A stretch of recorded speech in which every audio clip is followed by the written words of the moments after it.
Hey, what's going on, everybody? Oh man, it's been a busy day already, and it's just gonna get even busier. We got a lot of stuff today. Like, oh, I don't know, covering the first U.S. landing on the moon, and albeit unmanned, in 50 years. Yeah, that's kind of a big deal.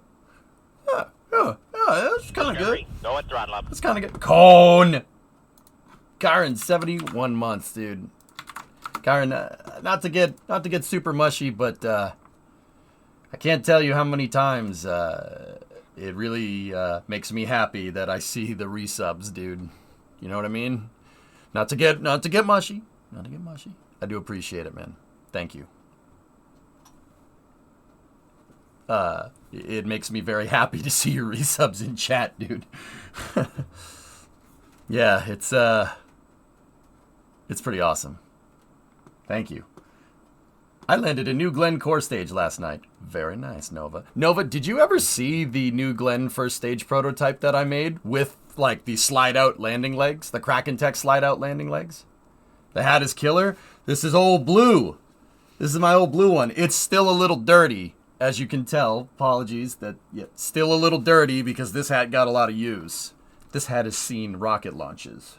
Let me put it to you like that.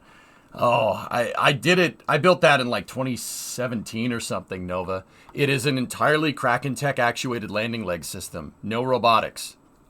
It works like Blue's Mark 1 landing legs that kind of slid out, not the flip out ones that they have now. There is a moon landing today, Pop. Yeah, in about 4 hours. About 4 hours from now, Intuitive Machines will take the Odysseus lander and, well, God willing, we'll try to land on the moon. Hang on one second. Let's see. Flight controllers commanded a lunar correction maneuver to raise Odysseus's orbit overnight and updated the anticipated landing time to 1524 Central Standard. 1524 is 1 hour behind me, so it'd be 1624. So 4:24 p.m. So that's 4 hours away from right now. So take wherever your time zone is, add 4 hours. That's when we're going. I will start coverage when they start coverage. When Intuitive Machine goes live, that's when we're switching over. Also, Joe Barnard. So that was the last update that we got from them. Dude, I will tell you, and I just posted about this on X. Just posted about it on X. Some of the screenshots that we've been getting from Intuitive Machines have just been...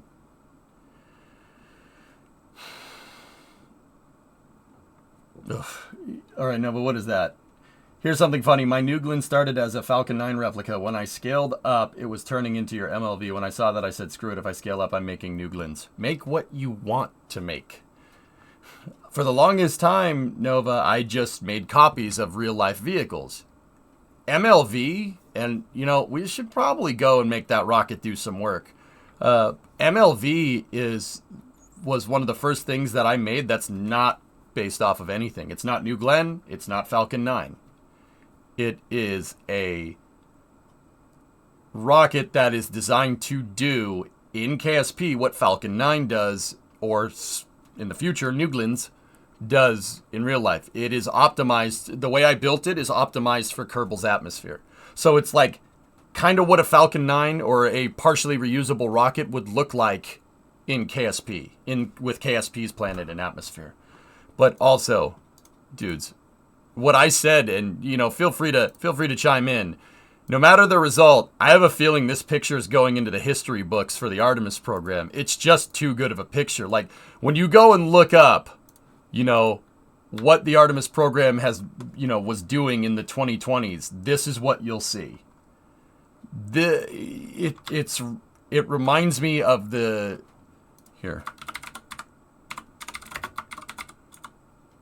Surveyor program, which is the Surveyor program was it was a program that, I mean, technically it was part of the Apollo program, but technically it wasn't. It went from 66 to 68 and sent 7 robotic spacecraft to the surface of the moon. Its primary goal was to demonstrate the feasibility of soft landings on the moon. The Surveyor craft were the first American spacecraft to achieve soft landing on an extraterrestrial body. These were the precursor missions to the Apollo program. And then, you want to hear something really cool? Apollo 12 landed at one and took parts off of it and brought them home. Only time we've ever done that. Ever. Ever. That's a picture of Pete Conrad, and this picture was taken by Al Bean, taking parts off of an unmanned probe that landed on the moon. You mean like this? Yeah. Yeah. So, dude, we are... Oh. What the actual balls? I can't believe we're here. I can't believe this. This is great. And this is just the beginning. Dude, look at this picture. Like, it's like I don't use this very often. That picture is breathtaking. Now, don't get me wrong. We did look at it on Space News last night, right? But look at that picture. That's at the freaking moon. Oh man, I hope this thing lands. I really do. Yeah, fuel is stored in the pill ball. No, you're breathtaking. Can you believe that? Those parts are now in a museum. That's right. Hey, Hypersonic, it's been forever. Was in the middle of a move. Hope all's good. Yeah, Hypersonic, everything's good. I went and got myself addicted to another game, which I should start up now because we're going to be talking all about space news in 4 or 5 hours, give or take here. I have a feeling that this entire stream is going to end up being hijacked because, guess what? 11/11 tonight, we have a Falcon 9 launch. There's a Falcon 9 launch, Starlink 714 out of Vandenberg, right? And the first stage is booster 1061. 1061 will be attempting its 19th flight tonight. 19 reuses, the second booster ever in SpaceX's fleet to attempt a 19th flight. Any Starship news recently? IFT-3 is on the horizon, dude, but SpaceX tried, they had a stack this week. They stacked, what was it, Booster 10 and Ship 25? No, that can't be right. Oh, man, there's Hypersonic, there's so much. Booster 10, Ship 28, that's right. 25 is already gone. And 26, we don't talk about that thing. So we had Booster 10, Ship 28. They tried 2 wet dress rehearsals, and both of the wet dress rehearsals failed, and then they took the stack apart. They took Starship, they took 28, put it on one of the test stands, put it on the suborbital pad, and then took the booster off the pad too. So something did not go how they wanted it to go. They were, as far as we can tell, they were trying a new fueling procedure with Starship, which I still frankly don't understand. I don't really get why you would fuel they started fueling the ship first, and then they started filling Super Heavy. I've never seen a rocket that does that unless the upper stage is hypergolic and it's pre-filled. I've never seen a rocket fill up an upper stage first, especially with cryogenic propellant. So I'm not really 100% sure what they were trying to do there, but yeah. Collapse the down cover tube again? I don't know. Whatever it was, Hellfish, they tried it once, didn't work. They tried it again the next day. They stopped everything, immediately scrubbed it, and then took the stack apart. So, I'm not saying red flag, but maybe red card. Green card. Red light, green light. You have a penalty. Something, I think I'm pretty confident in saying that something they did is not good. They may have broken something. Don't they need the pressure on Super Heavy before filling Starship? That's what I'm saying. That's why I got so confused. I mean, I didn't watch the wet dress rehearsals live because I've been addicted to this freaking game, but which is ironic for me, right? Like,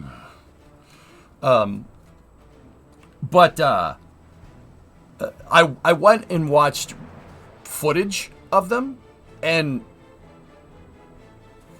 I don't know why you would fuel it that way. I've never seen that before. Would a full upper stage smoosh an empty bottom stage? If it wasn't pressurized, sure, absolutely. Yeah, you don't want it to... Yeah, here, hold on.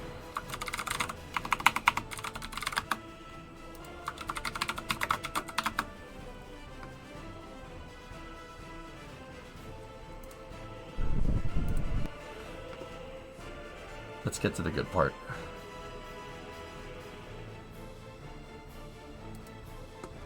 You don't want it to do this.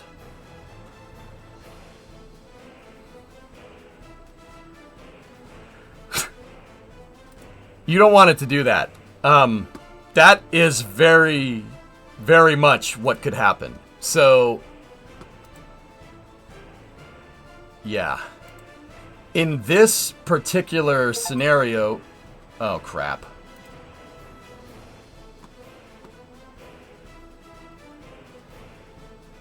Okay,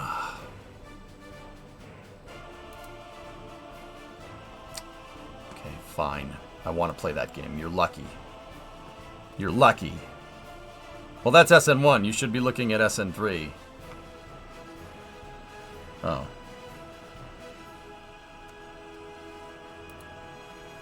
Oh, yeah. There you go. Yeah, that, yeah. There it is. Yeah, watch. So, this is what happens if you have a tanked mass on top of an unpressurized tank with Starship. That is a Starship prototype from a couple of years back. Watch right here. Yeah, see that? Something went very wrong. Right in this area right here. Not here or here so much, but right in this area, something has gone very wrong. Maybe down here will be okay, right? Yeah, that's why I'm getting confused, because SpaceX themselves have experience with having a tanked mass on top of an untanked mass. Watch it again.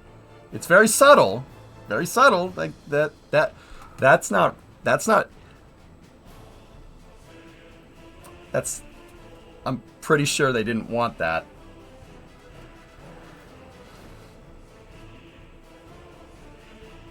Yeah, I think that's broken. Guys, I'll be honest, I don't know if that's gonna buff out. Nothing comes close to the Methalox leak that they had on SN4 though. Watch this one. If you haven't seen this, this is pretty funny. This is from, what was it, 2019? Well, that's broken. Yep. Does that mean it's not coming on then? Where'd the spaceship go? Oh, there's pieces of it falling down over there. Yep, and the birds are very confused. Yeah. See this down here? They sprung a leak. And I don't know for sure, but I'm pretty sure if they sprung a leak and this is oxidizer mixing with gaseous methane, because they're venting the tanks. They're venting both tanks, so there's methane in the air. Obviously liquid oxygen in the air, next to the methane purge flame that they had at the time. So, let's see. We have oxidizer, we have fuel, and we have heat.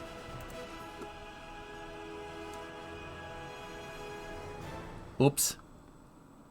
This prototype is no more.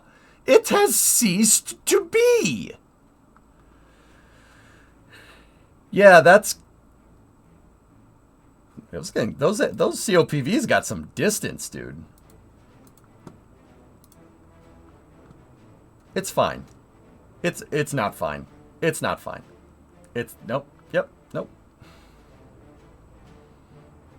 My favorite part is the two pressure vessels that come down over here. Man, those things got some distance, dude. For what it's worth, those pressure vessels are the size of like a two-person canoe. And they're being thrown around like popcorn. Yeah, those things aren't small by any means. Those are huge pressure vessel bottles. So, yeah, it's also Jeb. Space. Jeb. Alright, anyway, workers' time. I have a feeling Spaghettov's days are numbered. I have a feeling the city of Gnocchi-grad might be overtaking it.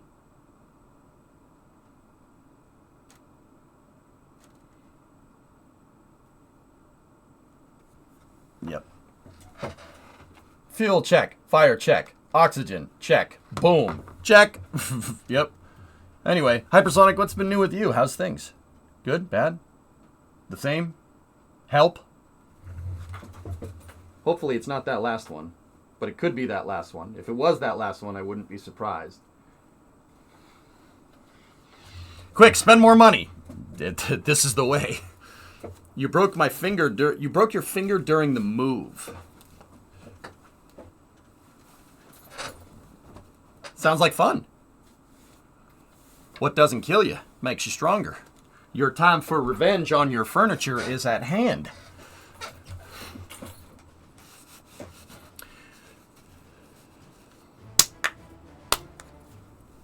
Let's do this. Whew. All right, pause the game. Let's figure out where we're at. Other than that, everything is good. Right on, man. Well, it's good to see you.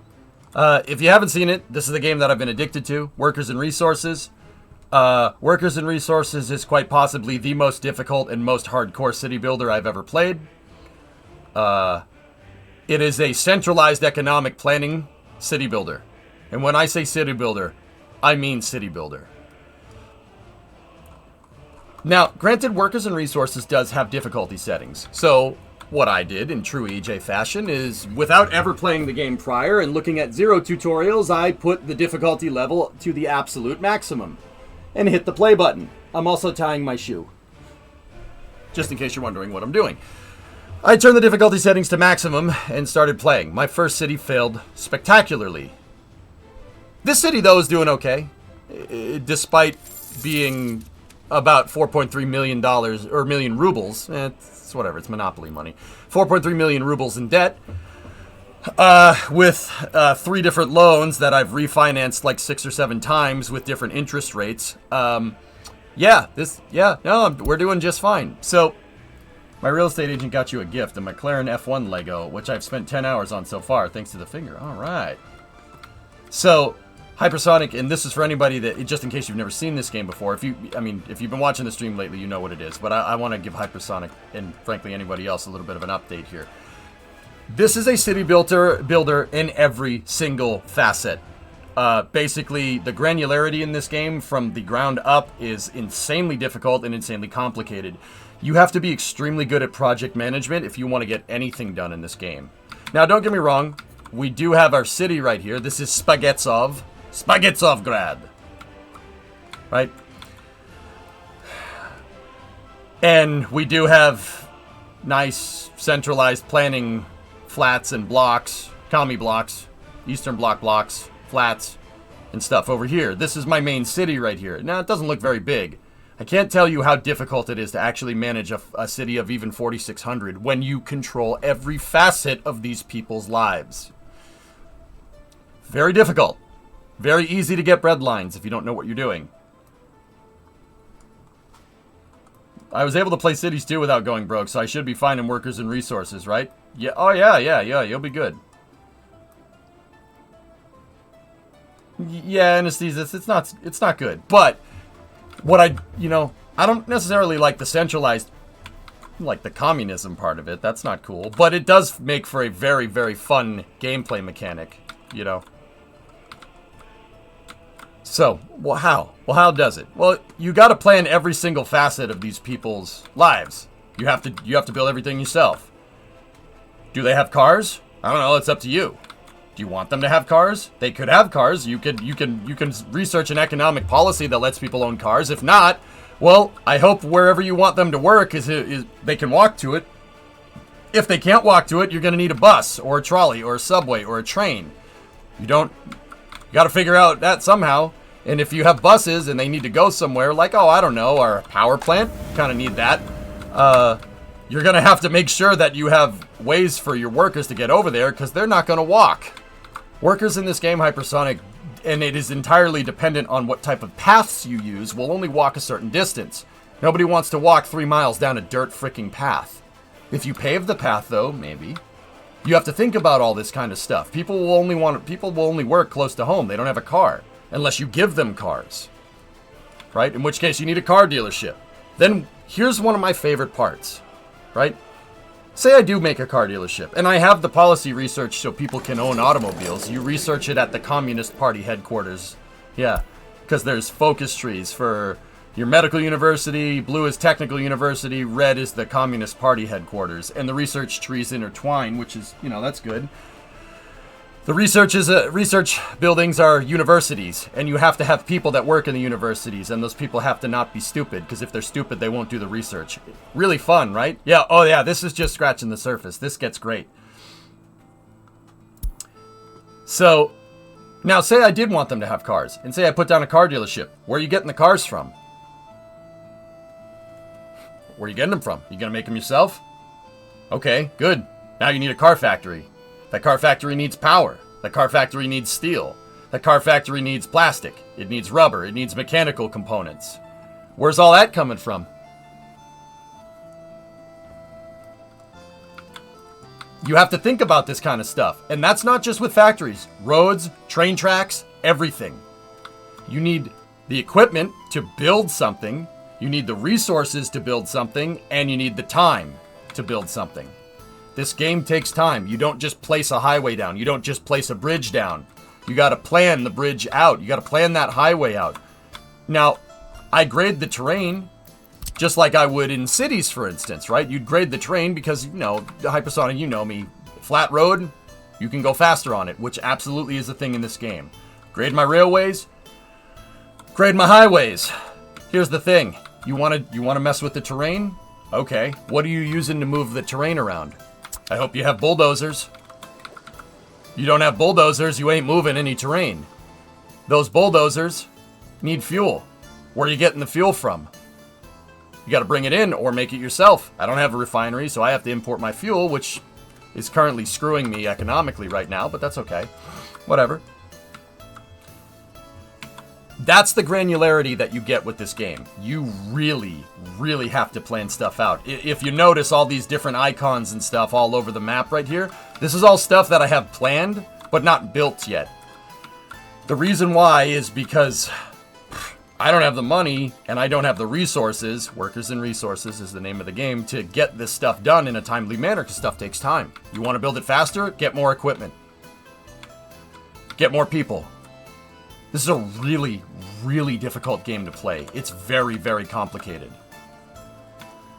Have you paid back all your loans? No, I've gone more into debt because what I decided that I wanted to do, Ace, was that I don't think we would have been able to balance the budget by 91. And I don't think we would have been able to balance the budget by 91. And what I thought would be a good idea is to spend my way to profitability. So I went into more debt. I was 2.9 million and managing it. Now I'm 4.3 million, and we're doing okay. We're doing okay. I have 3 loans and I owe 1.4 million on each of them, and I have to get those paid off in about a year and a half. Yeah, actually, about a little closer to 2 years. Yeah. I did the opposite of that. We're being historically accurate. That's all. Okay. So. Yeah, I have a lot of stuff that's under construction because it just takes time to build. Dude, even bridges. Bridges take a huge amount of effort. They take a good amount of workers, good amount of resources. Where are you getting these resources from? And that's what's awesome about this game. It's a logistics simulator on top of a traffic simulator, on top of a city management simulator. It's everything. It is so difficult to keep a city of even 4,600 sustainable. Where are these people getting food? Where are these people getting amenities from? Where are they getting their water from? Where's the sewer go? Where are they getting the power? This game, you manage every facet, and here's the thing. You screw up one of those things, you start breadlining people, taking the realistic route, you start breadlining people, they leave. They'll escape your republic and claim asylum, and you will leave, and your productivity goes in the toilet. Which has happened to me 3 or 4 times in this save, but it's okay. It's fine.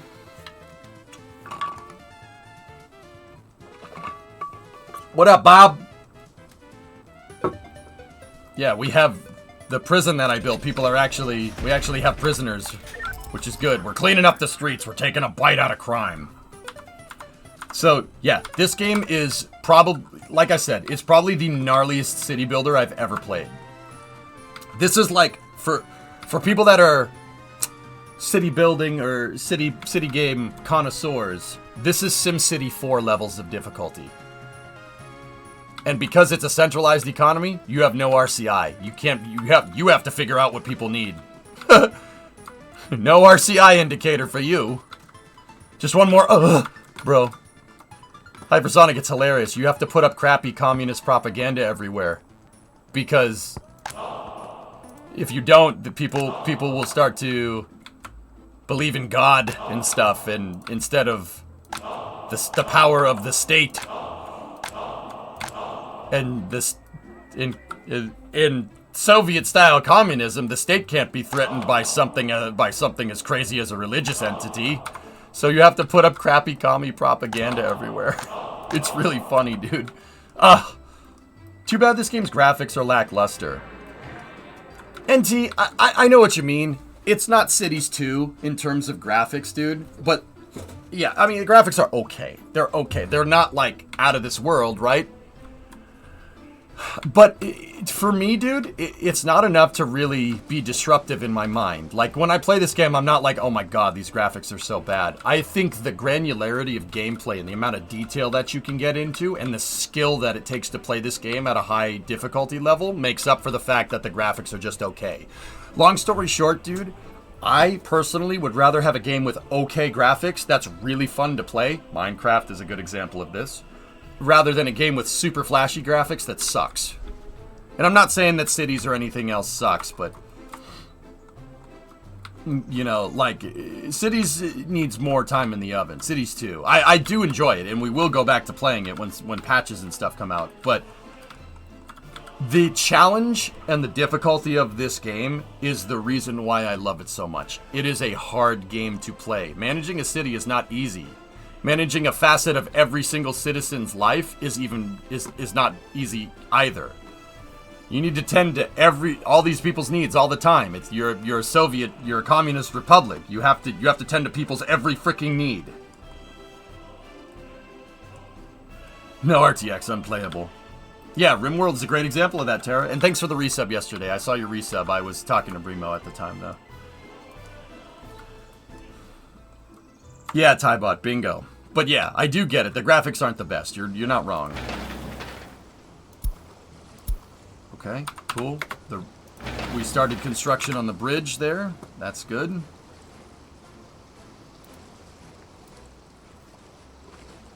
Let's get rolling.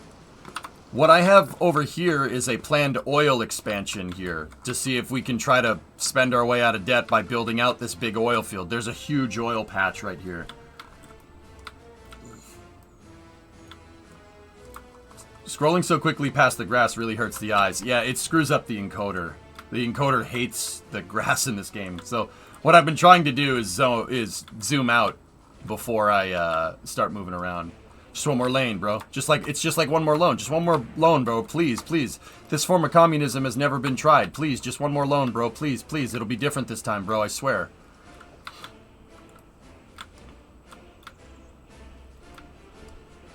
You do have to RimWorld micromanage every once in a while, but not overly often. Yeah, this is a good balance between building, logistics, and management. This game hits the mark perfectly. The next one will be Utopia, bro. I swear we'll fix it, bro. I swear we'll achieve Utopia, bro. I swear. Please, please, just give me more money, bro. Just give me more money, bro. Please, don't you care about people, bro? Please. Can you do a space program in this game?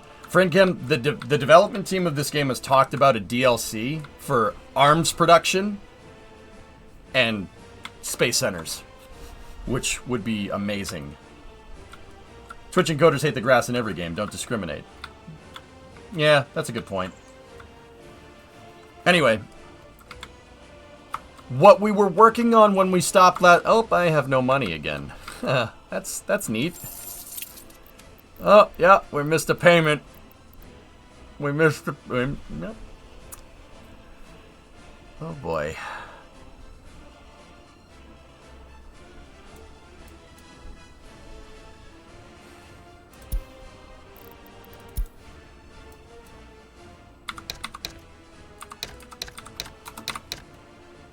Let's just, we'll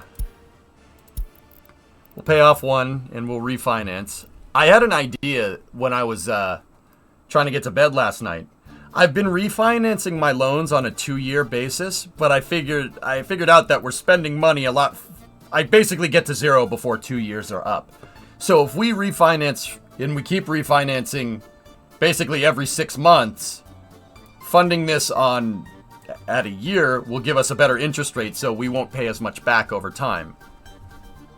We are pushing the loans out, and it's going to take longer to pay them back this way because we have to refinance more and more often.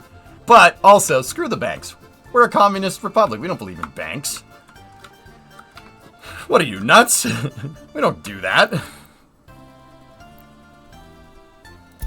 So I'm going to refi at a... Oops, that was at 0.5. We don't want to do that. Pay that loan out. Pay that off right now. Yeah, like right now. We don't want to do that. We'll refi at 2.6, and then I'll use 1, 4, 6, 1, 6, 1, 2. Pay that one off. Pay off the high interest rate stuff.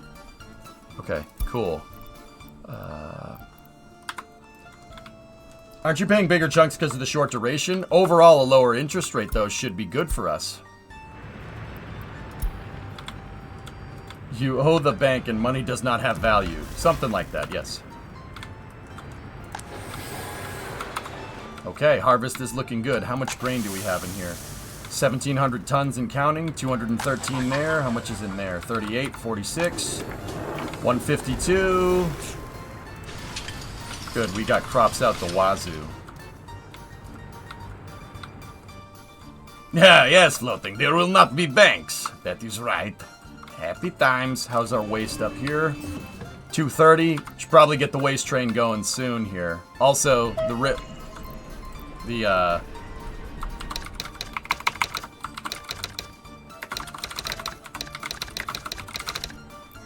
the coal rail depot.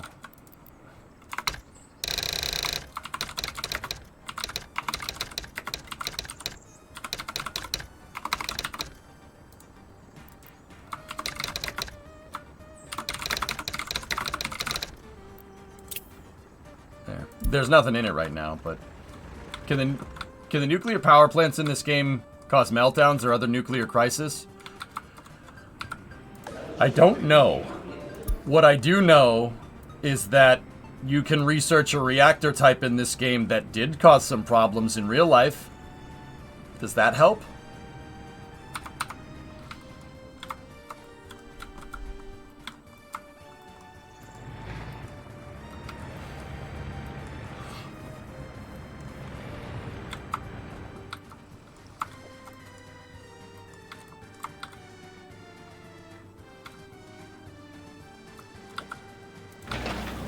If a nuclear plant catches fire, it spreads radiation. I've heard this story.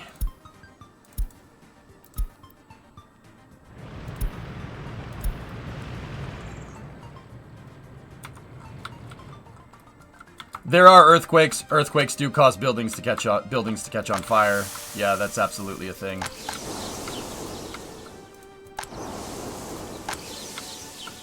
Ooh, 600.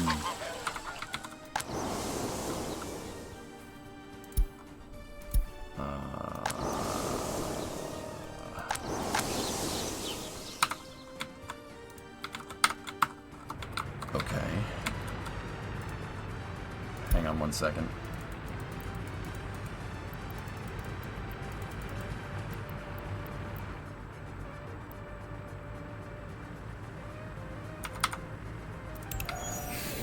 We got to get fertilizer out there. I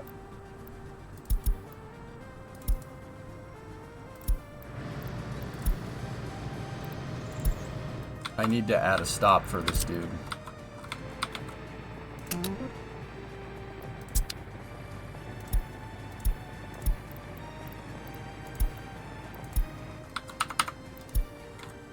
Citizens' happiness is too low. What's wrong? Lack of meat keeps popping up.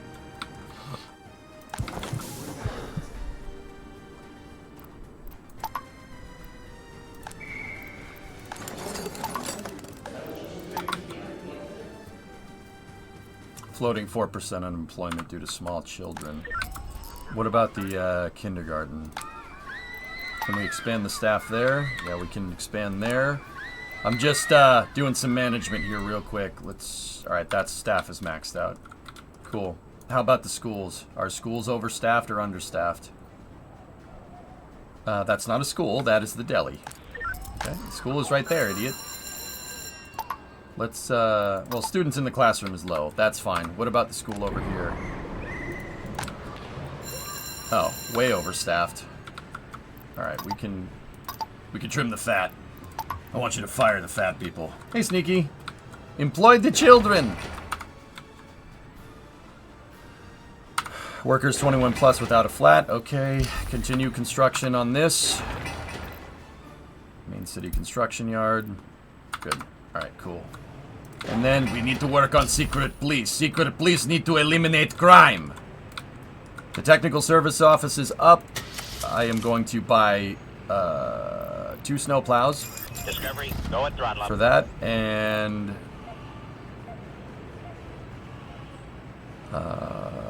garbage truck and a waste truck. There we go. Cool. And then we need to assign it. Mixed waste. Can put everything in the waste pile over there. Water and sewage are not a thing. And its range, I only want to be for the city, so that's perfect. Hey, see you. 26 months. This is Delhi, comrade. Delhi.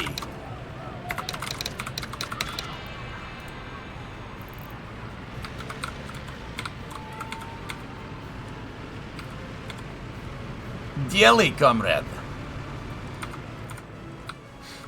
You're right, Broken. That is not the right place to put children. You do not put children in Delhi. You put meat in Delhi. Do not, and simultaneously, you do not put cow in school. No good. Okay, so, let's get 1541, the locomotive, the one freaking EMD G16 that we have. Might want to think about buying another one soon. He's starting... Alright, delete that line. We need to send him to the waste. Load mixed waste. Then he needs to go here. He needs to load crops. And then we need to export the waste, which we'll lose money on. And the crops. Export the crops for cash. Mixed waste. Cool. Send it. Has your debt gone down yet? It's gone further into the red, which is, you know, technically down.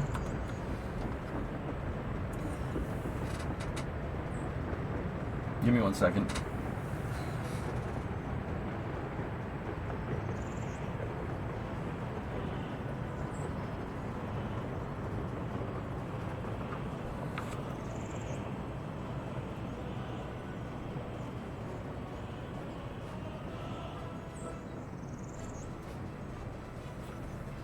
Sorry, needed to send out a message. I've been doing a lot of meetings lately. I decided I wanted to be social for a change.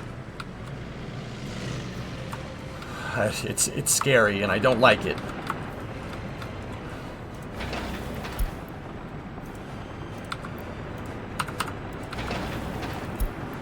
Being social, I know, Sneaky, it sucks. I have to talk to people? Ugh! Blech!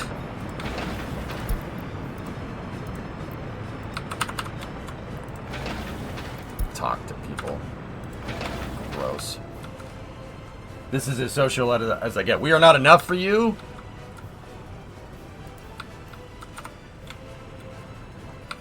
I mean, I talk to you every day, Katra.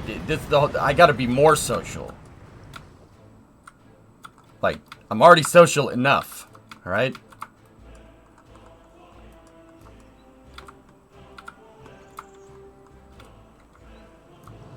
I'm getting so good at being social with people that, you know, like, it's very socialist of me. Wait, what? No. No. Poor choice of words. On purpose. Is joke. Why you have to be mad?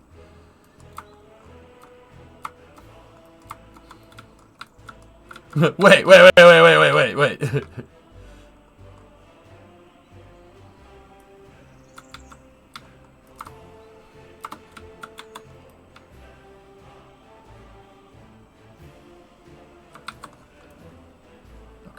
Right there. There's an intersection. What we need to do is set these two asphalt interchanges to finish this road. These are turnarounds. I put turnarounds on the road every kilometer. The American mind cannot understand the kilometer. It's true. I have trouble with it. Damn base 10 measurements. What's wrong with you? It makes too much sense. Tovarish, I'm back to dig more potatoes. Yes. Surely we could have a little socialism as a treat. Velvet, I'm pretty sure somebody used that exact argument in the past, and, you know, you describe it as a treat. The thing is that if you have too much treats, too many sweets, you die. Sweets are bad for you, remember. The more you know. Hey, Pigeon, what's up, dude? Okay, I think where we left off is finishing out the rest of the logistics for the steel mill. That's why it's a treat. Because it's bad for you? Alright. I'm going to put on a pot here real quick and fill up my water bottle because I was busy and didn't get time to do that real quick. I'll be right back, 1 second.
I am back with fresh pot of coffee, brewed by the worker. Brewed by the workers. We lose all of our money yet? No. October 89, though. Nintendo. Nice. Alright, so. How's the harvest going over here? 2,000. Alright, good. Where is Comrade Leader? Hey, face the wall, please. Ah, crap. He is confused. We didn't get the signaling right again.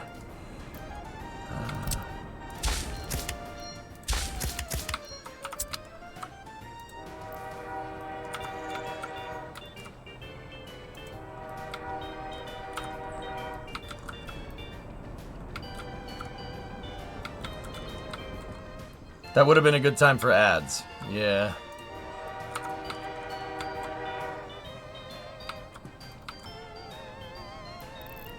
Okay. Let's just end it.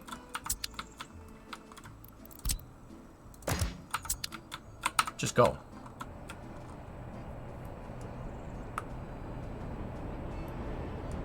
You're not confused. Just go.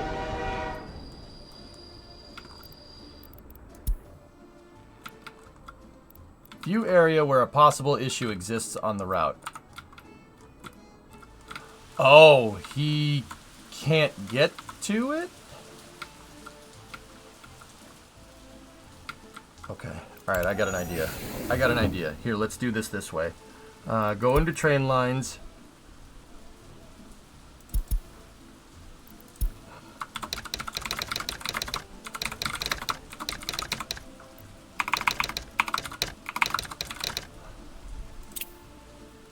Let's go from the giant pile of trash, the barrier, to... Alright, get rid of that, right? Save the changes. And then go here, right? Load crops, check. And then go back. Can we add another stop? Can we add that in again? Custom house, unload crops. There.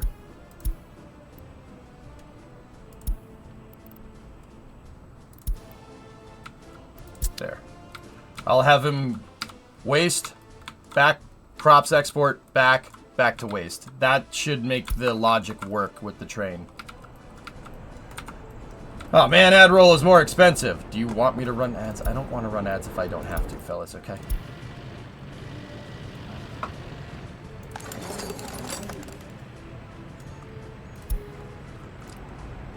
What did we just get? Radio broadcasting, I think? Or no, bauxite study. Oh, score.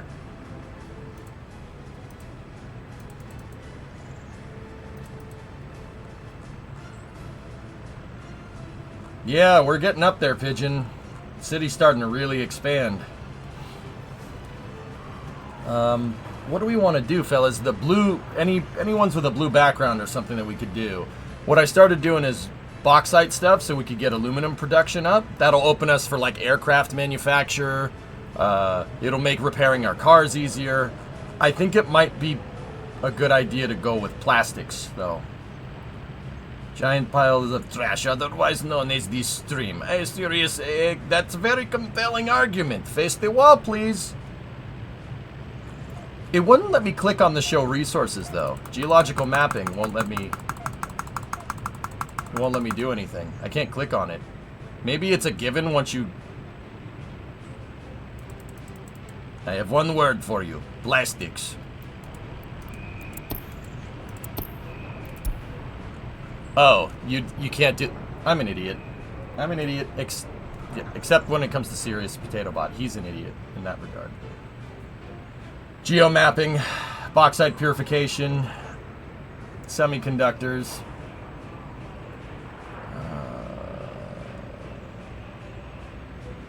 I'm going for semiconductors. Electronics are going to be a problem in the future. At least that's what people are telling me. What's wrong? No kindergarten or places available. Alright. Expand both kindergartens. Oh, we can't. Oh, shoot. That's an issue. Okay. Yeah, we're gonna need another kindergarten. we're gonna need a bigger boat. So, state infrastructure to children.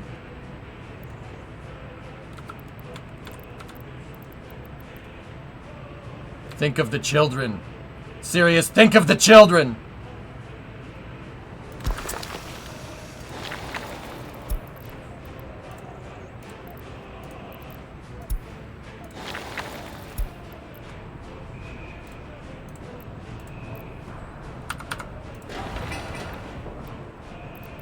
Why you? Because you're a jerk, and you have to think of the children. Can't you see I'm better than you because I think of the children and you don't? Nerve on that guy, right? Why won't you just think of the children? You teach them under high voltage wires. The sound will put them to sleep. That is actually low voltage wire, friend. High voltage is over here. They will only doze off in class. Great success. Happy times. Sad moment. Spaghettis. Great success.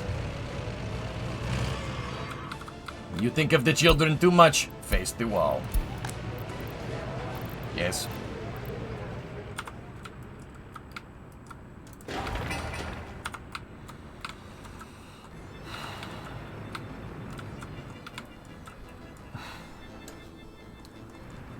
So I'm building out secret police, see if we can get that crime down. 986. There's a lot of crime in this city. We gotta fix that. Death of a child is bad, but I'm still not sure what causes death of a child. But none or polluted drinking water. 65. Yeah, we should probably build out a water purification facility over here, huh? I didn't build it because I got lazy.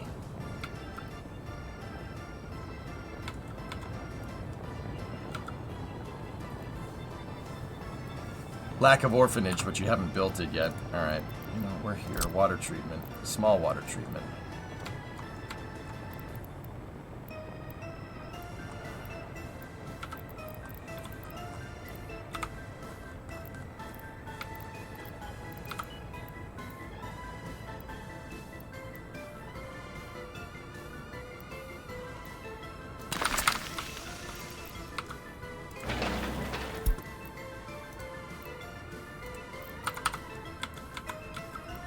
Alright, we're gonna need some new... Actually, you know what? I got a better idea. Better solution. Let's just build out another water treatment place instead. It's probably for the better.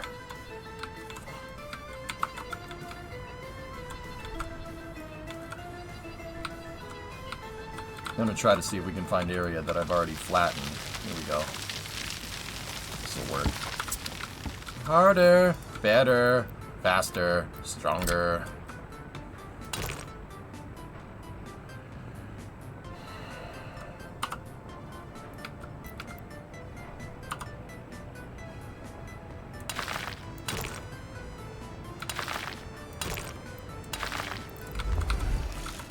Okay, let's build better water out here. This is contributing to not happiness.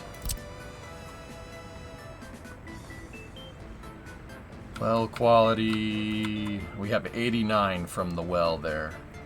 Well, on that note. Okay, now we're gonna need a pumping station.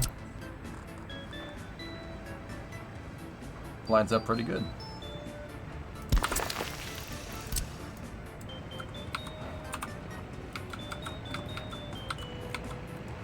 Good. Now we need water treatment. We'll keep the water treatment small over here. We don't need it to be crazy. I don't know how close you follow stonks.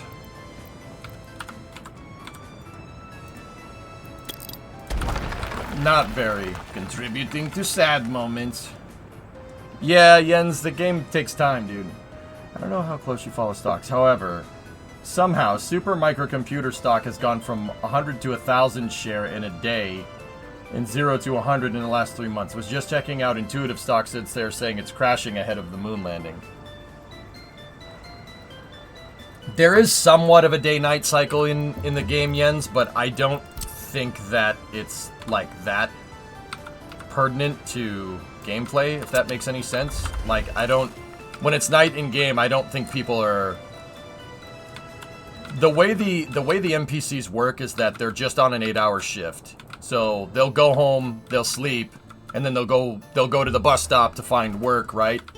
And it's agnostic of time. As long as they get sleep, food, kids are in school, they work whenever. I think that's how it works, but I don't know for sure. Discovery, go at throttle up. I mean, I'll be honest, you got... If anybody, I mean, Jens, I know you're from that part of the world. If anybody lives in the Eastern, or lives in the former Eastern Bloc, or at least experienced this nonsense for a little bit, how did it work? Did they just...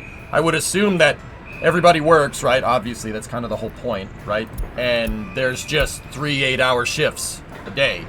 First shift, second shift, third shift, right? Like... Hey, Scary, what's up, man? Tier 2, 88 months. STS 88, December 98. We have a big one today. New era for Shuttle Endeavor. For the shuttle, as Endeavor brings Unity to Zarya. One of the best shuttle missions, dude. All-star crew, too. Eileen Collins was the commander of that mission. This brought the collective total to 21 flights.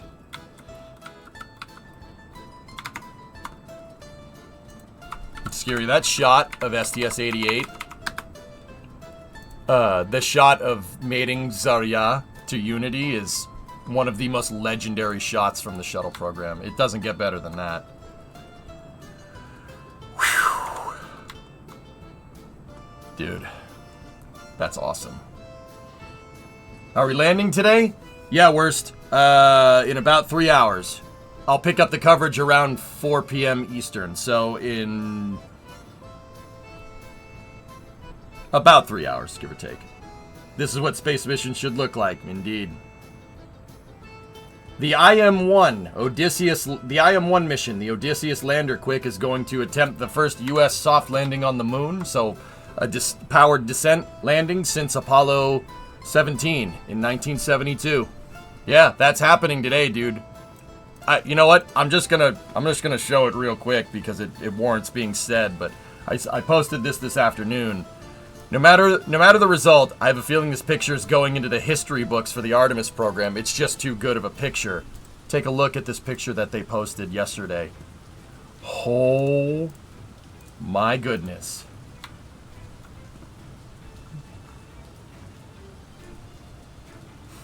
And before you think Columbia Sportswear is just a corporate sponsor of this mission, Columbia designed the multi-layer insulative wrap on their fuel tanks. Yeah, a coat company building insulation for fuel tanks in space.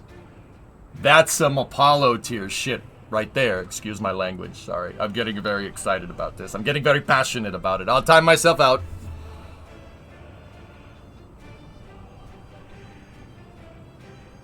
Excuse my language. That's some Apollo stuff right there. Using a coat manufacturer to make your fuel tank insulation. It's really freaking cool, man. Ah, ban him! Ban him! Bad words. Anyway. Guaranteed landing. In what's... How is it going? It's either gonna land in one piece, or it's gonna land in multiple pieces. It's gonna be great. Discovery, go at throttle. Eisenhower, what's up, man? 45 months. It's like surfers laying fiberglass inside a S2 because they had the most experience with it. Hey, go with what you know, my brother. Anyway, Scary House things, dude. You ready for some bumpiness? You know what I'm talking about. You ready for the bumps?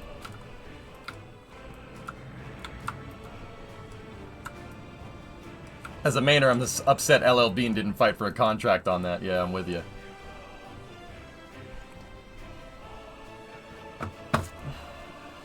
Oh yeah, worst. Absolutely. Scary respects the bumps. Mm-hmm. He is the bump enjoyer. Yeah, right, Tyva? Yeah, I don't know. New England. Hey, we make coats too. All right. How's the, is the train working correctly? Dude, night practice at the test was unreal. Coolest laps of my life. Good chance I finish. All the best, dude. All the best. I'm pulling for you, Scary. You made me a Porsche guy. I've been finding myself going and looking for Boxsters on Facebook Marketplace. And you know what, dude? That's mostly your fault. Porsche! Oh, mein Gott. I'm sorry. This, it's kind of your fault. Yep, this is kind of, you did this. You did this. You did this, man! Ugh. Why? Why are you doing this?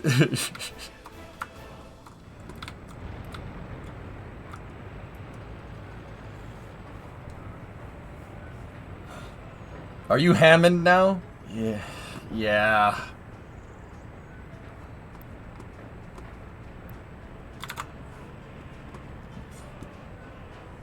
As someone who owned a Boxster, for the love of God, don't. Yeah, but it's...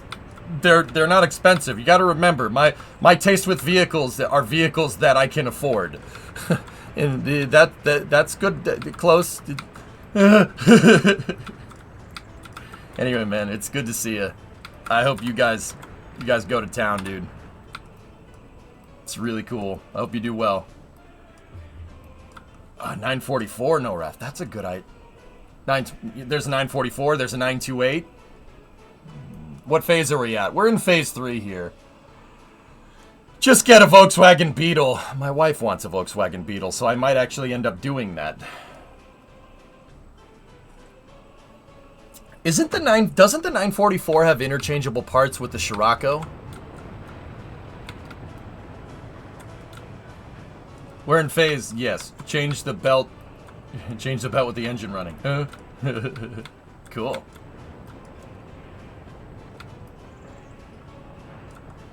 Yeah, Scary. Oh yeah. See what Ernok said. Ernok made a questionable purchase because you see he has a car that needs racing suspension.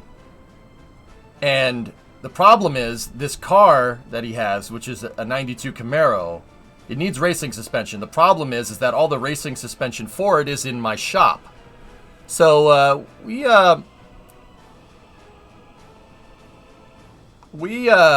need something to haul it back, right? Like, something to haul it back. So, I don't know if you're going to be around in May, but, you know, we may, we might need some help. Like last time.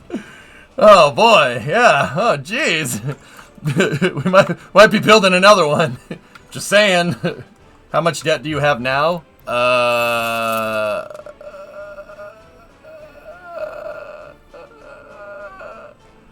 Hey, Elko, what's up? So, you know, we might just, you know...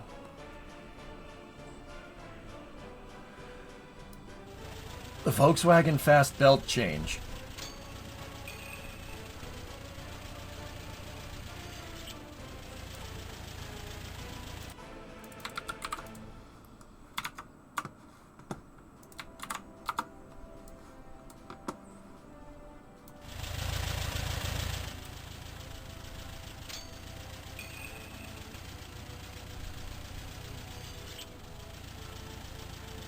That's fine. That's totally safe.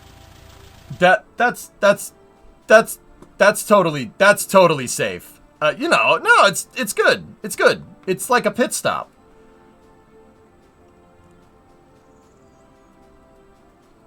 May I suggest motorbikes? Brimo has banned me from motorbikes, midget. She had a relative that rode around on a motorcycle in the U.S. Now, before you say, "Well, you didn't ride a motorbike," dude. Think about riding around a motorcycle over here. Think about it. Everyone uses a car. And most of those people have no idea what they're doing. Yeah, I actually agree with her. Motorcycles don't do anything for me. I don't trust people on the road, especially if I'm on a bike. I don't trust them when I'm in a car. The only reason why I'm comfortable driving a car down the road is because I have a lot of metal between them and me. You know? I need to see that one more time.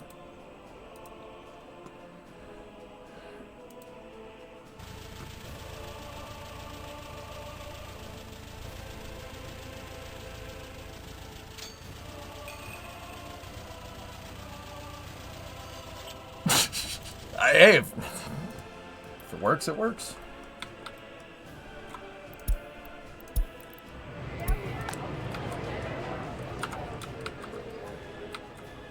Okay. The distro office.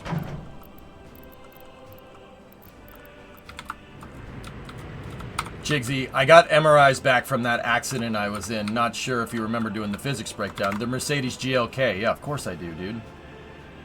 Anyways, you have 9 herniations and a torn rotator cuff, but it could have been worse. Yeah. Yeah, it could have been worse.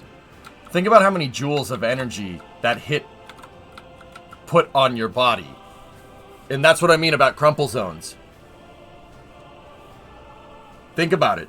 That's a lot of kinetic energy, and the car absorbed most of it. Your back absorbed some of it, but I'll take absorbing some of it over death, right? Yeah, that's why crumple zones exist on cars.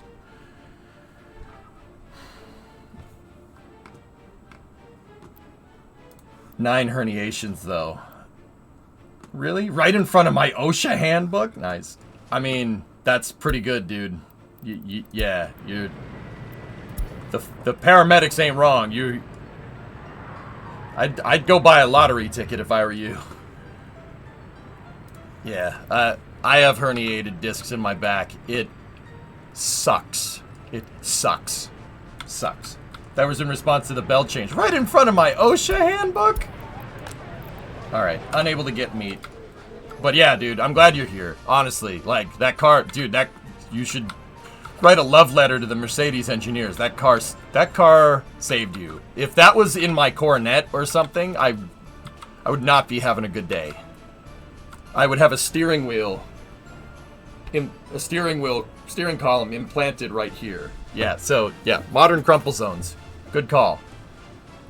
Did you see the Amazon van that got ripped in half by a train? I did, actually. Hey, but I can't believe the driver is just like... Put my coat on now. Well, that's gone. But, you know, like, we knock safety standards, right? Like, oh, safety standards, safety. We die like real men. But honestly, like, people drive like idiots, so... You know. But what I do with that is, like, my daily driver is a modern vehicle. But, you know, I have all my cars. I don't drive my cars like a maniac. I'm definitely not cruising down the road in the 97 or the 59 going 70, 80 miles an hour. I'll just go 55 in the right lane and call it a day. That's the trick with old cars. Just don't drive them like a new car. Drive them like if you crash, you're going to have a very bad day.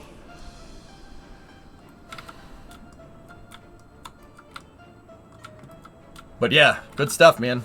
I'm glad you're still here. Jigsy, I'll be honest with you, dude. That's the kind of stuff that keeps me up at night. Like, and I know it probably shouldn't, but, you know, my job here is to build relationships with viewers, right? Like, that's what you do to build a community, right? And if a viewer just somehow just stops coming in, I don't know if... There's no way I can tell if, like, life got in the way or if life didn't get in the way, you know what I mean? Like... That's the kind of stuff that, you know, if somebody stops posting, like, I don't think, oh my god, they unsubscribed from my stream. I think, is this person okay? You know? Do weird rotary racers count as people? Yeah, that's fine, Nora. Yeah, Moondoggy, where the 2009 Malibu hits the 59 Bel Air. Yeah. Did you see what the dashboard did on the Bel Air? It came right through and hit the crash dummy right in the face. Yeah, not cool. Yeah, that's not good for you. That's actually how... So, steering columns on modern cars are collapsible. So, that means that in the past, the steering rod on the car was one solid bar of metal, because the idea at the time on an old car is that you don't want that breaking, because if that breaks, you can't steer, right? So they had a steering box with a pinion gear in it that moved a pitman arm on older cars, right? And don't get me wrong, some modern cars still have that, but the pinion gear and the bar that connects the steering wheel to the steering box, like the actual shaft to when you turn the wheel, turns the gear, right? They made that out of solid metal. Now, here's the thing. That was thought as safe at the time. If you get into a head-on collision, guess where that bar is going? Human shish kebab. Yeah. So, in the 70s, they figured that out, that, you know, you're not going to get repeat business if if the person driving your car gets into a car crash, and that's a really good way to keep customers out of your sales room. So you should probably fix that. So what they came up with is a collapsible column. Instead of the rod being one assembly, right? It's sleeved. So there's a rod that comes out of the steering box, and there's an inner and an outer sleeve like this. And the inner and the outer sleeve can move independently of each other.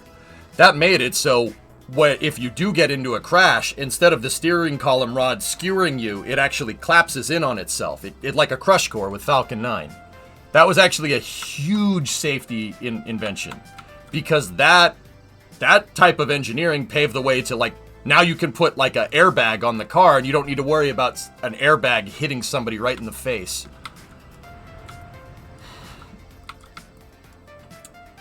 About what year was that changed? Collapsible columns came around in the early 70s, NX. Yeah. That is one of those things that you probably should have just done from the start. But yeah, here. I'll show you real quick, Intuitive Machines. I'll show you what I'm talking about.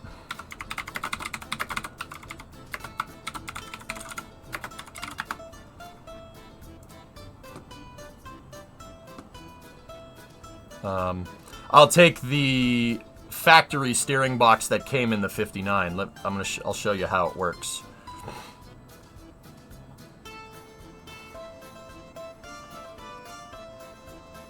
I'm trying to find a good picture.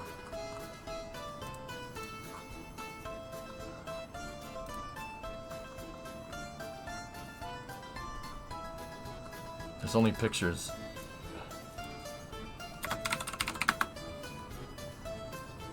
Yeah, here we go. This is good enough to get the point across. That's what I'm talking about. That metal rod. Yeah, this is actually cut. They cut that right there. The rod goes all the way up the steering shaft. Actually, wait a minute. I have one of these in the garage. Give me 1 second. I'll be right back.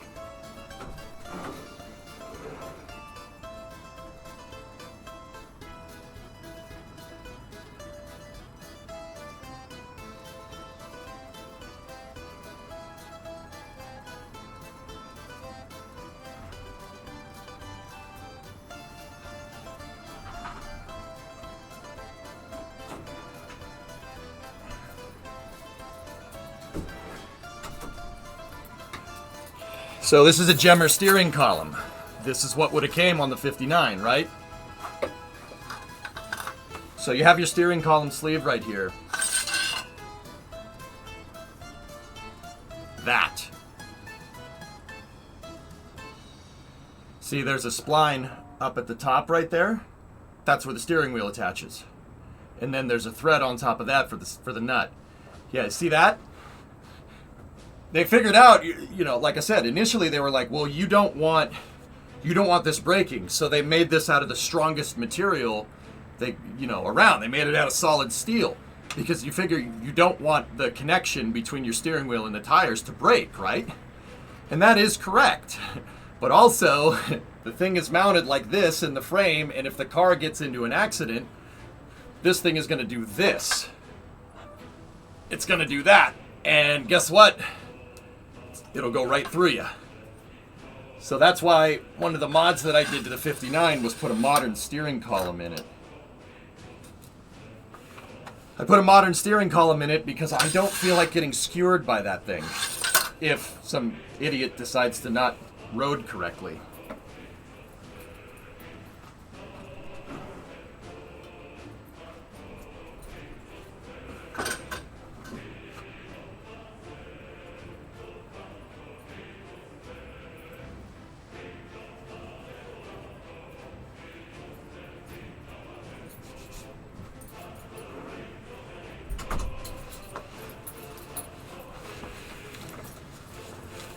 See what I'm talking about? Yeah, not cool. Anyway, cool engineering conversation. That's why safety, you can still make a cool car and it can still be safe. But yeah, that's part of the reason why there's collapsible steering columns, crumple zones in cars, because it's designed to absorb the energy so your body does not. Yeah, you don't you don't want that. Humans, if a human absorbs too much kinetic energy too quickly, it tends to break things.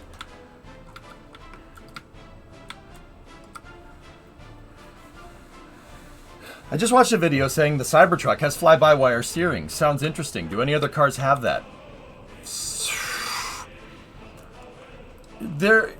Drive-by-wire is an industry that's kind of there. I'm pretty sure there are other cars with it, NX, but Cybertruck is the one that kind of makes a big deal out of it. There are not many though. That's actually new tech. Believe it or not, dude, I love Cybertruck. I think Cybertruck's fantastic. Interesting thing though, I think it's fantastic. Not necessarily because of the looks. The looks are very avant-garde on purpose. The low-res look. Hey, look, I made this truck in Minecraft. Please respond. I think that Tesla made it look ridiculous on purpose to because the underlying features on Cybertruck are just as crazy as the outside. So you have drive-by-wire here, meaning that the steering wheel, you issue commands with the steering wheel, and the commands go into a computer, and the computer interpolates that signal and sends the correct actions to the wheels. Like, okay, for instance, when you're driving at high speed with Cybertruck, 90-degree turn on the wheel like this is only going to turn the wheels maybe 5 degrees, right? When you're driving Cybertruck when you're going slow, 90-degree turn will turn the wheels a lot more because the drive-by-wire system is interpolating your commands based off of it's figuring out what you're doing based off of the speed. That invention comes from airplanes, believe it or not. Yeah, that idea comes from airplanes. Yeah. Guess where airplanes got that idea from?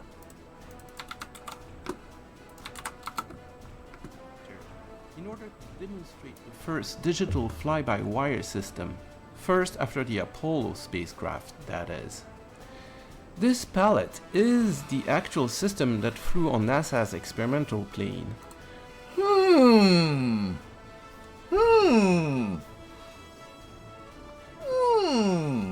That really gets the noggin jogging.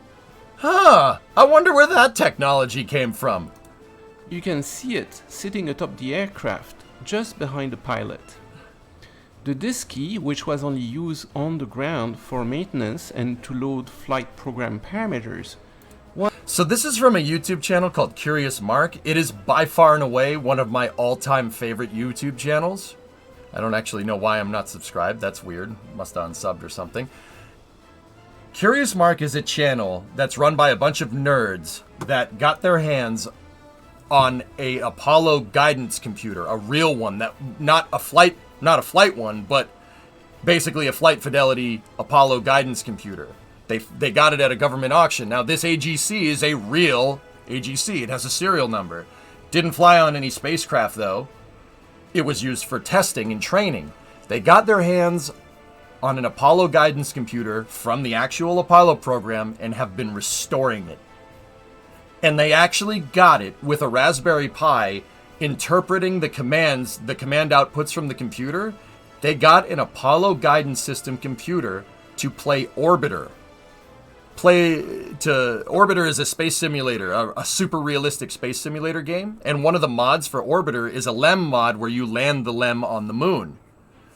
The simulation, Orbiter is so ridiculously high fidelity that they figured out that as long as you find a way, an intermediary to take the commands from the AGC and input them into a modern computer, which with a Raspberry Pi, which is what they did, they could use an Apollo guidance computer to land a LEM in Orbiter. And it did, which is nuts to me. They got a real Apollo guidance computer to land a LEM in a video game. I'm telling you, dude, it is one of the gnarliest YouTube channels out there. One of my all-time favorites. There is a video of that. They have a whole series on it, dude.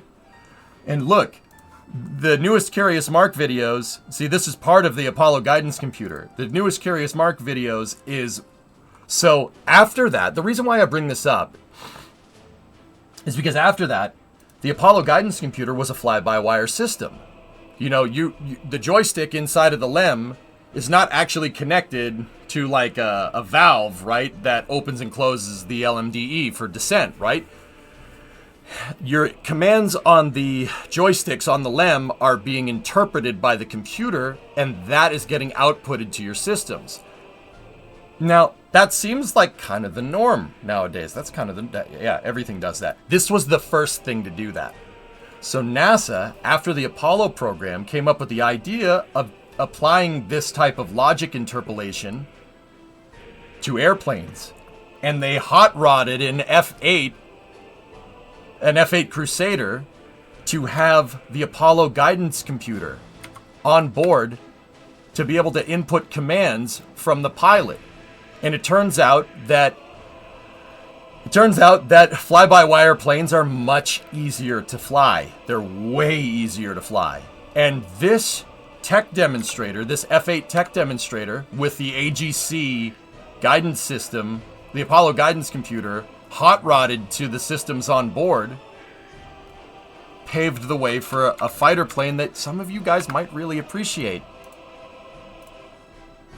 The first production fly-by-wire aircraft. Crazy, huh? And now, that's the norm. Every fighter jet has a fly-by-wire system. F-15s have them, F-14s, I don't know if F-14s have them. 16s have them, 22s have them, F-35s have them. Heck, Airbus A320s have them. Have fly-by-wire systems. Even 737s. Everything uses commands interpolated from a digital flight computer. It's actually, you input commands on the joystick, it goes to the flight computer goes to the hydraulics, and the hydraulics control the control surfaces. It's wild stuff. Not the 737. 737 isn't fly-by-wire? Are you sure? Yeah, you know what, Natch? You'd probably know better than I do. I'll default to your judgment. So the crazy part is that going back to this whole conversation about Cybertruck is one of the first cars to take that and apply it to an automobile, and that's why I think Tesla designed Cybertruck to be ridiculous looking, because it has drive-by-wire, throttle-by-wire, braking-by-wire, the underlying components of Cybertruck, how it's wired, how it works, the fly-by-wire systems. A digital computer controlling everything on the car and commands being interpreted from the driver. That is what an automobile should look like. That they're using a 48 volt architecture because of all these computers and all these fly-by-wire systems. But one of the crazy things about Cybertruck is it has one of the simplest wire harnesses on it ever. The wire harness on a Cybertruck, you'd think with all these computers and stuff that this thing's going to have a mountain of wires underneath it. Nope.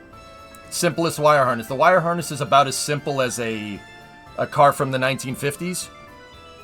The reason why is Cybertruck is wired, the wires on Cybertruck are wired for power and data. Using that 48 volt architecture affords them to be able to use Cat 6 for the wire harness.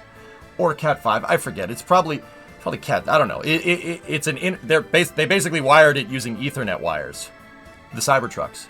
So, for instance, because you're providing power and data through one wire, like for the tail lights, let's say. So on the tail of a Cybertruck, you have brake lights, running lights, reverse lights, right? One wire goes back and connects all those components together. One wire, just one. That's cool, man. I don't care what anybody says. That's super freaking cool. It is one of the simplest automobiles ever designed. Have you seen this video of the Cybertrucks? I have. See this thing plowing through the snow, dude? It's actually kind of wild. Yeah, NX. Pretty neat. Only for the spoilers, but the flight controls are cables and pulleys. Some crazy melon farmer outfitted Cybertruck with a track mechanism and made that thing. You know what, man? Cybertruck does look a little bit weird by itself, but I'll be honest with you. That looks that's really cool. Shh, that's really cool. I love the stainless fog light, the stainless light bar on it. It actually looks super sick.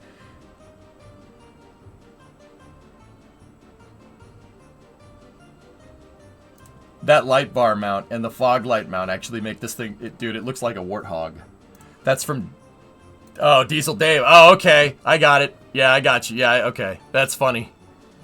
All right, back to work. Let's go. Yeah, Dave Sparks. Yeah, I got you. I know that dude. GSA auctions. Oh, boy. Oh, what are you linking me now?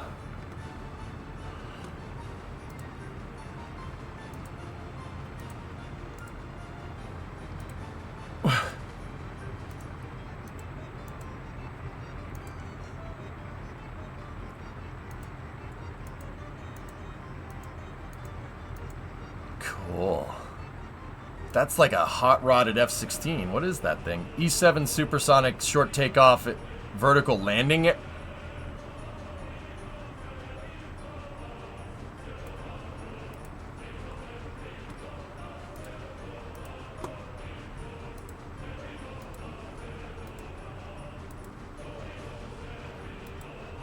That's a VTOL F-16?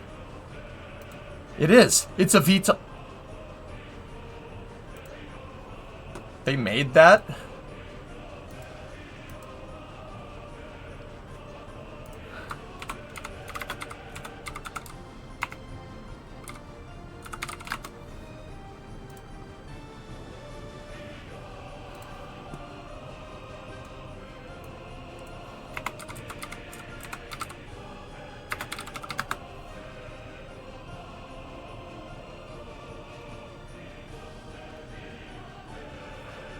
I don't see nothing about that. That's weird. 100 bucks and 5 grand to move it. I'm not buying this, fellas. I'm not buying this. Cool though. Absolutely not. All right. People are complaining about no water. Oh boy. Yeah, we really gotta finish this construction. It's all high priority, and yeah, they're working on it. We're dropping off all the resources real quick. I also gotta go in here, and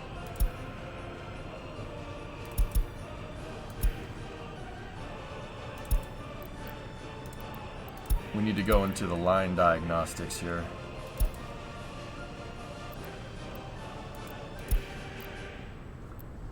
Pin that window, close that, move that over here.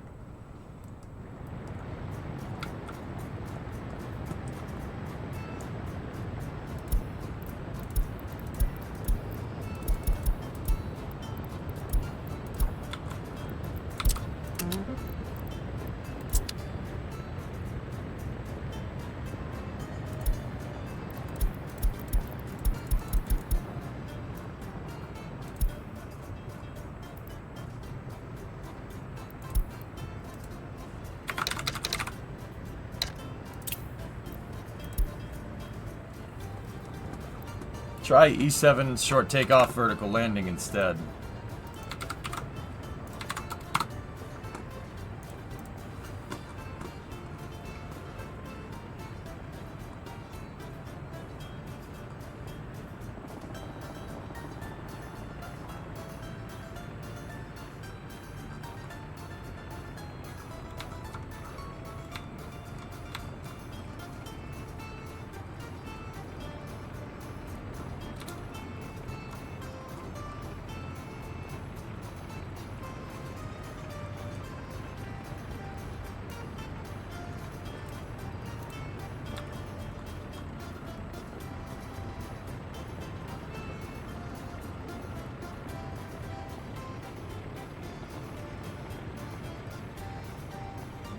Whoa.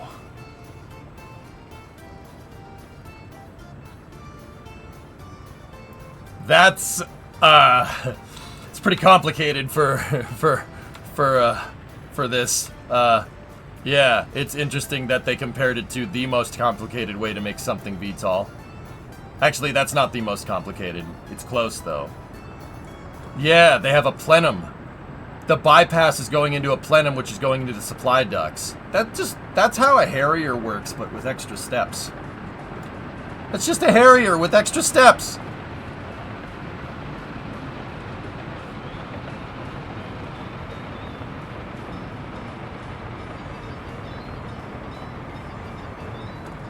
I wouldn't be able to mimic the flow rates here, Element. Actually, you know what? It's possible we could.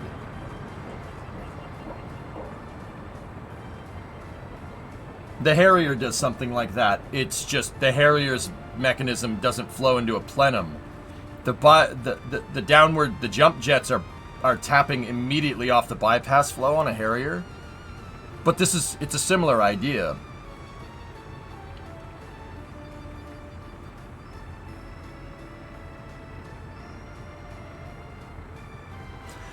Now, compare that to an F-35, which has that forward bypass fan here, an F-35B, and that bypass fan is on a gearbox that's connected to a drive shaft that's attached to the N2 shaft, which is... I made that sound like that's some simple thing to do. That is not a simple thing to do. That's a lot of That's a lot of stuff that needs to go right to get that thing to do what it needs to do. Also, yeah, I don't care what anybody says. The F-35 is such a pretty plane. It's beautiful. Yeah, there's twisting the engines. I never thought twisting the engines was a good idea. Based off of what I've seen in KSP. Also, twisting the engines here not great, Bob.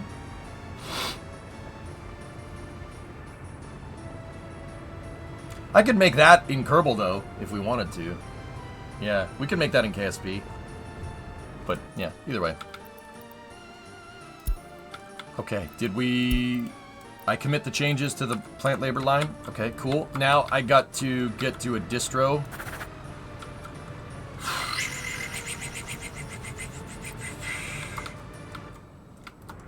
And we need to add that water plant in.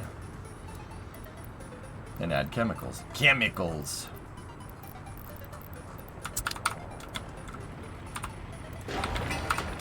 Because we needed to upgrade the water supply here. The other thing is the lack of meat is killing me, which tells me our throughput for importing meat here is not good enough. 0.25. 292. Yeah, Ace. It's interesting, dude. All those VTOL planes that I made in KSP, with the exception of the autogyro. The autogyro is smart.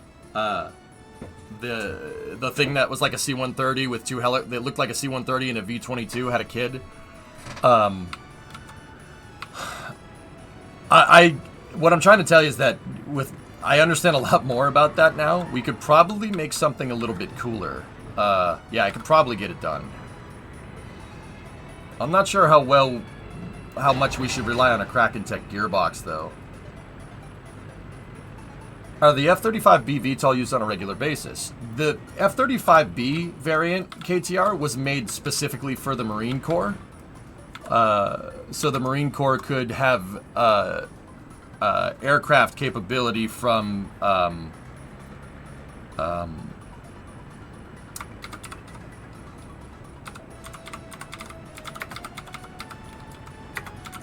amphibious assault ships.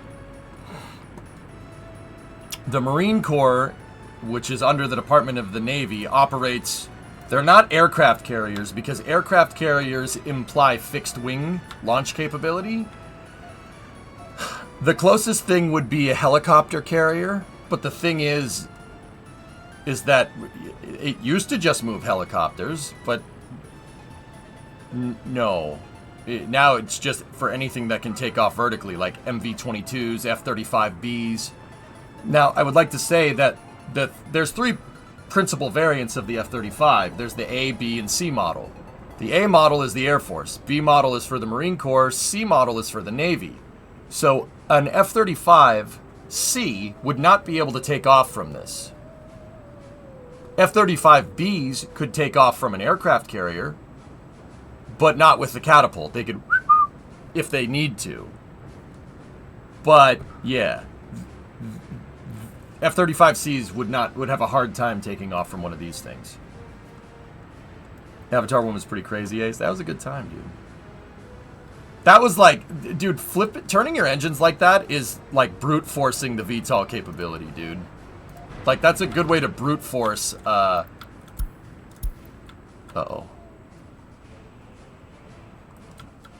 That's a good way to brute force getting something into space. Turning the engines down. Like, there are simpler ways to do it. Like the Harrier. The Harrier's genius. It's genius.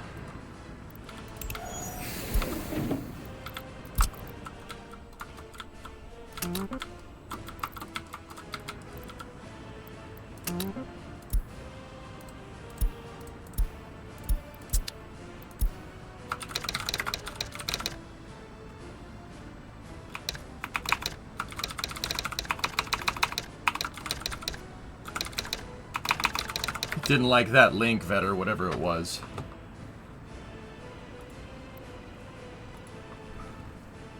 Yeah, the Yak... I know about the Yakolev, dude. But horizontal takeoff technology from the USSR. The Yak-38 does not use the same mechanism as an F-35. They exist similarly, kind of...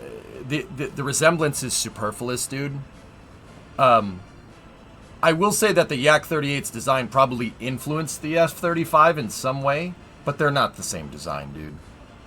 Did you hear they did landing on the moon?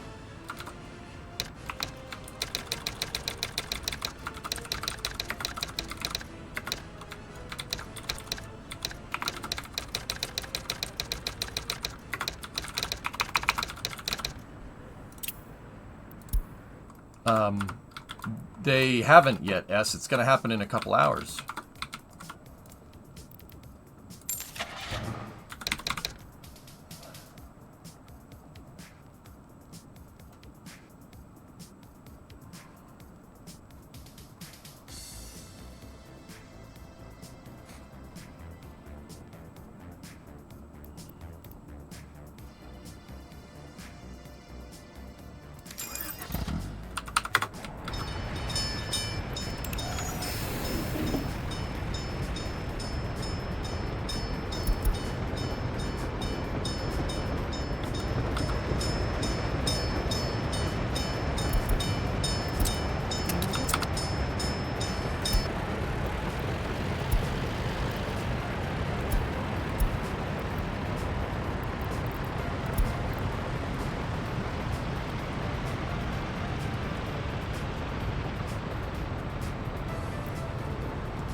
That should fix that problem. When do you suppose we will get a tilt-wing turbofan aircraft?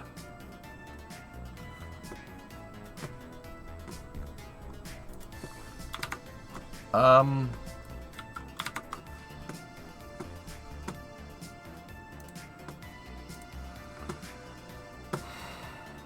gonna put that up there for rainy day, along with that picture up there.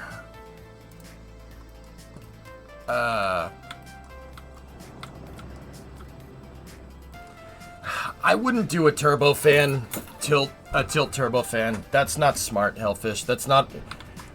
The reason why you wouldn't want to do a bypass turbofan, like VTOL, is because you're still... Well, honestly, the turbo lag. Turbo lag. Throttle input when you're in the VTOL, like going in for descent and landing and ascent and takeoff, right? Throttle input is crucial, and the spool of the jet engine, basically the input lag, is a real good way to die during takeoff and landing when you're using just a straight bypass. That's why the Osprey uses a turboprop with variable pitch to be able to fly the thing like a helicopter when it comes in and lands. With a turbofan, you don't have that. You're still subject to turbine spool. So imagine coming in for a landing and you see you're coming down too quickly, so you got to throttle up, right? Thing doesn't spool right away. And if you try to throttle up too quickly, if you have no flight management system, or what's called a FADEC, it's basically a Hawley Terminator for jet engines. It's the FADEC. It's a flight computer for the engines.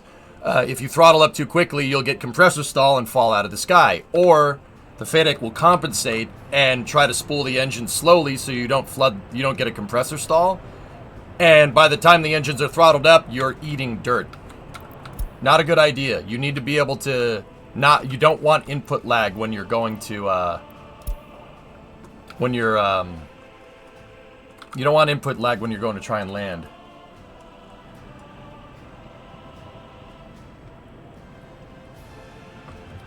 The F-35 and Harrier do it with high bypass. The input lag is difficult, but not undoable.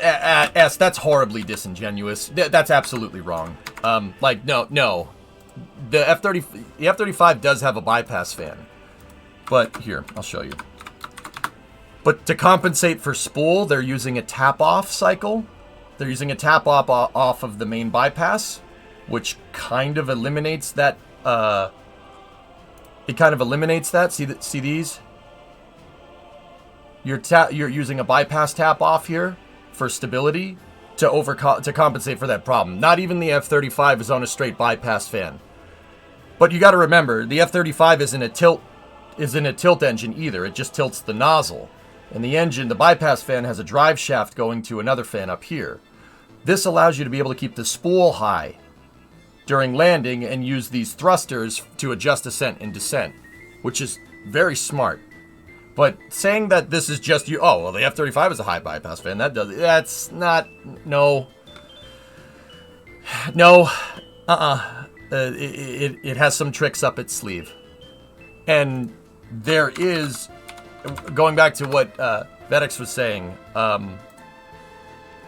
no, it's not a Yak 28, it's a Yak 141.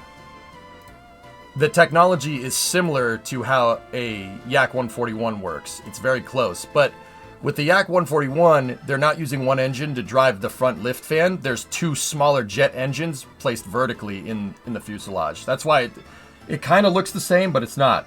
It's not the same operating principle, not even close.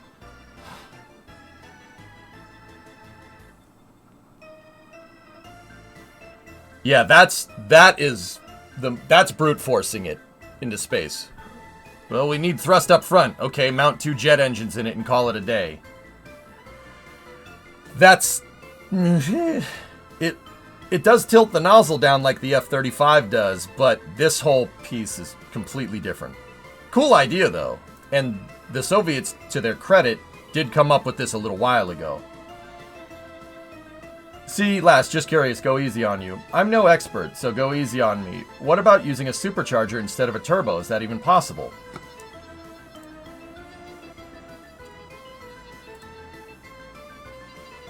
Okay, so, David, bear with me here. Jet engines are subject to turbo lag, but it's not a turbocharger. It's a turbojet. Differences, right? So, in order to understand why you can't do that, I kind of have to show you the difference here. So, believe me, I'm getting to it. So, check this out. Check it out. This is a turbojet engine. So what happens? Suck, squeeze, bang, blow. That's the case with most combustion engines, right? So, you have an intake. These intake fans, all these fans right here, all these fan blades are all on one drive axle here, okay? So, what happens is you take the air in and the fans constantly push a large amount of air into a much smaller area, creating high pressure. It creates high pressure around what's called a combustor. The combustor, see these holes in the combustor? The air gets forced in through those holes because there's nowhere else to go. Inside of the combustor, because the air is flowing in at a really high speed, you get the air to depressurize. All these little holes here basically work more or less like a venturi. And inside of the combustor, you have, well, there's a spark igniter in there. And, well, flames. The flames, right? the high pressure air gets into these flames and fuel is metered in the combustor. And how much fuel you deliver into the combustor create a bigger explosion. That explosion in the combustor is at a lower pressure than the plenum that's outside of the combustor. So, if you have high pressure on the outside of it, the flames actually don't end up backfiring through those holes. They get forced out the back, forced out a nozzle. Kind of like a rocket engine, but much lower pressure. That nozzle from the combustor is pointed at turbines. Turbine wheels. Here, let me just make sure the game is paused so my city doesn't end up hating me. See what I'm talking about? Combustor. And the air getting blown on this is basically like if you have a pinwheel and go on it, right? It'll spin the pinwheel. These turbines here, these turbine blades are attached to the same axle as the compressor. So the more fuel you deliver into the combustor, the bigger the explosion you make, the more the turbine spins, right? The more air gets sucked in. Higher pressure you generate right there. All right, they already hate you. That's fine. Face the wall, please. So, David, hear me out. What's the difference? Believe it or not, there is not much difference between a turbocharger and a turbojet. The reason why I use a turbocharger as an example is because, well,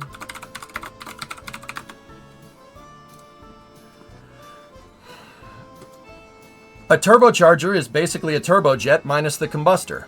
They're the same thing. There are differences. You're obviously not going to make a flight jet engine out of a turbocharger, even though you could if you make the combustor.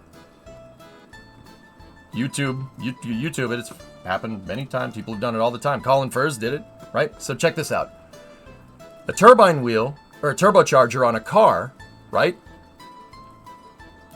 Still has a compressor and a turbine.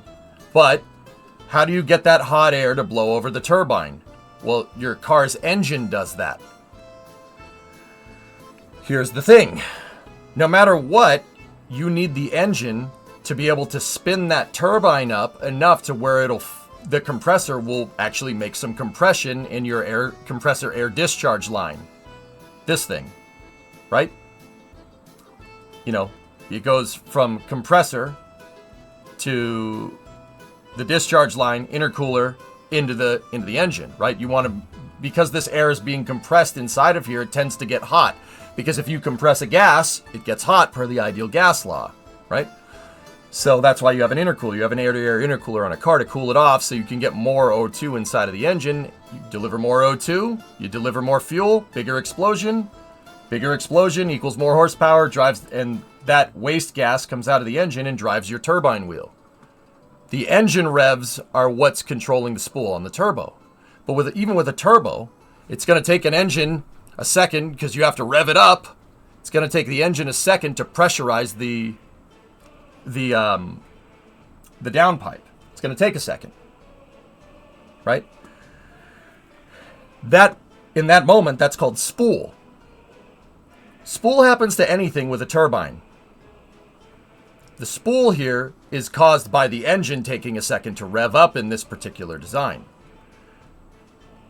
Now, with the jet engine, it's the same idea. You can't instantly deliver more fuel and instantly increase the pressure inside of the combustor or make a bigger explosion inside of the combustor. It takes a second. And even though that's pretty quick. Still going to take a second to spin up all this mass here, the mass of the turbine. It's going to take a second for that thing to really get going. So even though this is a turbojet and that's a turbocharger, anything with a turbine takes time to spool. There's a little bit of input lag. That's what turbo lag is. Now, so how do you control that with a car's engine? Because a car can rev and you can rev and you cannot rev and you can rev and you cannot rev, you cannot rev, right? You're constantly on and off the gas with a car with a turbocharger. The blow-off valve in the compressed air line and the wastegate on the downpipe are passive mechanisms on a turbocharged car to be able to synchronize the spool on the turbine with the revs on the engine. That's what a wastegate in a blow-off valve is for. To make sure the pressure is metered so when you let off the gas, you don't accidentally force like 80 psi of air into your engine and blow it up. Too much boost equals danger to manifold. Now, with everything there being said, David, if you're relying on this thing in a type of aircraft that has a turnable engine, right? If you're relying on that to land and you start descending too quickly and you try to throttle up, you're going to get turbine lag. You're going to get spooling problems. You'll either deliver way too much fuel into here, go fuel rich and snuff the combustor flame out, which is compressor stall, meaning that you've sprayed too much fuel and your fuel was, because it's a liquid, you sprayed too much of it and you basically blew out the candle with gasoline or jet fuel in this case. If you do it too quickly, you'll blow the candle out. If you blow the candle out, this stops working and you fall out of the sky. Yeah, so like I said, I say turbo lag as an example for people that maybe know turbochargers but don't know turbojets. But at the end of the day, what a turbocharger does and what a jet engine does, pretty much the same thing. It's just your method of combustion. On a turbojet, your method of combustion is a combustor. With a turbocharged system, your method of combustion is an automobile engine. Little bit of a difference here. It has to do with adiabatic compression and all this nerd stuff. Long story short, a car engine isn't a jet engine. This has a piston doohickey that goes up and down. This one doesn't have a piston doohickey that goes up and down.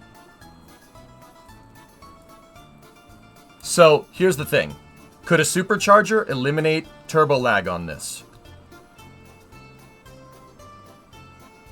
I don't see how, because a supercharger is driven from an internal combustion engine. Your method of combustion is different on a supercharged car than it's parasitic off of the drive shaft. Jet engines don't make shaft horsepower.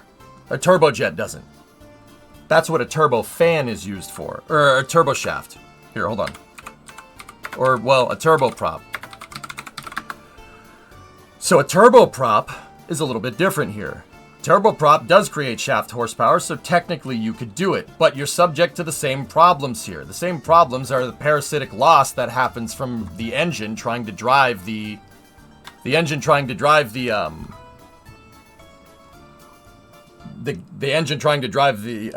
belts. A supercharger can take horsepower away in some scenarios if it's not delivering enough pressure. The work that's exerted on the crankshaft will sap too much horsepower away and the car can shut off. So, David, check this out. This is a turboprop.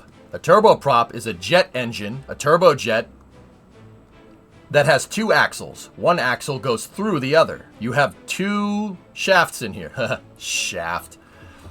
So you have your turbojet, just like this. But the turbojet axle is actually hollow, like this, and there's another drive shaft going through it. Why? Well, in this particular design, you have your turbojet, and your turbojet has two turbine wheels, right? And those two turbine wheels are designed to drive the compressor on the turbojet, just like this. Straightforward stuff, right? There's another turbine wheel behind that. That turbine wheel is attached to a drive shaft that goes through the jet engine into a gearbox, a reduction gear, that drives a propeller. Turbojet, propeller. Turboprop. That's what a turboprop does. Coincidentally, this is also what a turbo shaft does on a helicopter. Could you have a supercharger in this application? Sure. Why not?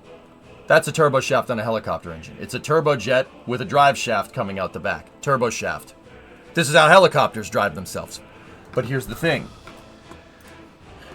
So, in order to make a supercharger work, you need shaft horsepower. You need a drive shaft or something that's attached to the screws on your supercharger, right? Here's the thing. So, in order to get a supercharger to work, you need a turbo shaft or a turboprop. The problem with that is that, well, in a helicopter, you're attached to blades. Your drive shaft is attached to a blade.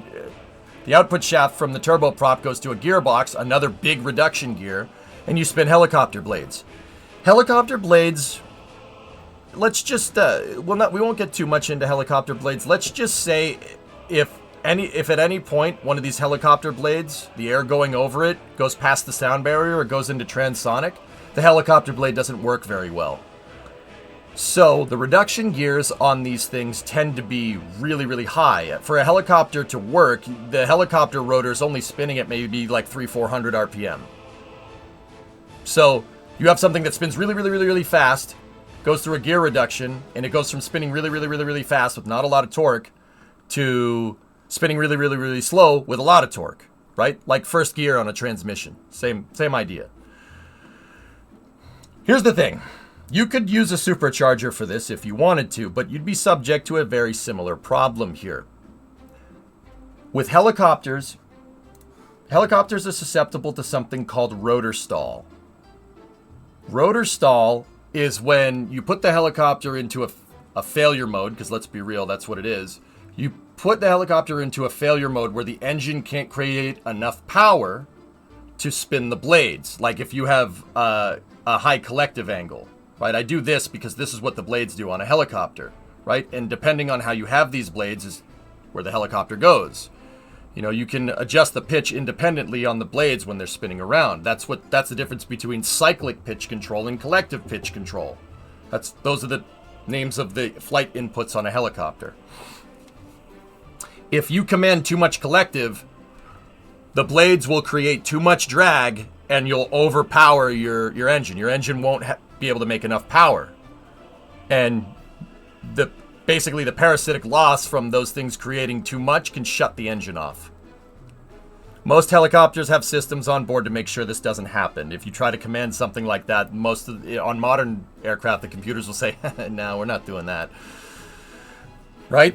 So you could use a supercharger to eliminate spool on a turbo shaft, but you would run into a problem where it might snuff the flame out. You're basically back to square one. You get compressor stall, which is not ideal. You don't want that. That means the engine stopped working. What is a supercharger? A supercharger is something that creates forced induction on a air-breathing combustion engine to basically force more O2. Force more oxidizer into an air-breathing engine. Could be a car engine, could be a plane engine with plain internal combustion engine. It doesn't really work too well with jet engines. Now, there's one more additional bit. I mean, David, how much do you want to nerd out? Is this question sufficient? We could get into one more thing. That's called compressor staging and turbine staging, but I think that's kind of a little bit of a side track on our already side track. You know, there's auto rotation on helicopters if you create compressor stall, you can auto rotate back down to the ground. Yeah, Weiserman, exactly. Mm-hmm. But even with auto rotation, if you command too much collective during like when you're trying to land on auto rotation, you can stop the blade and then the helicopter turns into a brick. Let's not get into geared turbofans. Yeah, this stuff gets complicated very, very quickly. It gets real complicated real fast. Oh, yeah. Yeah. Compressor staging is... You could use compressor staging to overcome that problem on a car engine. So like a turbo supercharger on a car motor. With jet engines, they already do that by creating by what's called axial compressor staging. So see how there's a bunch of different fans?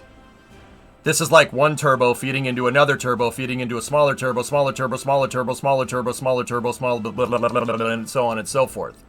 Now, That's hard to do with a car because turbochargers are not what's called an axial compressor.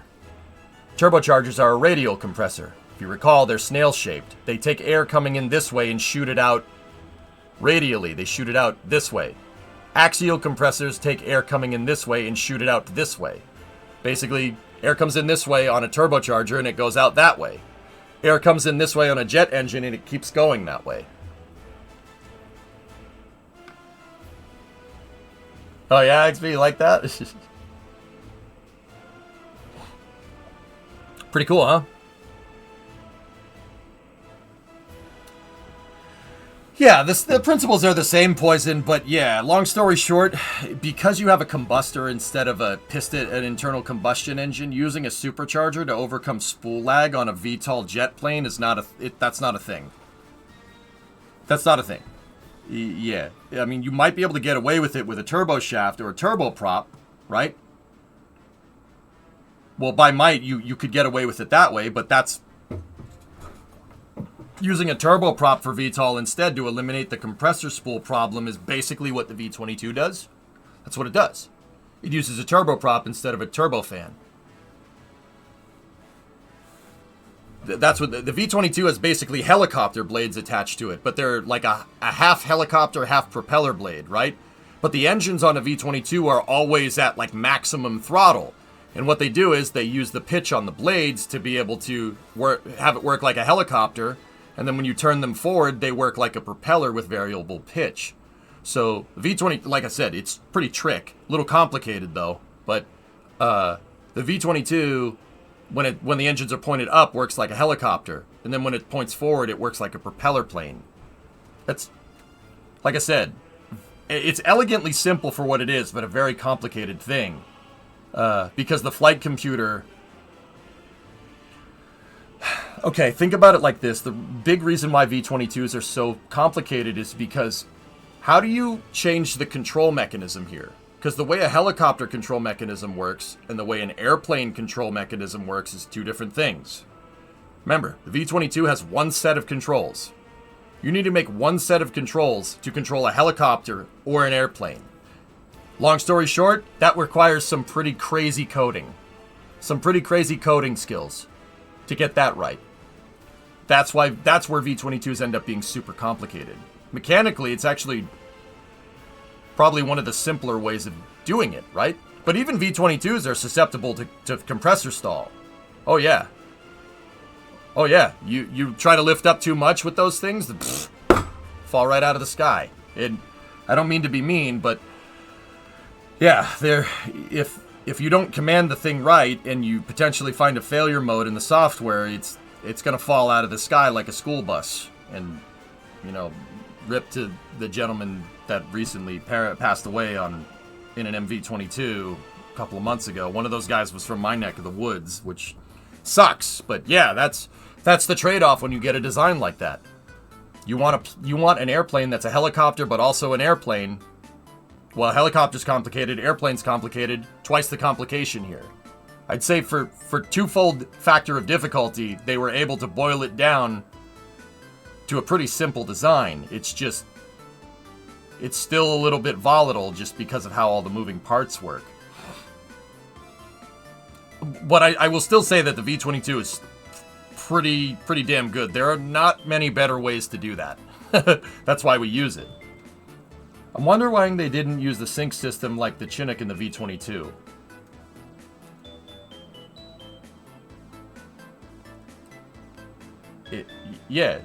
No, the V22 has synchros. Absolutely, Hellfish. It absolutely does. Oh yeah. Yeah, the V22 has a synchronizer. But the thing is, man, because the blades are so big, they need to work like a propeller and they need to work like a helicopter blade, you're putting a ton of wear on that synchronizer box, right? Because think about the aerodynamic load that gets put on these blades when you demand them to do this in flight. To go from being able to move like this when you're in helicopter mode to being able to move like this. The load that gets put on that synchronizer on it, yeah, that's the Jesus nut in the design.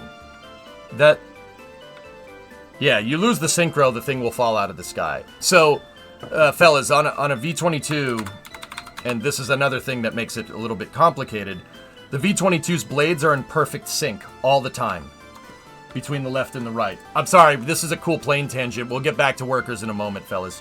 The blades are always synchronized. The reason why is because if they weren't synchronized, the precession of each blade, if they're perfectly synchronized, the gyroscopic forces from the thing spinning will cancel each other out. So, believe it or not, there's a synchronizer gearbox right here. That's why there's this big bubble right there. See how it's bulbous? There's a synchronizer box. And there's a drive shaft that comes out of this motor that goes through the wing and into a synchro here. And then there's a drive shaft that comes out of this and goes into a synchro. It very much is like a synchronizer on a transmission. Same idea, except you don't change gears. It's just a permanently locked synchro. Now, what a lot of people don't know is that a V22 can run off one engine. You could shut this engine off, and this engine, through the drive shaft with the synchronizer, would be enough to drive both propeller blades. You can fly a V22 with one motor. Pretty crazy, right? You could do that with a Chinook as well.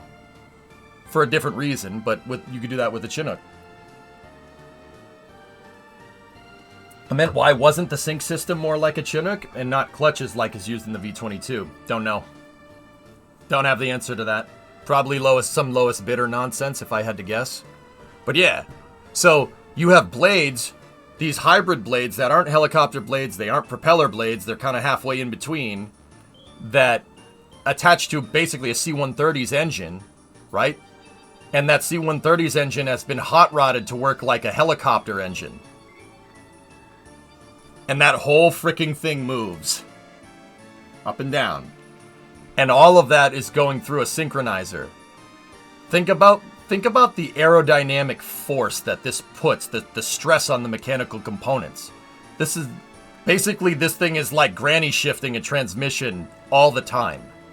Helicopter parts get a lot of wear because of this. That's why it needs maintenance. V-22s just need a lot of maintenance. No, it's Bell Vertol, which Boeing acquired, so. Yeah. Think about the gyroscopic forces that get introduced to this airframe when the engines turn. Think about it. So, you guys ever, like in 7th grade science class, did they ever have you have a bike wheel and you hold it on an axle and you spin the bike wheel and then you try to turn it? The gyroscopic forces prevent you from turning it, right? Think about that every time those V-22 engines turn. That's exactly what's happening. So you're going to need some type of mechanical system that can overcome those gyroscopic forces.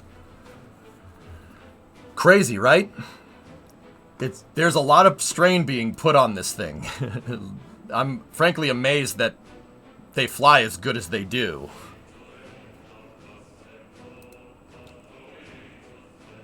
No, man, either public schools in Massachusetts are much better than Texas or you went to a private school.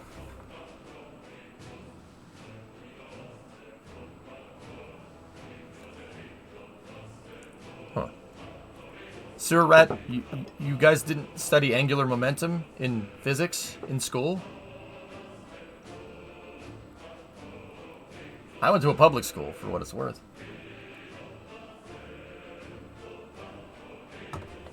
I mean, to be honest with you, Sir Rat, I didn't pay attention. I was too busy playing Counter-Strike. I learned all this stuff after school. I found a bolt missing on your Jeep suspension. It's a Jeep. If parts aren't falling off, you're doing it wrong. Kurwa Raketa! Da.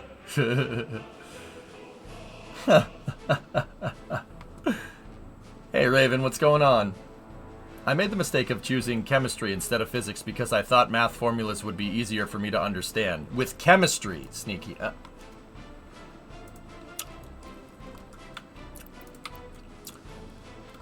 I wish you good health in the future. You saw that pin? Alright, let's get back into workers, dude. So, I gotta stop my citizens from hating me here. For whatever reason, the happiness is tanking for me, and I'm not sure. Oh, yeah, that no water thing probably has something to do with it. Is my second water facility almost ready to go? Nope.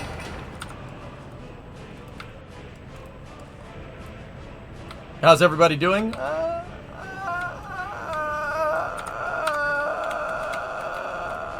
I've been better. Give them booze? Yeah, that's an issue. Yeah, that's a problem. We should probably make sure that this, you know. Oh, that's good. Okay.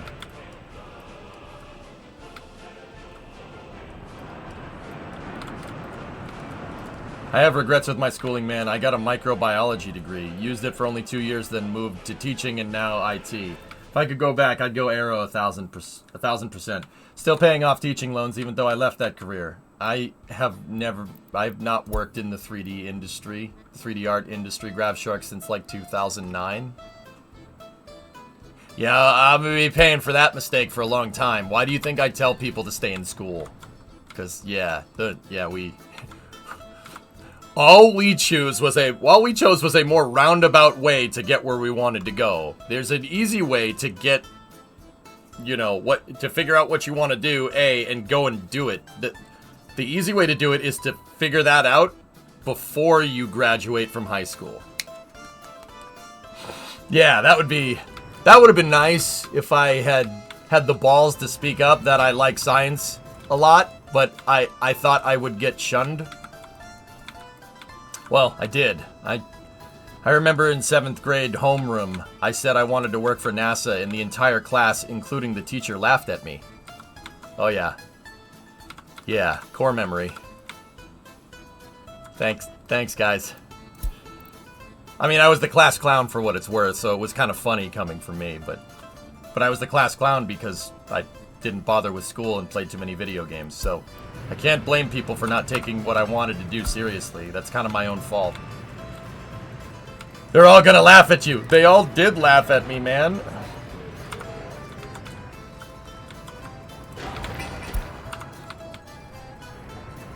And now you're losing your mind in world workers and resources. Who's laughing now?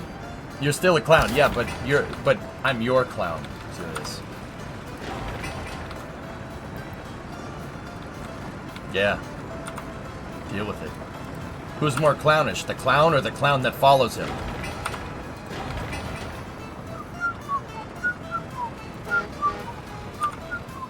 Anyway, my first time here. Love the explanations. Keep up the good work. Thanks, man. Kurwa raketa. Dobre.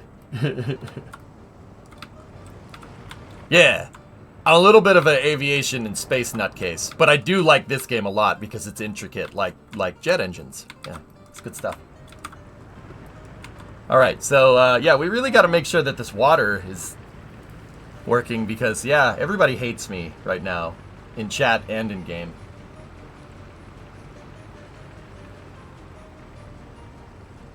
You've done well so far. You know a lot about rockets and stuff like that. Yeah. Yeah, I do my best, Pigeon. Yeah, Hellfish, you know, that is a plus. It is a bonus.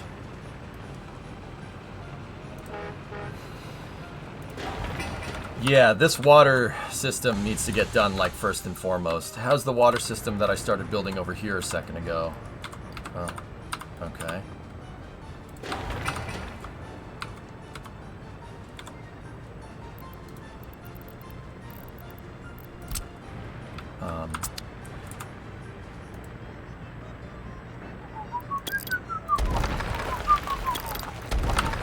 What's the flow rate on this well? Hold on. Let's pivot back into the game. We can talk more about space stuff later when Intuitive tries to go and land on the moon, which should be happening in about 2 hours. Are we making money yet?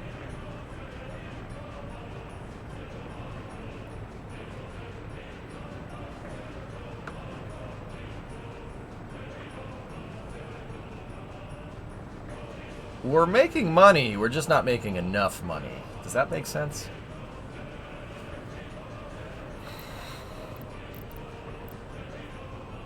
Maximum production, maximum daily, 70 cubic meters.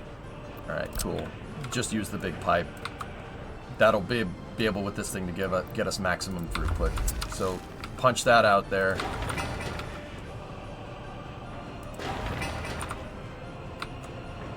Okay, so we have a treatment plant, and now we need... What's the treatment plant throughput? 120. Okay, cool. That pipe needs to go out to a switch.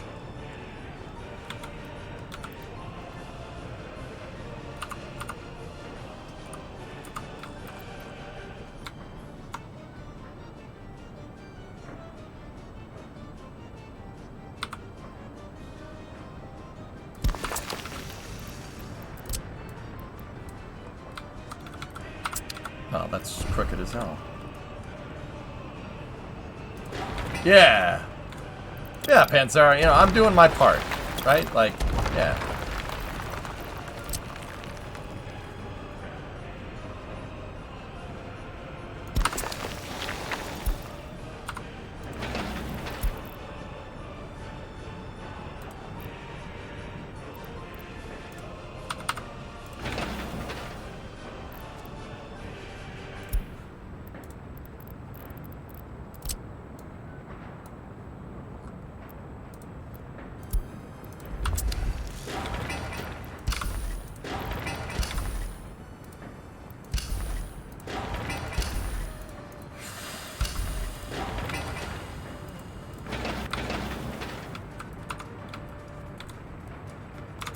Thor, what was that? Man, I was in the VOD where you were about to set up the city. How you fallen so far? Hey, we're alright. Thor, we got a new landing time for Intuitive. Enjoy this V-22 while I check. Flight controllers chose to exercise an additional orbit before starting the IM-1 landing sequence. The new anticipated landing time is 17:24 Central. We expect the landing stream to start on the IM-1 webpage in NASA TV at 1600 Central. So that's 5 p.m. Eastern. The content on both streams is identical. Cool. All right.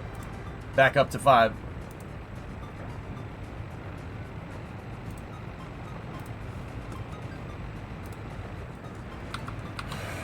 Identical. All right. Now we need a water substation here.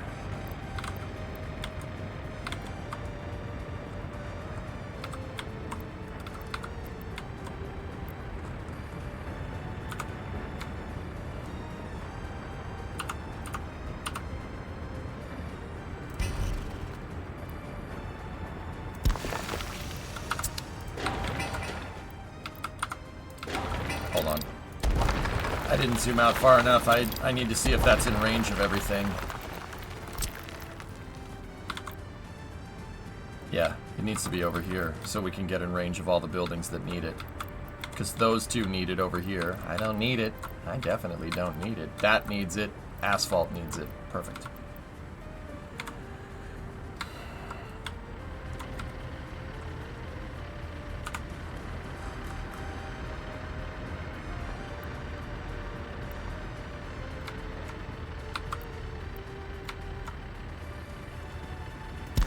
There. Commit. Skip a step and just make it a dirt path. Alright. Now we're going to need big water pipe. And we need to...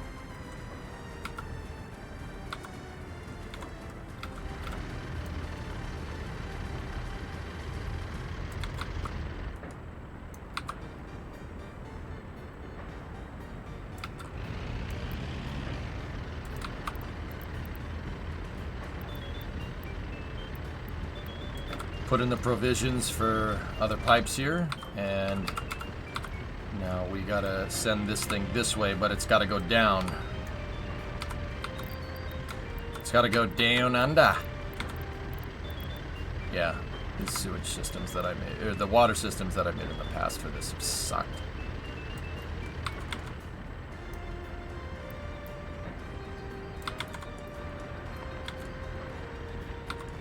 Oh no, people are getting rowdy soon, man. Shh. I don't know what I have no idea what you're talking about.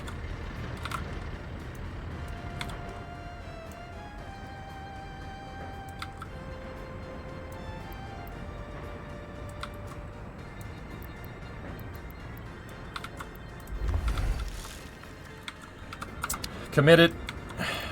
Resume construction.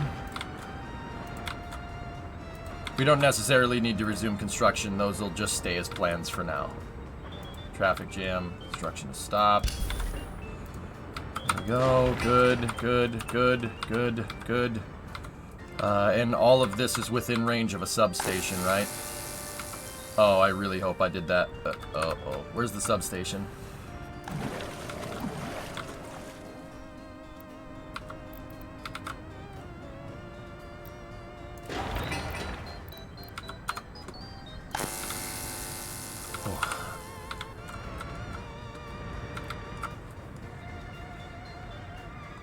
Nah, Gek, it got pushed back. It's about 2 hours. No. 4 hours from now, give or take. Come back in 3 hours if you're just looking for the lunar landing, bud. Oh, that's good.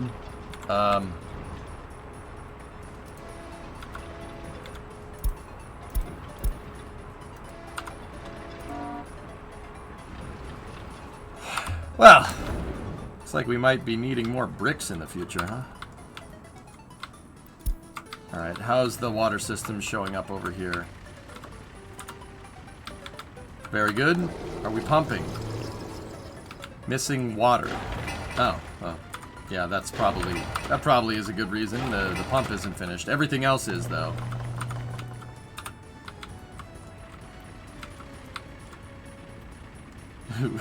Caffeine. Oh, money's at 0. Oh, time to refinance. All right. 1272330. Bye-bye. Oh, paid off one.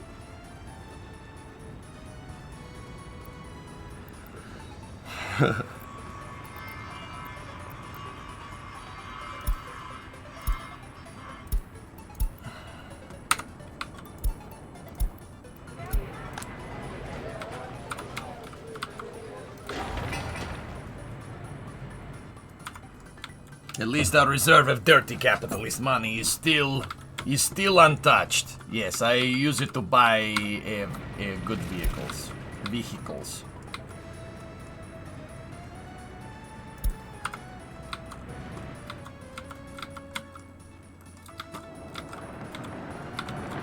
Choo-choo train. Honk honk. Yonk. Alright, that thing exported all the grain from here. How's the fertilizer doing? Do we have any fertilizer?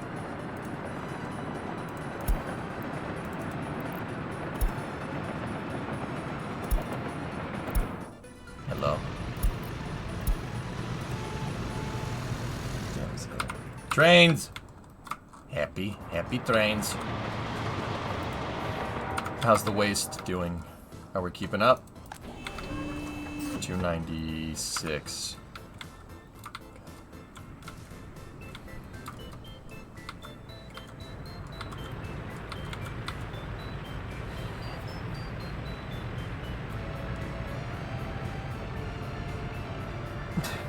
Abel, I wouldn't condone doing something like that. I remember when your people's happiness was above 70%. Yeah, they're not doing good right now because they don't have any drinking water. Yeah, that whole, not having enough water is not doing us any favors here. Give them bars and pubs. I have that. We could build another one. Alcohols.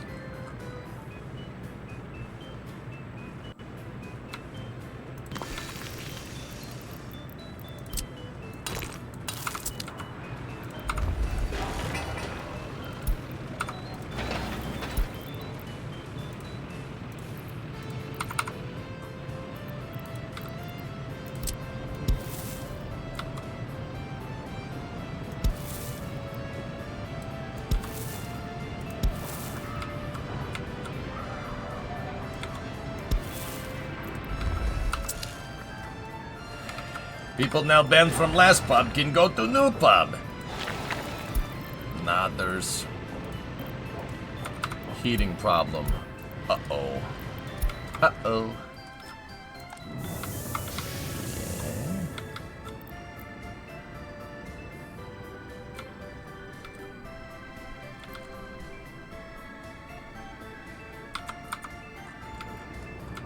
Pub is basically church of alcohol.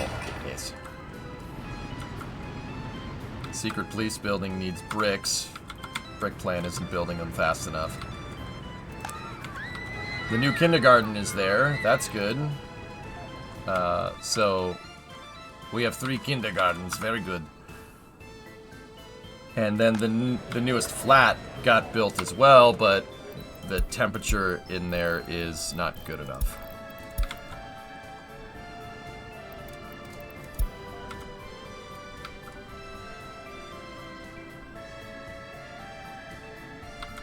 Yeah, it's a little chilly.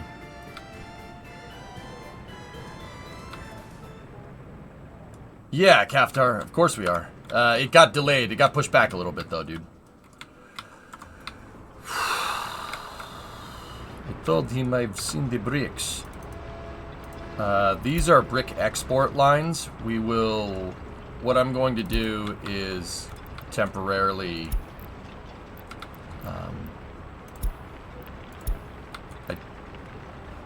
Alright, fine. We'll get into it this way.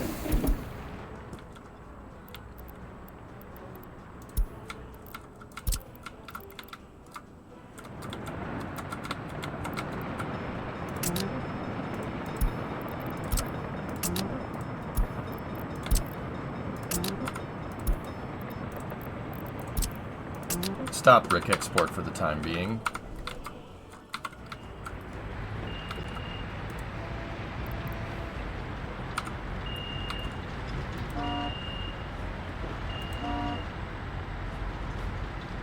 Oh boy.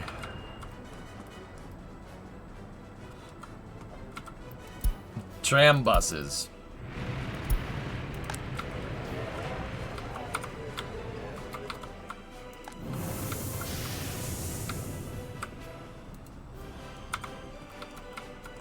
I've grown too fast. See, here's the thing. You take out a lot of money in anticipation of rapid expansion, and when you expand rapidly, you end up having way too much influx. So you end up spending that money on all the systems that you need to account for a higher population, and then building the dang thing that you're trying to build doesn't get done. It's a really easy trap to fall into with this game.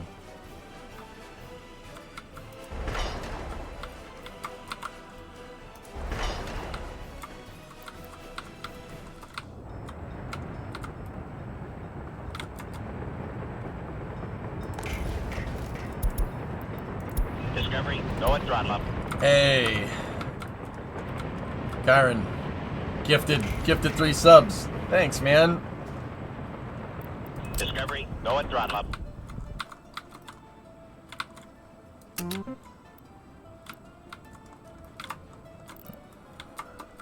Discovery, go and throttle up. Thanks for gifting 3, dude. Appreciate it.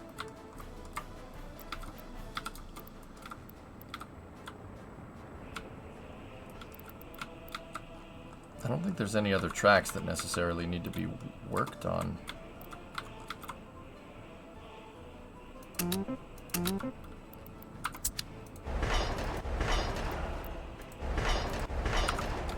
Alright, how's the bridge construction over here looking? Did they...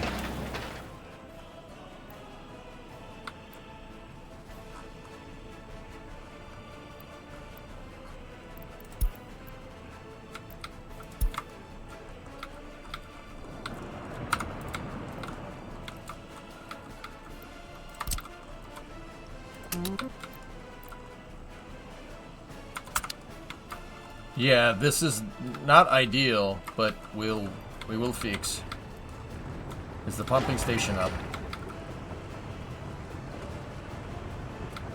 Starting new save in 1991. Zap, I'm kind of... yeah, for the most part, that's looking likely. But what I want to do is see if I can fix this. I like the challenge of seeing if I can fix the problems that I've created for myself. If I can pull this one out, I kind of want to see if I kind of want to keep playing this, but I'm not gonna lie to you, I will more than likely fail. And I won't be able to pay off the credit fast enough. When that happens, yeah, we'll just play a new, yeah, we'll start over. Might not happen in 1991, but I've noticed that I'm refinancing a lot faster than I was previously. So yeah, ooh. Prison is expensive to build, but court is not. Gorbachev tried to fix it. Yeah. If you're playing a USSR simulator and you collapse, didn't you technically win? Yeah. Hey, Surat, thanks for the resub. Subiversary, 1 whole year of EJ's STEMmy goodness. Right on, man. Of course, Caffey. Yes, you are good people. Alright, Jens. Sleep well, dude. I'll see you tomorrow. 1 year left in the mission, comrade.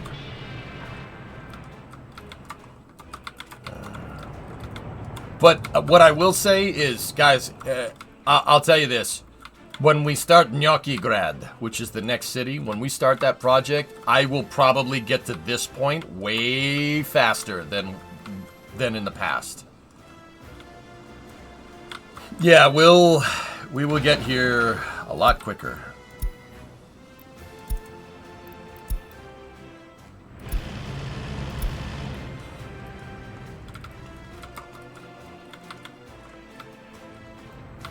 Kirov reporting. Good day, Commander. Yes, I really have to go, number 1.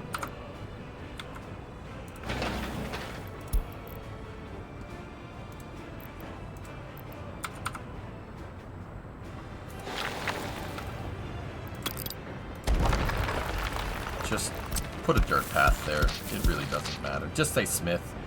None of this matters. Like these paths, I'm not gonna pay to pave a freaking path to the damn water pump that no one ever is gonna use, so.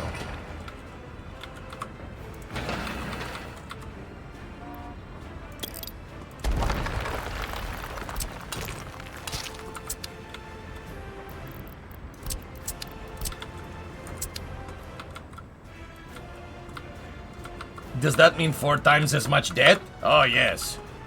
But, no. But yes, you silly Yoko. Silly sneaky Yoko man. Something about the moon today. Alex, we're gonna... Intuitive Machines is gonna land. Their Odysseus lander on the moon. Should be happening around 5 to 6 o'clock. It's 3 o'clock right now, so we'll play this until they pick up their coverage, and... yeah. We're gonna cover that landing, dude. First U.S. lunar landing attempt. Powered lunar landing attempt since 1972.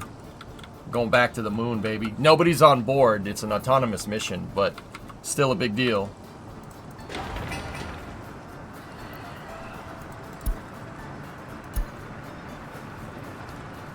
Yeah, what is this? Capitalist propaganda?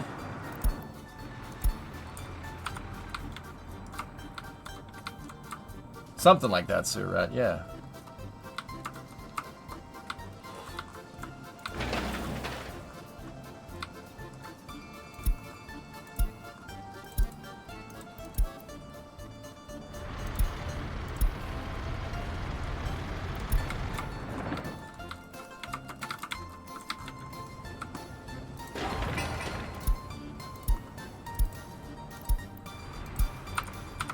Oh, yes, driving behind the snowplow. Yeah, the toolbar death, I know about it. Yep, yep.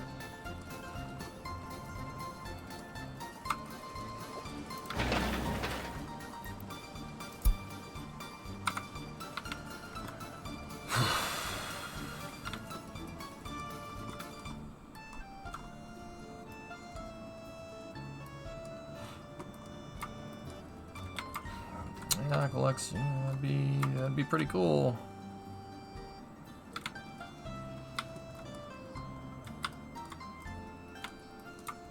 I think while my citizens freeze to death, I'm gonna go figure out how to make I'm gonna figure out the rest of the connections. Because building out all this stuff and doing out all the plans, is... Yeah. It'd be a good learning exercise before I inevitably fail.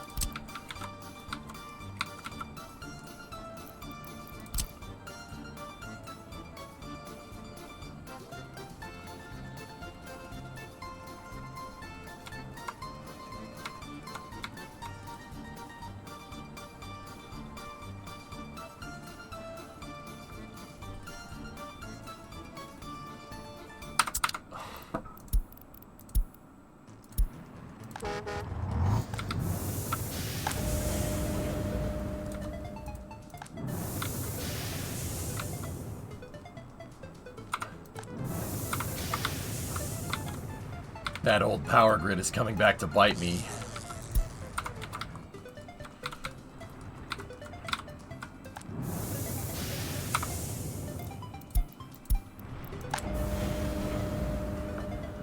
Oh.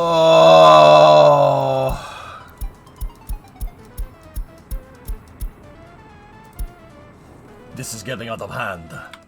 Now there are two problems. You've probably been asking this before, but have you seen For All Mankind? I get asked that on the daily. What do you think about it? Is it a realistic alternative history? It's realistic for the first season. The first season's awesome. The second, third, and fourth season lost me, dude. I have no idea what's going on. I mean, it's a cool story. The story is great. But in terms of technical feasibility, they kind of decided that they wanted to be The Expanse and not alternative history where the space race doesn't stop. Yeah, it got weird, man. It's a cool show. Like I've gone on rants on stream saying like I hate it. The truth is, it's a cool show. It keeps people entertained, gets people involved in space. I can't complain about it. But also, I started watching the second season and I was just, what's going on here? This is The Expanse. This is Star Wars. This is not realistic alternative history. Yeah, they kind of take some liberties with physics in the second and third season that I'm just like, eh. But they did it to make a better story. I get it. I would contend to say that you don't need to come up with some magical propulsion system to make a realistic alternative history future, right? You don't need to move to like making your spacecraft work like they do in The Expanse or in Star Wars or Star Trek or something. I contend to say that with the existing technology, you can write a pretty damn good space story, like The Martian, for instance.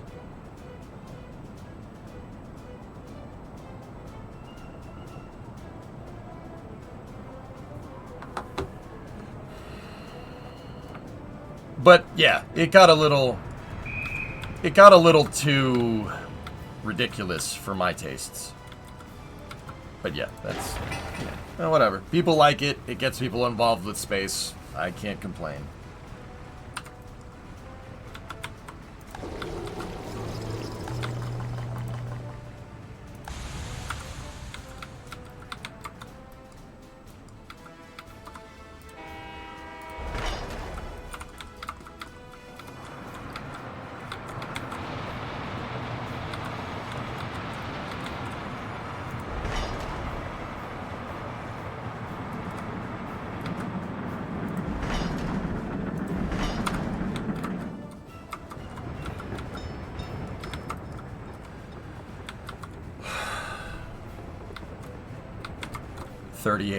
We're not. This is getting bad very quickly, but I can't do anything about it until the damn water is fixed. Like, that's...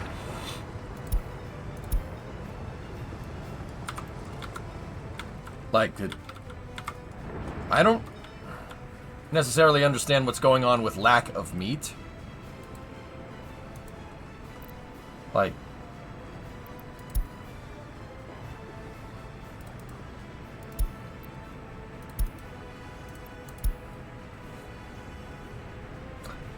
Gotta tell the truck to actually start the route there, idiot. Yeah, that's probably Alright, well, that's gonna fix that problem.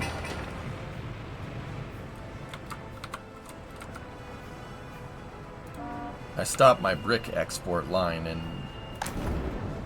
yeah, that's gonna screw us on monetarily for a little while. Water level low? Yeah, my pumps can't produce enough water for all the... They can't keep the water pressure. Clayton, yeah, that's a thing in this game.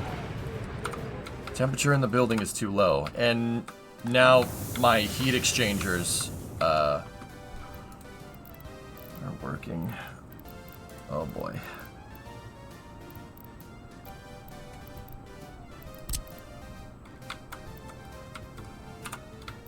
We're gonna need a heater line.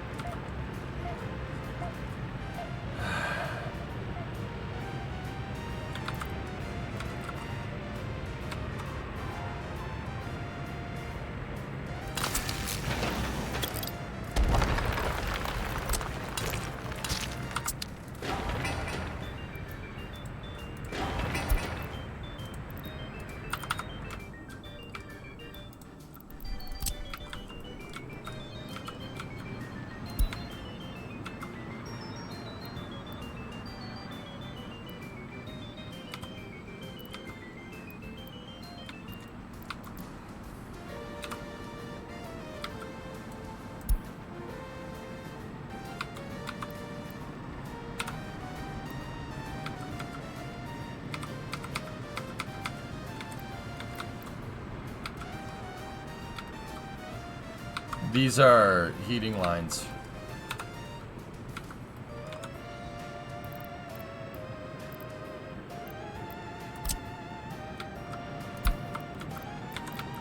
Oh, I didn't have it set to an underground line. That's probably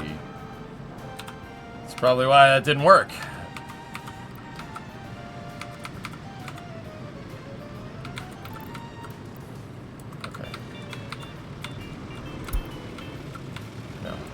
Can't get away with that, so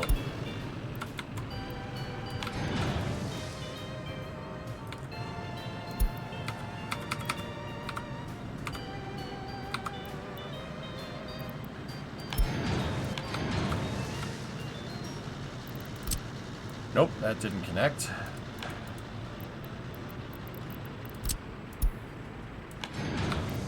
we go.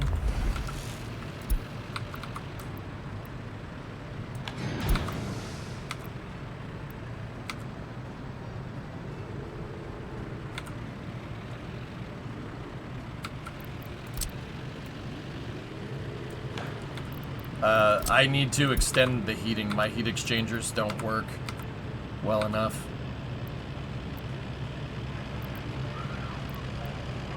I need more pumps for it, basically. That's what I'm trying to say.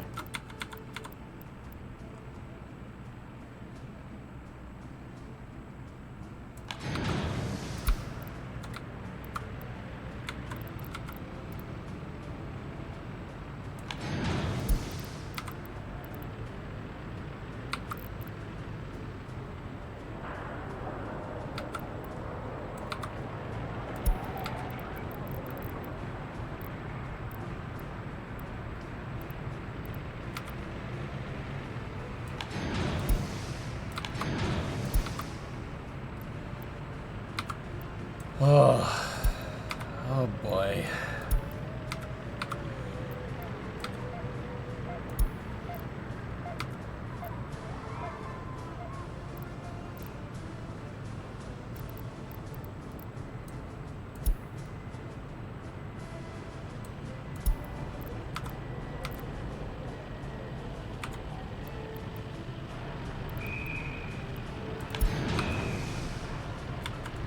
I have an idea on how I want to set this up in the future.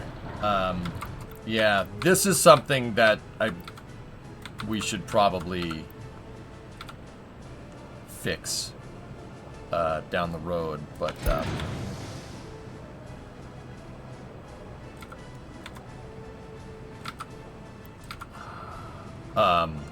what I'm gonna do is put all of my electrical is gonna have like a certain level, all the plumbing, all the water, like Water lines are going to have a certain level. Sewage is going to have a certain level. Keep them all at different levels.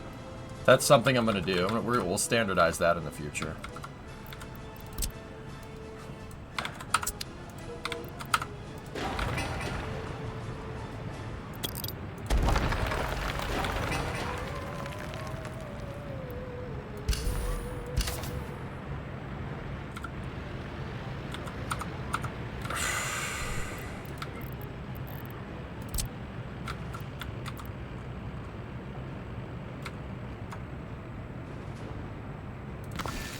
Please let me make this pipe.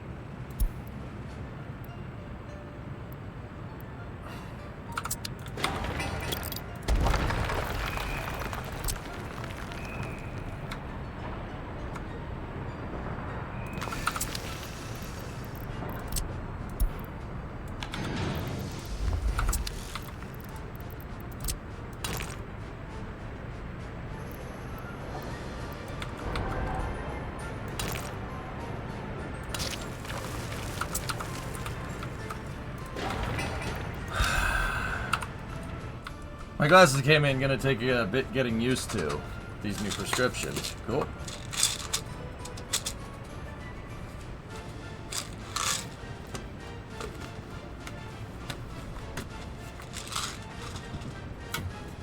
Ibuprofen.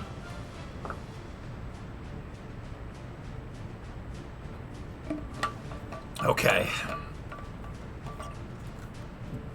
From the Earth to the Moon is really awesome. Yep, we're gonna start losing population if I don't fix this. While I was working on that, how's the water coming? Pumps are almost ready. I have a coal mine. Coal in itself isn't great for selling, right? No. Nah, drummer. Sell it. I would only sell coal when you don't have the systems that your coal mine is going to be feeding. Steel mill, power plant, stuff like that, bricks. I would only set up to export coal before I have those things figured out. So, like, it's something to supplement your incomes while the coal is getting ready to go. But yeah, once you get steel or power plant, exporting electricity is way better. Hey, Audrey. Yeah, Kaffia. Oh, I know. I told you they're gonna start leaving.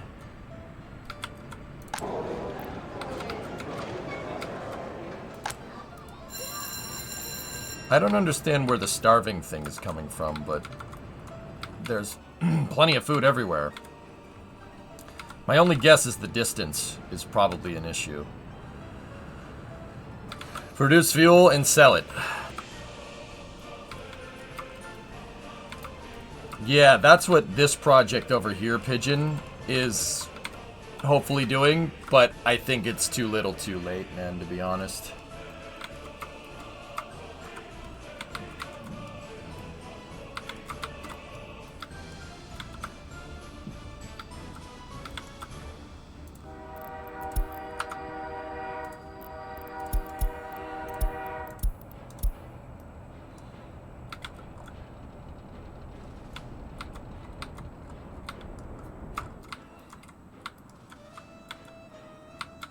Well, those bridges are finished, and that's good.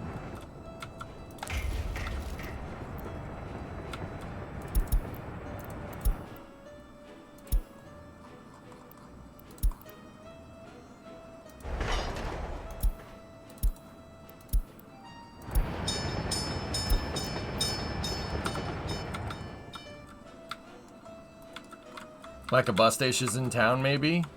I have three of them. 3 big ones, actually.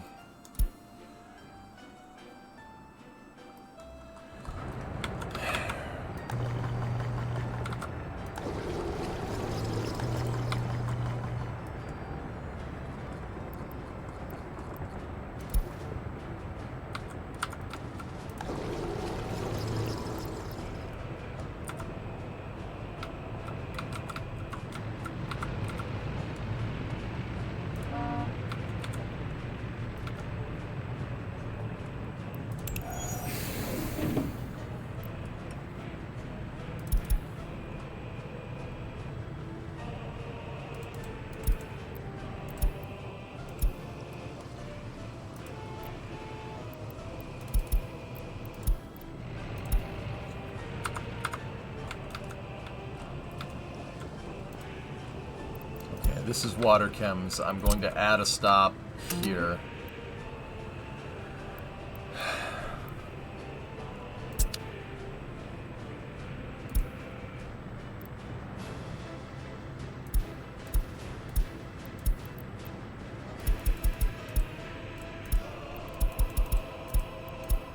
$50-50 loaded Ilios there, and now we're gonna need another truck. I'll probably buy another one, or just use something that we already have. That guy can haul chem. That's crops to fabric, which we're not using right now. No small bus stops? No, not particularly. I think I ended up growing too fast, dudes. I didn't build out my water and food systems to take into account all these gigantic flats here. I mean, look, that bus is gonna pull everybody in, and then, yeah, oh boy. I mean, what I could do is if we have an extra bus around, maybe we could move people around the bus stations, perhaps? Maybe that will help, like... Because I notice we have a lot of passengers. Passengers just want to go to other bus stations, right? They just want to move around the city. Maybe that's why the food isn't accessible. So, let's go here. I got plenty of dollars. We'll buy an RTS, and then I'll build a Spaghettov loop line.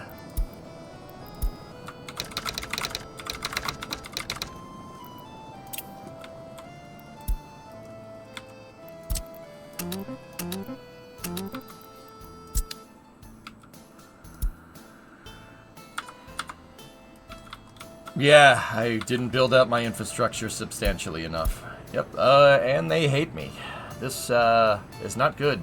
Yeah, this is kind of interesting that this is all happening.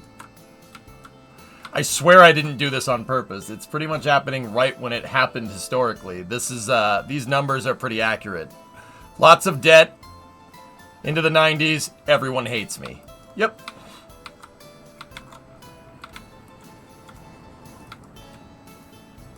Yeah, that's about right.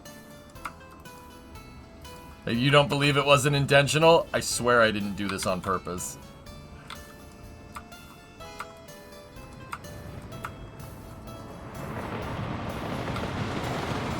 This was because I meddled with stuff that I didn't understand at the time, which...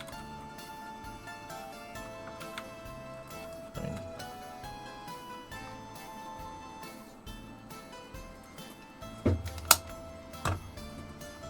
That happiness meter saddens you. Well, they're a little happy.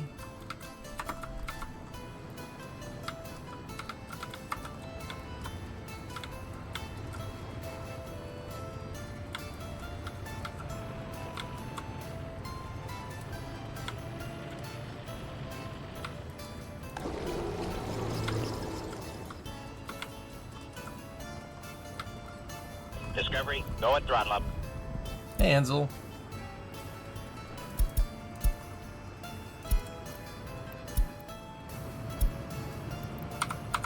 We're about to get our water supply up and running.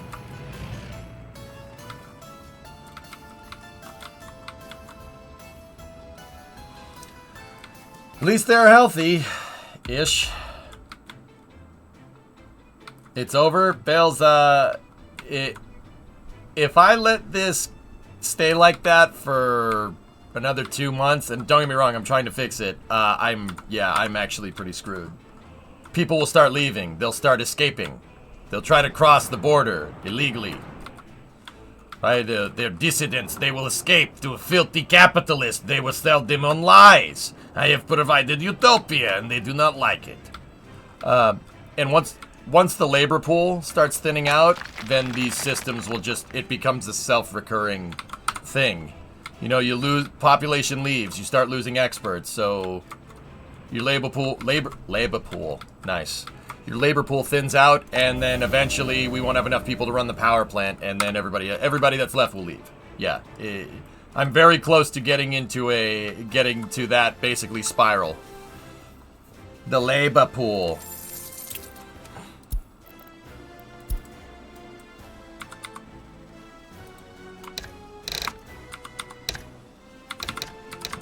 So, I might not have a choice here. Communist Event Horizon. Yeah.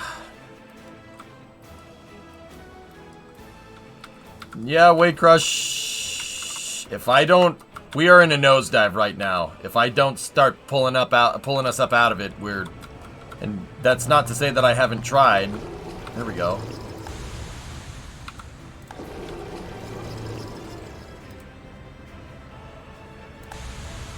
Water should start going back up.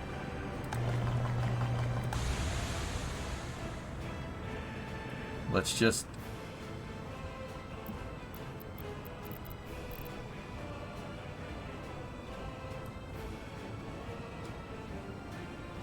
You need to pay people to work. What? No. No, I don't. No, I don't. That's the funny part. See, that's the fun part. No, I do not.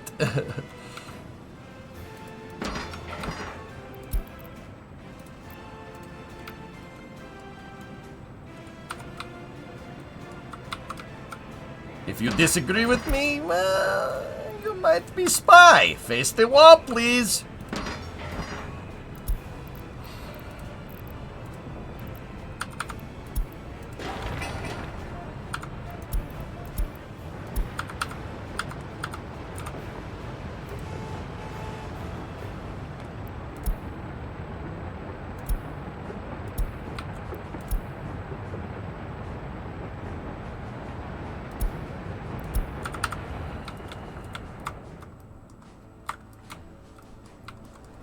Yeah, Pigeon, that's been the debate here as we basically get to... We're under 4,000. Nice. Starting to build up that water pressure again. That's good. That's an improvement. Starving.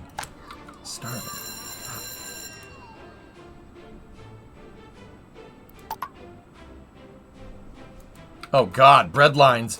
Oh God.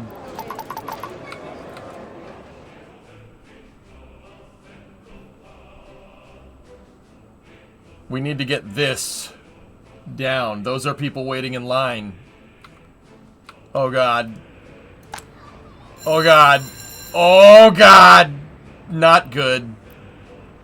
Yeah, we need self-checkout lines. Why didn't they think of that? Oh.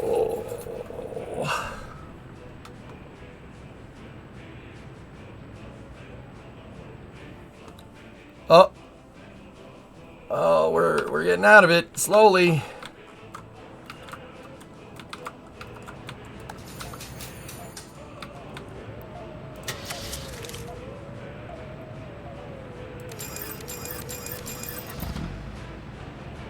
Yeah. Buy some bourgeois Mercedes for our secret police. Dude, you can't make this up. This is nuts. I can't believe this is crumbling. Dude, I swear I didn't induce this. I did this completely by accident, but it's funny, the parallels here. It's like when we made Venture Star in KSP. I wanted my program to parallel the real program, and I ended up stopping at the first time it exploded. That's very strange. I swear I didn't do this on purpose. I actually wanted to see if I could pull out of this nosedive, but I'm not sure it's gonna happen. We've hemorrhaged off 500 people. It's gonna be tough. Chad also underfunded you on that program. Yeah, well, that's on me for not being able to project the scope of the program correctly. That's poor project management on my part, RJ. Believe it or not. It's nobody's fault but mine. 500 less people to feed. You have been promoted to head of secret police, mother. The mother police.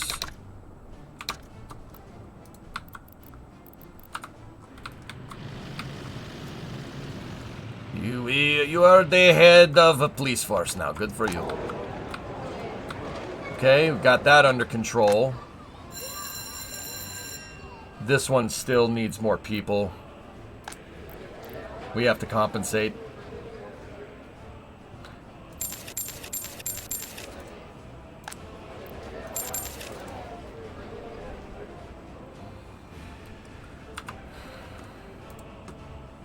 We need more sellers here. There we go. There we go. Come on. I just paid for a bunch of people to move in. It's gonna hit me right in the pocketbook.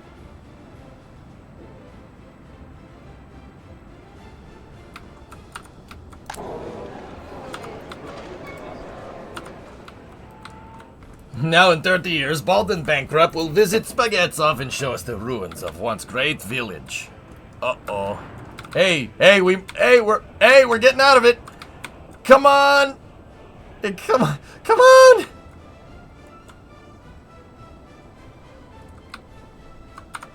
Yeah, when times get desperate, people start praying. I can't have that. They must pray to...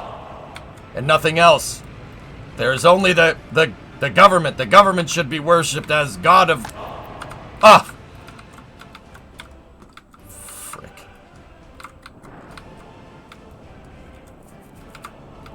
The nosedive has given up with enough speed to pull up.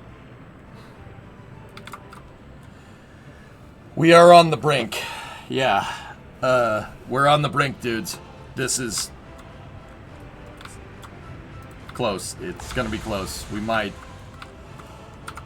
Bah!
Just one more. It'll fix it, bro. I swear.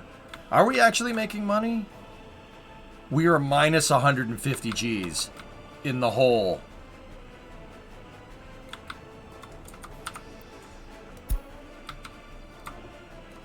Last month. Not great, Bob. Not great. Have you managed to pay off the loans?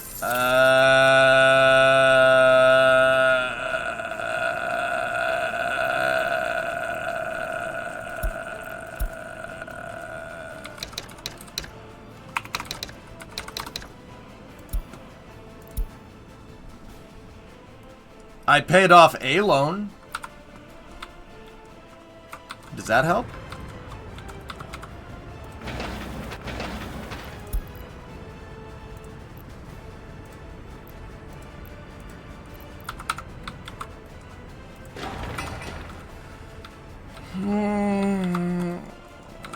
I paid off loan.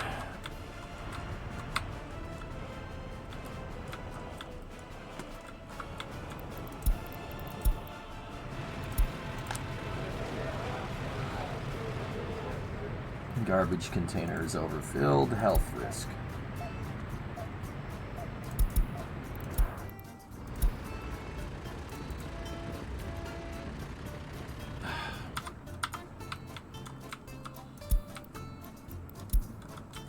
$26. We're going up. Unable to visit a hospital.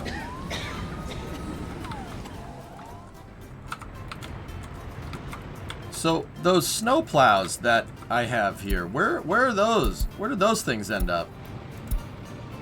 Yeah.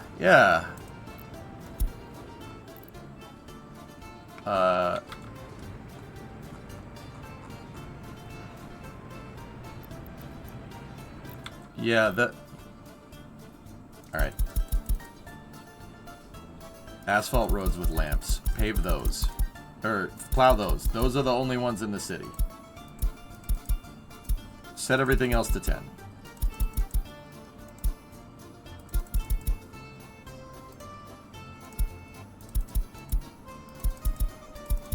There we go. There's no such thing as loan, only gift from government.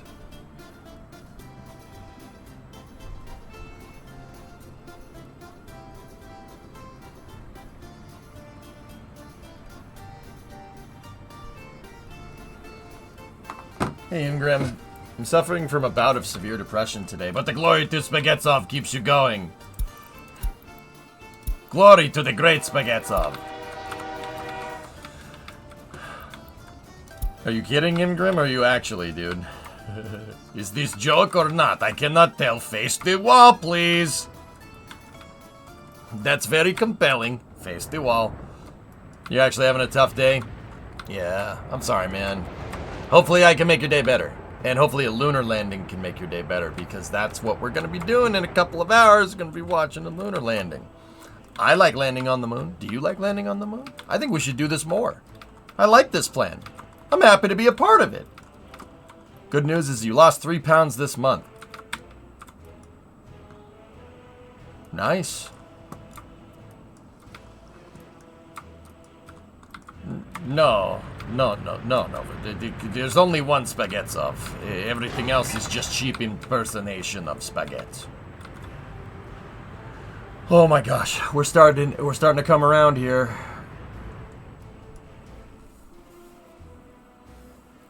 New Spaghetzov. Problem solved. Oh god.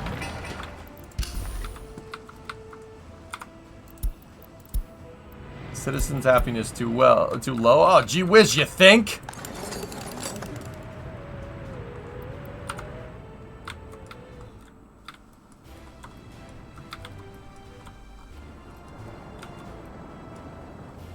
You would be Nova Spaghetzov.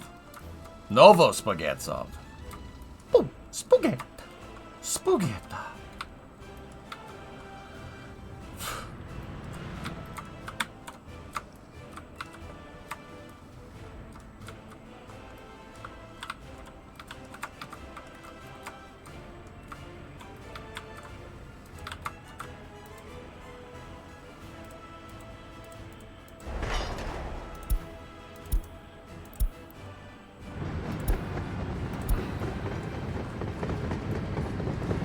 Sister town, Lazanyov. Lazanyov.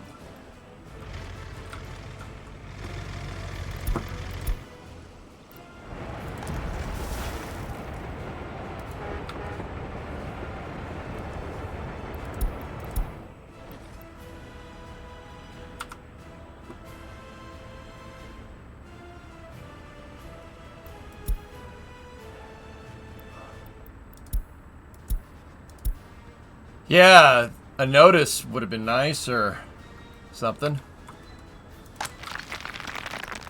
Yeah, that...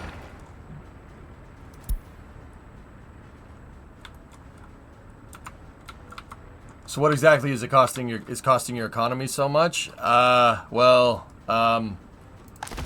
have a lot of gravel, so I'm not too incredibly worried about it, but yeah. Did we get a notice, or I must have misclicked? Yeah, I can get a cost breakdown. I think fuel is what's killing me the most. So last month, here's everything that I brought in. We brought in almost 200K of fuel. This year, we've brought in a $250,000 rubles of fuel. Let's go last year, 1.6 million. Fuel is killing me. Importing fuel is killing me. I could have... So here's the thing, dude. When we got to like 86, 87 in game, I could have either A, waited till I had enough capital to build a more profitable venture, in which case we pretty much would have been waiting till this point anyway, or B, take out a lot of debt and rapidly expand. Now, don't get me wrong, if If this was a different save, I probably would have waited it out, right? But I ended up grabbing crazy amounts of debt so we could build out systems, so I could basically use this to learn how to build things, to learn how to make the oil refinery work, and how to make coal and power plants and stuff work. And I have the steel mill prototyped over here, but I haven't told them to start any construction yet. But that's basically what we did. I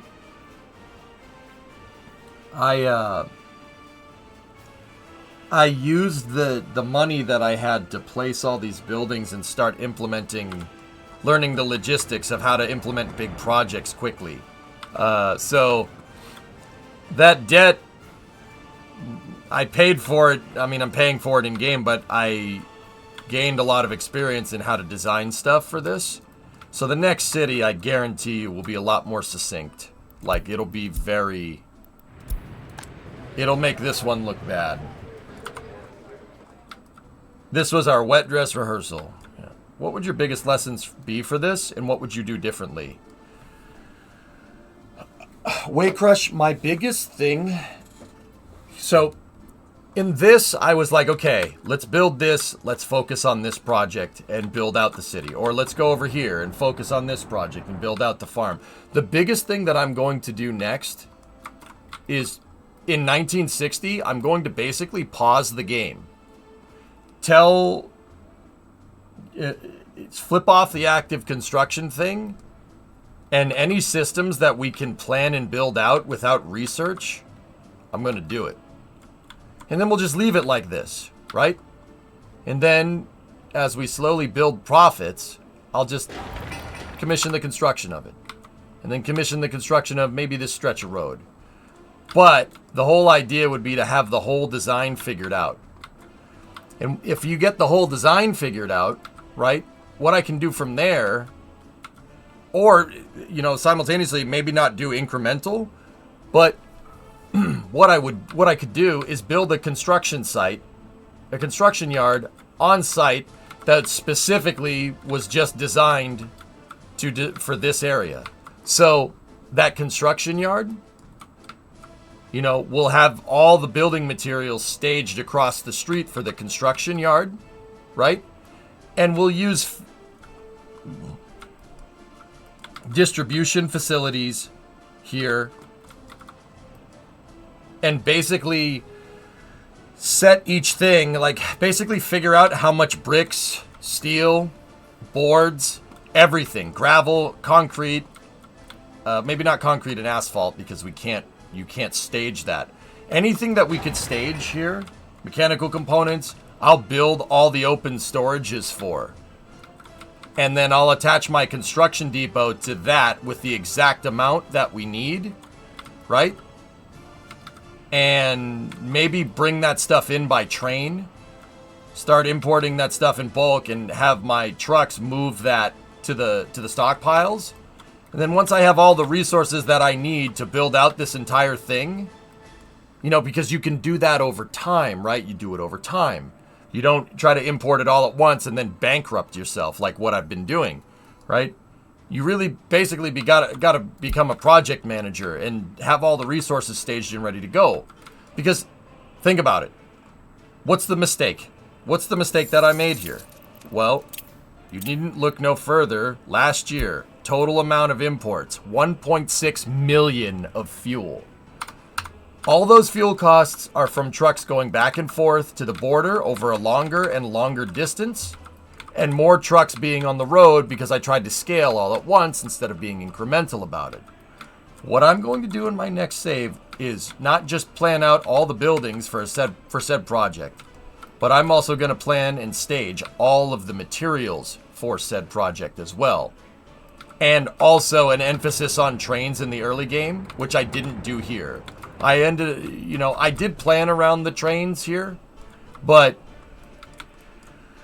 if we're going to import resources in bulk, trains are a superior medium in terms of fuel efficiency and cost infinitely to trucks over long distances for big amounts, right? Dude, I might even go so far as to figure out a way to stage cement plants. Build a cement plant and build an asphalt plant just for these projects. And then feed those and figure out how much resources I need to feed those. And stage all that and the construction depot.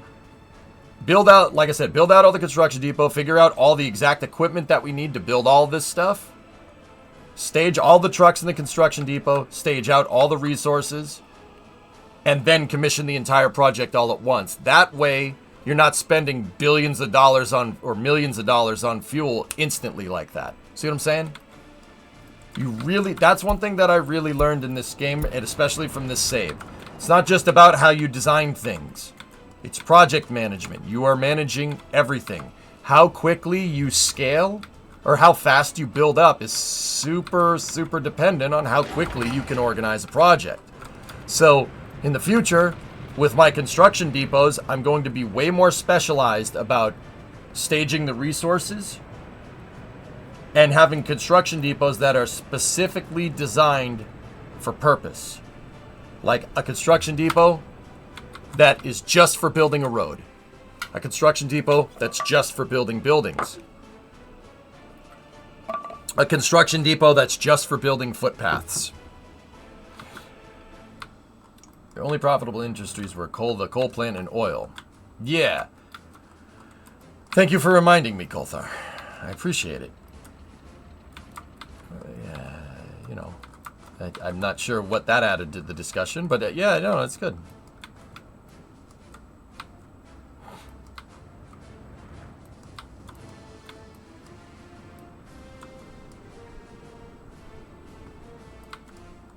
Class, please.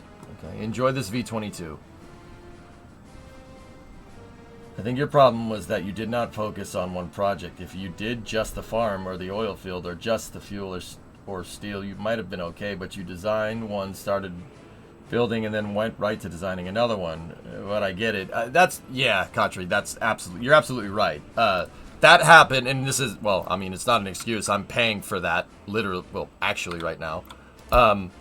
That happened because, well, frankly, some of the systems I didn't know how to design. I didn't know how to make this before I started this save. I didn't know how to do this either. The steel mill, oil, farms. You're right. I didn't. That's what I'm going to do next time. Next time around, I think the first thing that we're going to gun for in terms of that project management that I was talking about is an optimized farm setup.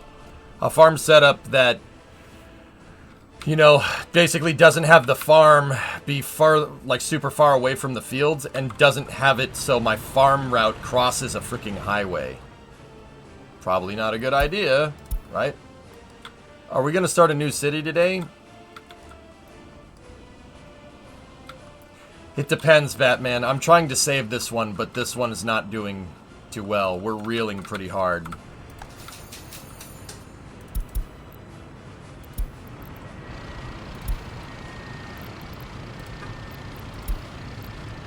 Black Mercedes for the secret, please.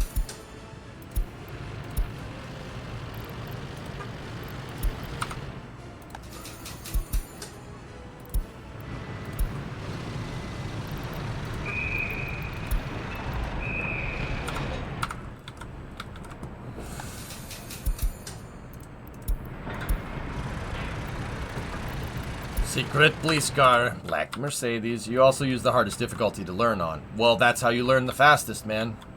Jump into the fire. Not literally. Setting yourself on fire is not a good idea. You shouldn't do that.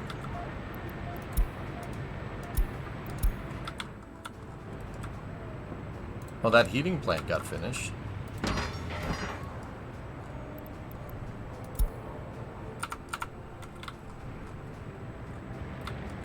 Say good luck to comrades now and desert the city.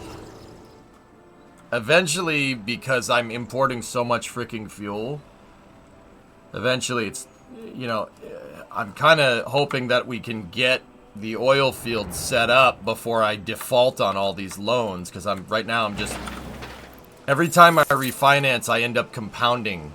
I compound overall payment. We've gone from 2.9 to 3.7 to 4.1 to 4.9 now to 5. It was 5.1 and now it's 5.4. So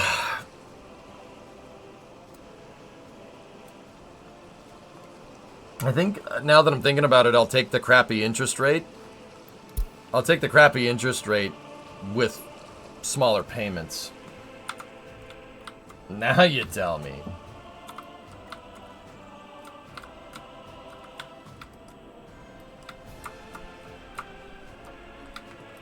I know about the overlays. What overlay do you want me to check?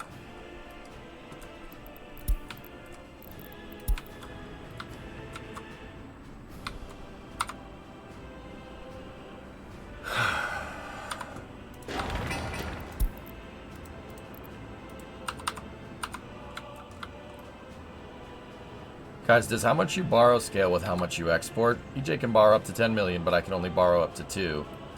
I think you have a credit score, Drummer, but I have no idea how that works.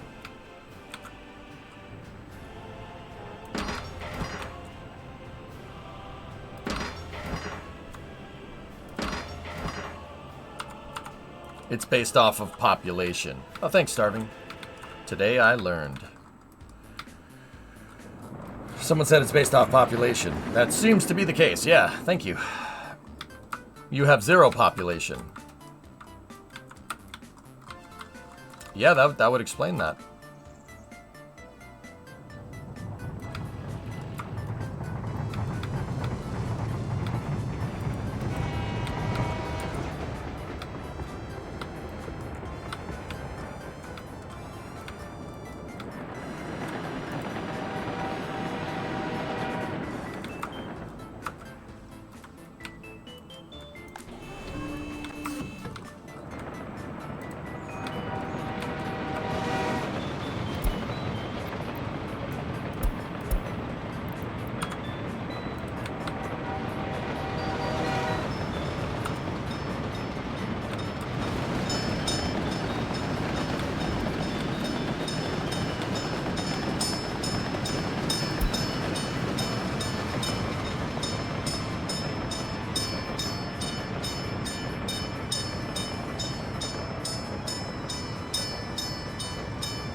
Gnocchi Grad is what we're calling the next city. Hey, Sea Kraken, how you doing? Jago, how you doing, buddy?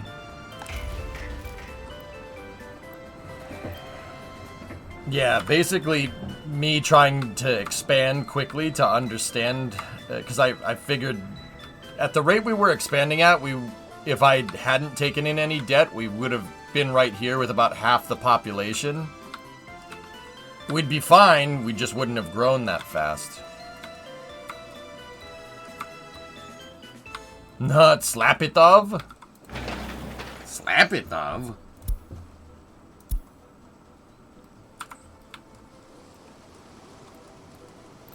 Nah, I don't think so.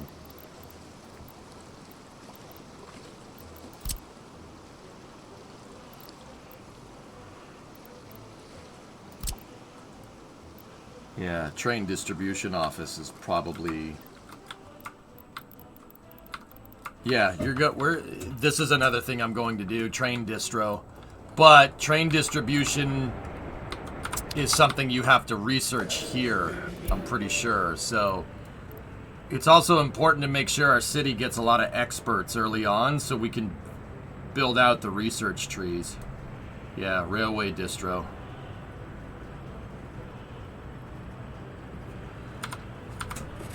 Build an airport just because. If I could fix this, then maybe. Hey, we're actually in the green for the month. Look at that.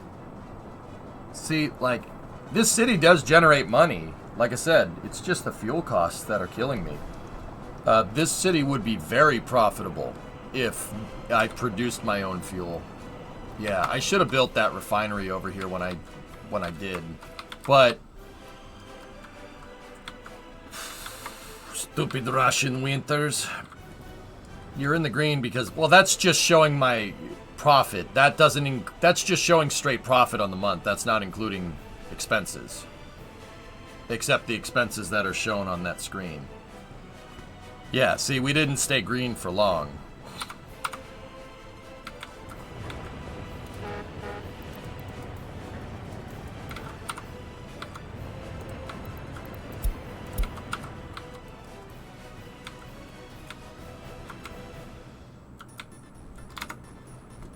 Enjoyed this V22. Don't neglect boats either. They're great for high volume, low value stuff. Yeah, bulk carriers and stuff while I walk. That probably would be, am I thinking about it right, that that would be a good way to get a lot of gravel and like a lot of cement in the early game?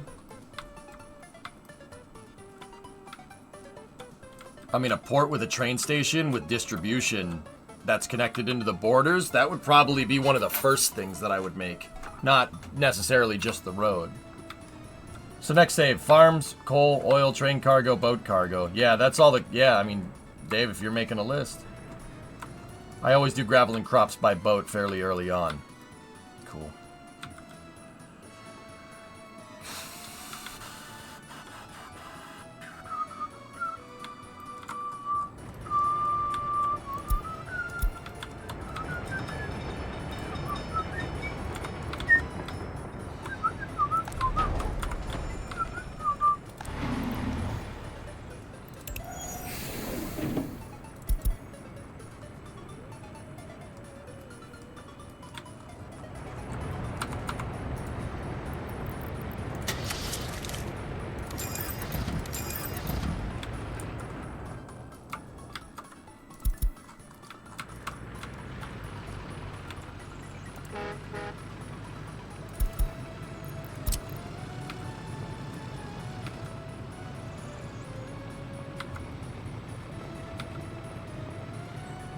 Another thing, you'd use small trucks to transport small quantities of fuel everywhere.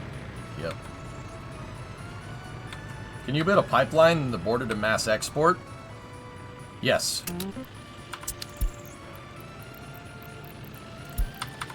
Yeah, you could do that.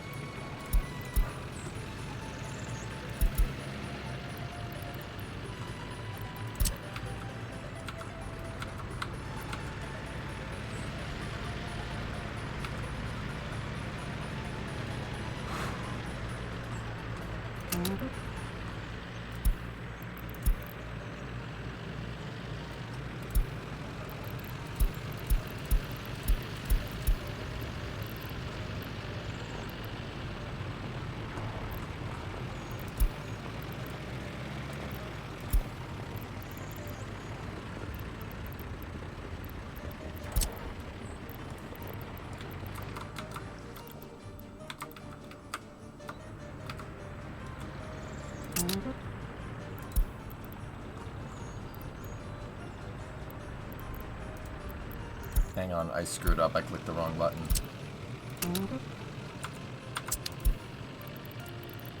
There we go.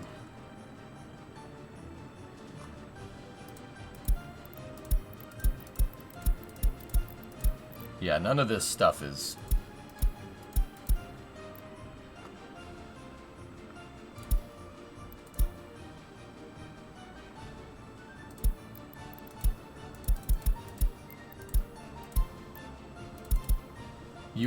when you're editing what the line does, you don't want to edit on an individual vehicle because it'll make a new line. You can see all the times that I've messed up where it's like oil, fuel, unloading and unloading to road oil vehicles depot. See those? Those are the times where I misclicked and screwed something up. And keeping track of your supply lines are that's very important, dudes. You really, really have to be careful with that stuff. But anyway, sewer rack, yeah, you can build a pipeline for export. It's in the Communist Party resource, or focus tree. It's, at least I think it is.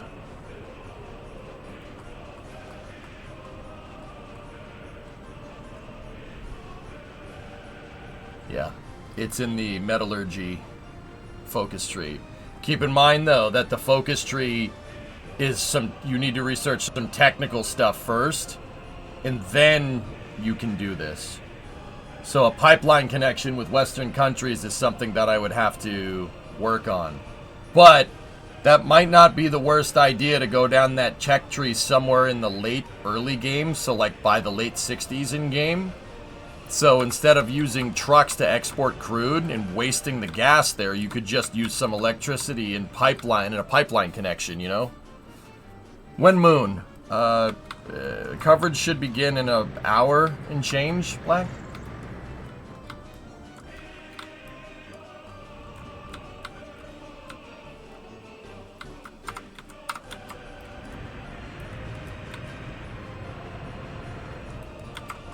Are brick exports getting... Yeah, I told it to build a lot of buildings and stuff, so... Yeah, my logistics and distribution guys are no good right now. That's the problem.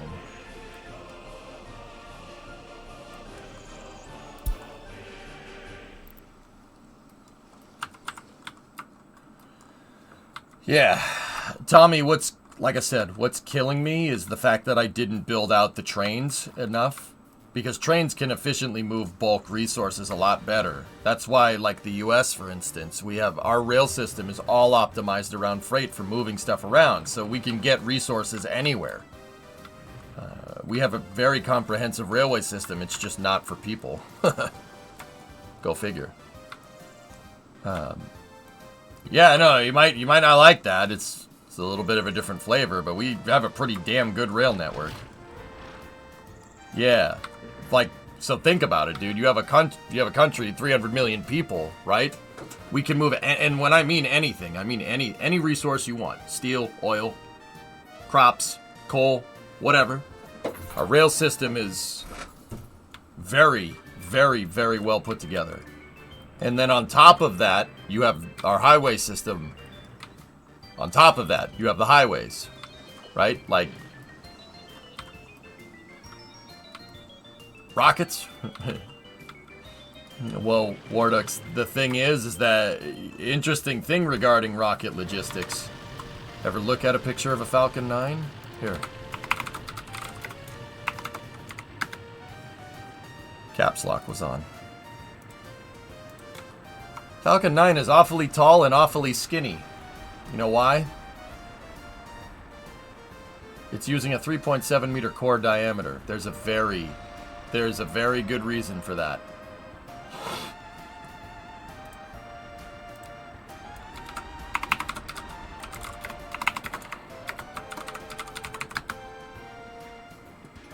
When Falcon 9 was originally engineered, they engineered it to comply with United States federal highway transit regulations. What does that mean in plain English? Give me one moment. I'm trying to find a good picture for you guys. Because it goes to space good? Yeah. That means if you live in the southern part of the United States, somewhere between Hawthorne, McGregor, Texas, or Cape Canaveral, and you're driving down the highway, you're likely to see that. Falcon 9s, when they engineered Falcon 9, they engineered it to be skinny, tall and skinny, so it could make it under the federal standards for national highway bridge height. It can fit under bridges. Yeah. The U.S. has a standard height for a bridge. It's like 14 feet or like 4.5 meters or something. They designed Falcon 9 to be able to be moved by truck rather than by train or by boat, which is how you'd have to do it with a Saturn V. A Saturn V is not fitting on the highway. A Saturn V is as big as the damn highway. Right? So, yeah. SpaceX engineered Falcon 9. That's why Falcon 9 is tall and skinny, comparatively to like Vulcan, which is big and fat, or like any other US rocket like a Saturn, or like even the Space Shuttle external tanks, that's 8.4 meters in diameter. Falcon 9 is 3.7. SpaceX engineered that because, you know why? Because boats are expensive. Moving stuff via shipping only works, like we just said, this is true in game as well. Moving stuff via boats only makes sense if you're moving in bulk. if you're sending one every once in a while back and forth, a truck makes way more sense. And if you, I mean, could Falcon 9 be sent via a train? Sure, why not? But now you're beholden to the freight companies to move this thing around. If you choose to transport it on a road via truck, well, that's a federal highway. All of our highways are federally owned. So you're beholden to nobody. You're beholden to the highway system. It's very smart, dude. Very smart. That was one of the ways that SpaceX originally kept costs down with Falcon 9. Being able to, a truck, we have a lot more of those than we do boats, that's for sure. Yeah, Falcon 9, even the Block 5 versions, they are light enough to be labeled per federal Department of Transportation standards with height and weight to be just qualified as an oversized load. And that's it.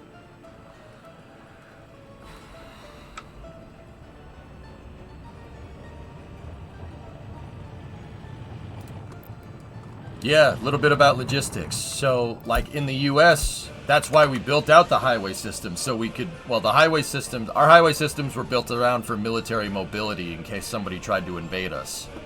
We built it during the Cold War. Hey, a lot of weird stuff came about from the Cold War in the name of defending ourselves, okay? Space shuttle, that's a little weird, right?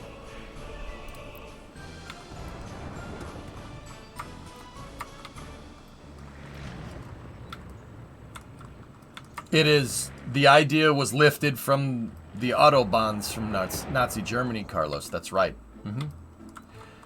But see, that's really interesting. There's a little bit more to that story than you might think. Defense spending on infrastructure and movement like that, Hitler wasn't the first one to invent that. Every European country built up logistics and transportation around the railroad. Especially during World War I. Everybody made train tracks in the name of defense, being able to move logistics and cargo to the front lines to try and get a leg up on your enemy. Defense spending is what made you guys' railroad system so good. Just like defense spending made our highway system so good. Because think about when, like the timeline of industrialization in Europe versus the United States.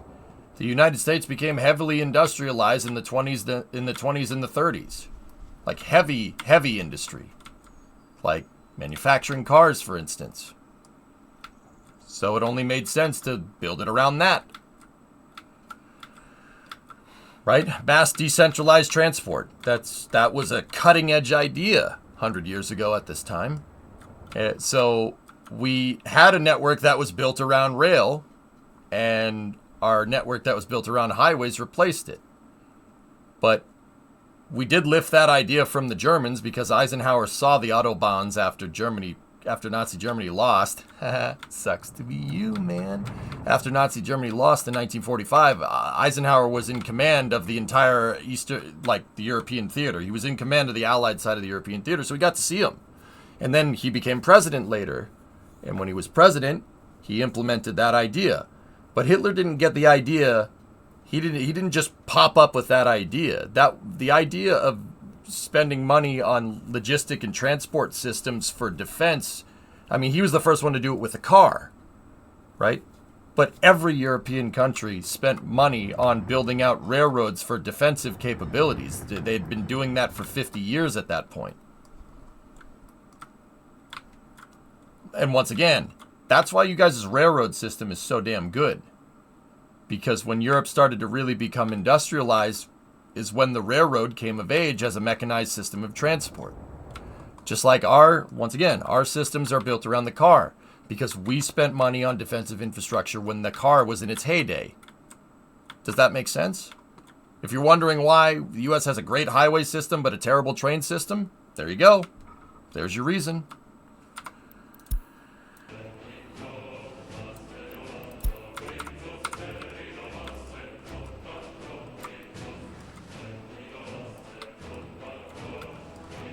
Yeah, the feds are the one that built the highways, the states maintain them, yeah.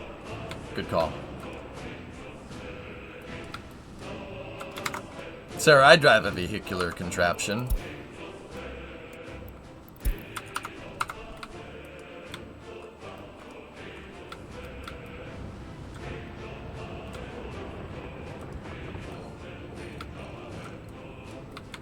I'm doing alright, Chief. How are you? Why can't you get to minus in this game? Minus what, Pigeon? I don't understand. What do you mean? I am the master of the mechanical stuff! And I have to help you! You the master of the stupid stuff!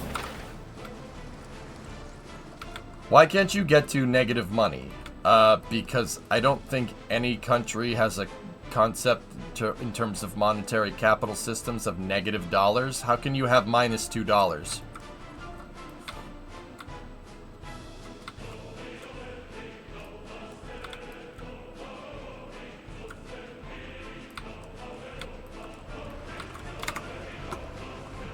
You doing alright, Chief? That's good.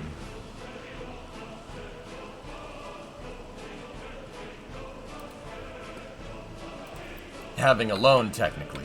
Yeah, but when we're talking about physical money that you have cash on hand, liquidity, there's no such thing as negative liquidity. Economists, help me out.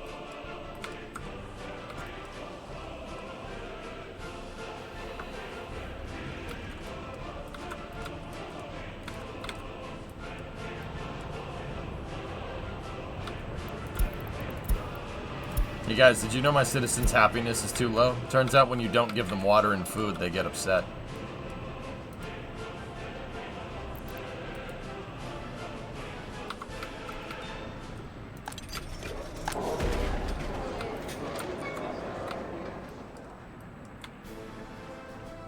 That's what the money printer is for. Haha, money printer go. Did I ever tell them to rebuild the granite? Nope. Nope.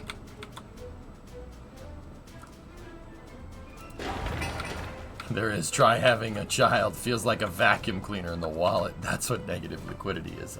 I would call that an investment, Alex. But that's just me. Do you think you'd put your next city in the same spot or somewhere else? I think just as kind of a way to keep my sanity king, I'm going to put Gnocchi Grad. I'll probably play the same map, but I'll put the city in a different spot. A city by the port right here makes a lot more sense, I think. Next time, put it in America. Oh, I have ideas for how we're going to do the next save, guys. Don't you worry. Like, I told you about some things, but there's some things I want to test. I'm going to test to see if it works. I won't tell you. I'll keep it a surprise.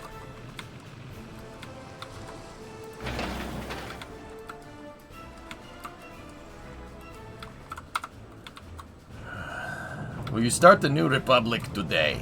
Bomber, we'll probably start it on Monday.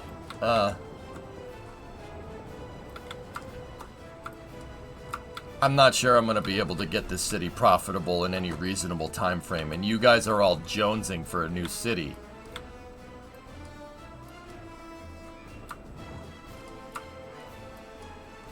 You wish it was a new map. This is the newest map, Batman. Oh, you're talking about the new city. Yeah. Like I said, I want to play out this save because I want to at least go and use this save kind of as a way, because I have all the buildings unlocked for the most part. I'd like to use this save so I can get a good visual representation of how to plan out a steel mill and stuff, right? Actually, I went to do it and my city started plunging into chaos there. So, looks like we've rebounded though. We're back up to 4,200. Crime is the biggest thing, and people are still starving. 7 people in my city are starving, and it's taking 7% out of that. That's good. No, that's proportional. I guess if one person is starving, everyone's starving, right? It's all about us as a whole.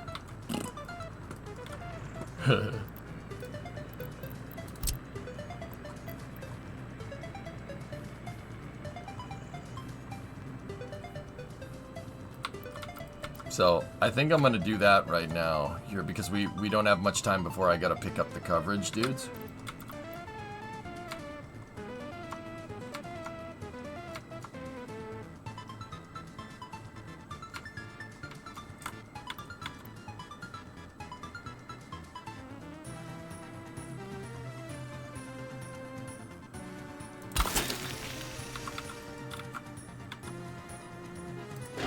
Actually, you know what? One thing that I'm actually going to do from now on is basically never have that thing checked. Never do that. The reason why is not necessarily because I started doing it so I could plan everything without anything being built, but also you build something, right? And you don't tell them to build it and it just sits there. And then maybe you're going and working on something else. It's a good way to go, like, okay, so if I get back to it, you know, like if I'm in the middle of building this out, you know, they didn't start building the dang thing because I haven't finished everything. I haven't finalized the design, right? It's a good way to kind of, like a sanity check to make sure that you're keeping your tasks in order. I like that. Next save, even now, I don't have it on. I'm not gonna do that. 0 again.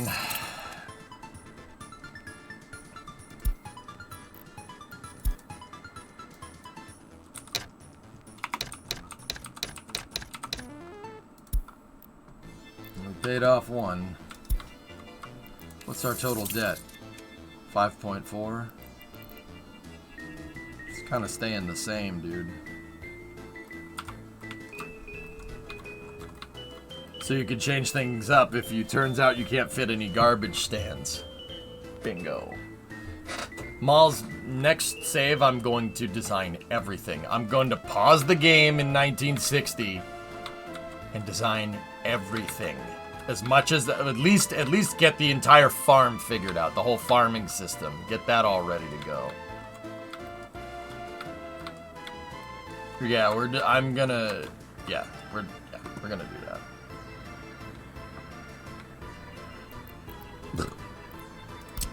Oh.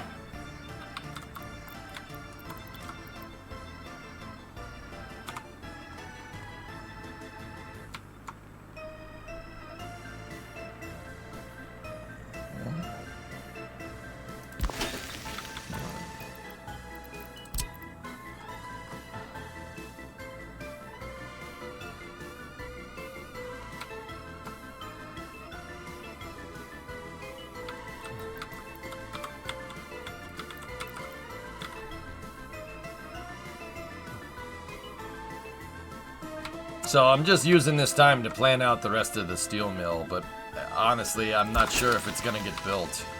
It's basically an exercise to see if it can be. We play on the same map or a different one? Metric, I would like to play on the same map so I could basically implement Gnocchi Grad, a better version of Spaghetzov, because gnocchi's better than spaghetti, let's be real. But I also think it would be fun to have the challenge of a new map. Gnocchi's better than spaghetti, Graph Shark. You don't. Just don't. You're wrong. I'm not, this is not up for debate.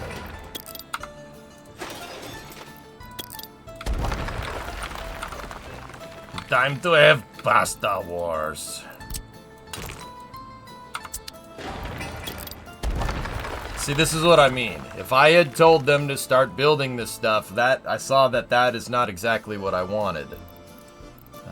We're going to need something like this.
Yeah, that's the real only way it's gonna let me build those roads. See, this is the kind of stuff, dude. If I told them to start making this, we'd be suffering right now.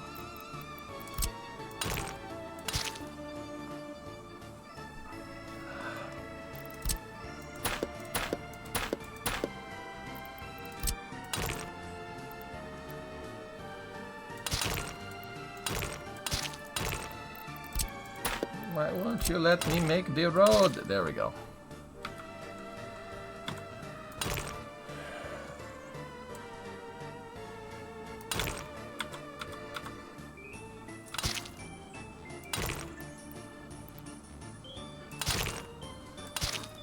How'd that new water system come out? Did we finish that? Did you see they added something nice to Stationeers? A sensor lens chip that can help you see pipes overlaid even if they're behind stuff.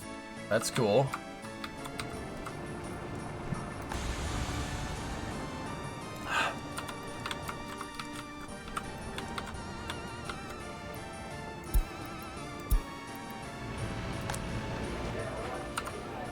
Hey, happiness is going back up. People are still starving, though. I'm starting to think that this shop was not adequate here. The deli, comrade.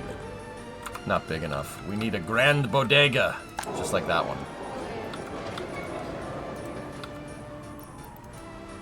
This one can only support 60 shoppers. That one can support 180. I should have just bit the bullet. See, here, this was me skimping out. I was like, oh, I don't need another one of these over here. But if you think about all the flats that are in proximity to that thing, and all the flats that are in proximity to this thing should be over here, and that one should be over there. Bodega. Yeah. Say it with me. Bodega. Yes, yes, very good. They called it the Mason chip because Masoneer suggested it to Dean and it was in the beta branch less than a week later. That Masoneer is one piece of ace. I know from experience, dude. If you know what I mean. No, you don't.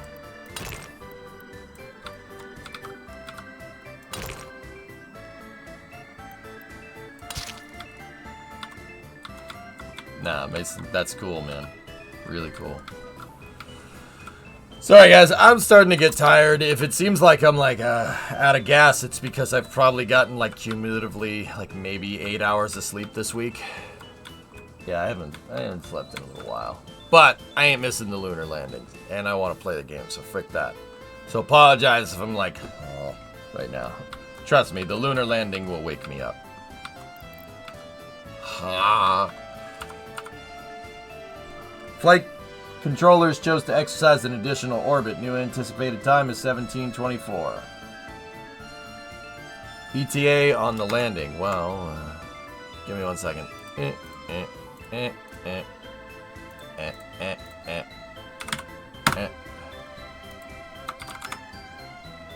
Yeah.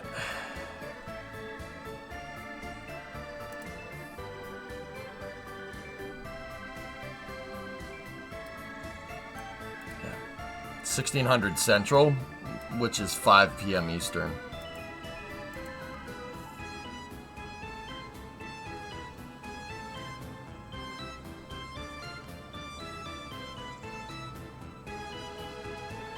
Your movie quote ratio is going up. Yep. Yep. Do you think getting your fuel from NATO would be a better idea, seeing how positive you are on the NATO side?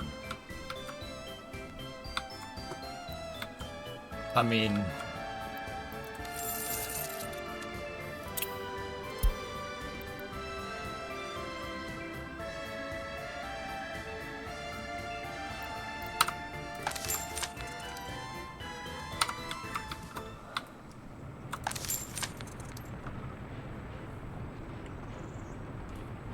Let me take a look.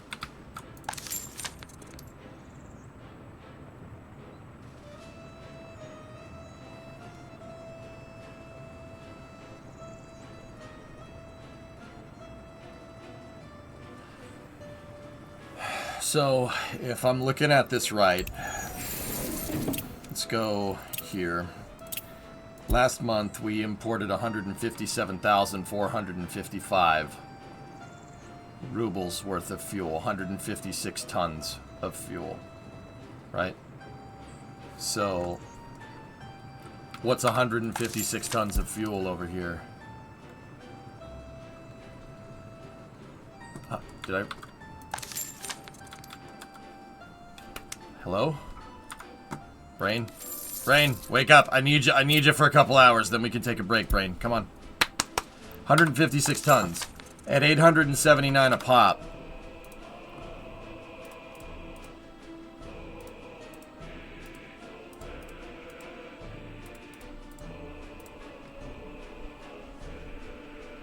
That's what it would cost me per month. I'd be out of dollars in 2 months. Just type math, dude. Yeah. Yeah.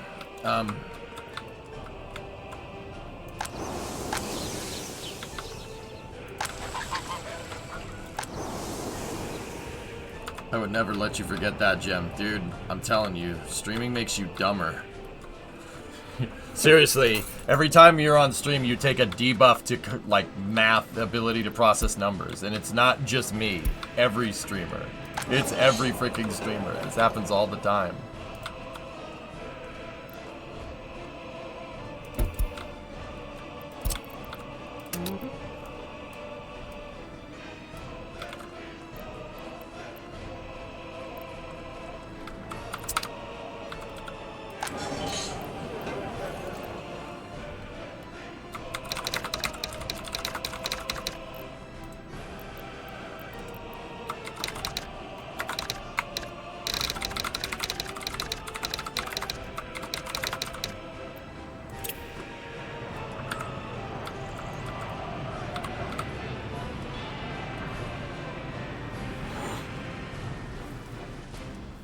Real imagery of a streamer when live.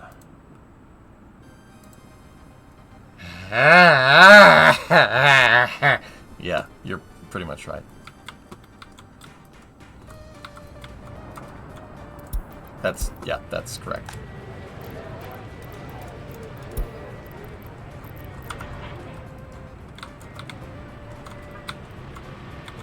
I named the other one.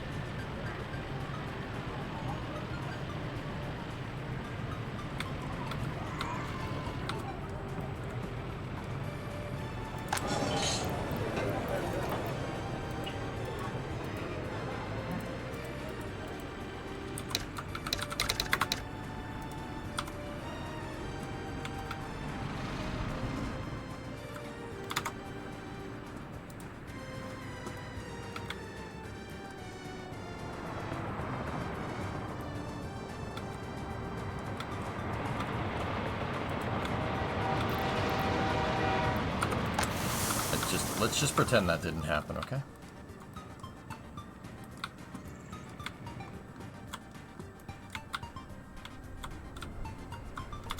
Krachoy? What's Krachoy mean?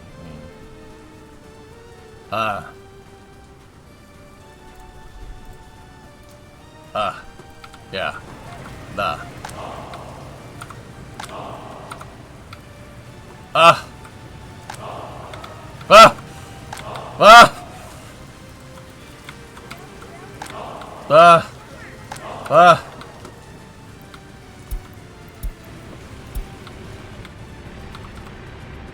Oh, I'm sure this will end real well.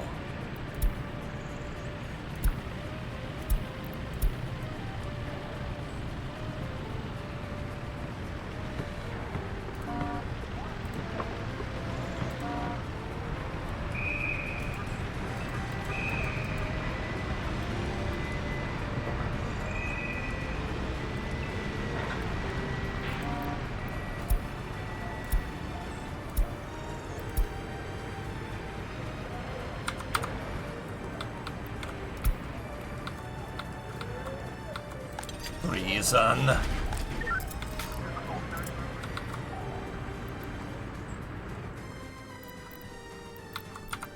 I actually think we might need more police stations. Bodega. Say it with me. Bodega.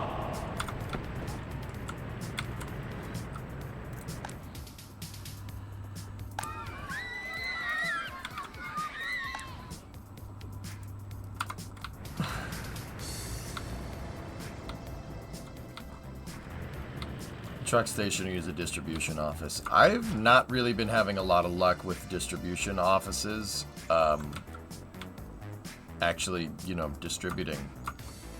It's probably a parameter that I'm not setting correctly, dude, to be honest with you, but yeah, whatever. Abba Zabba, you're my only friend. Ugh. How does the bridge look? Hey, they started. Alright, hey, we got the same amount of money.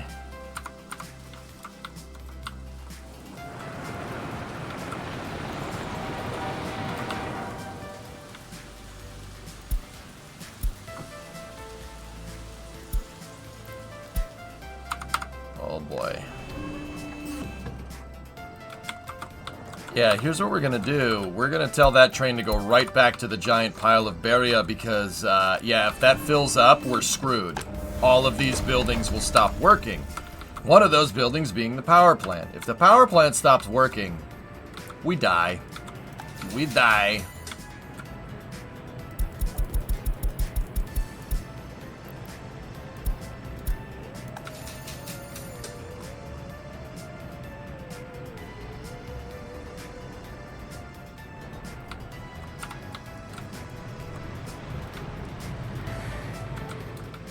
Why is that all hazardous? It's from buildings that have collapsed and, oh shh.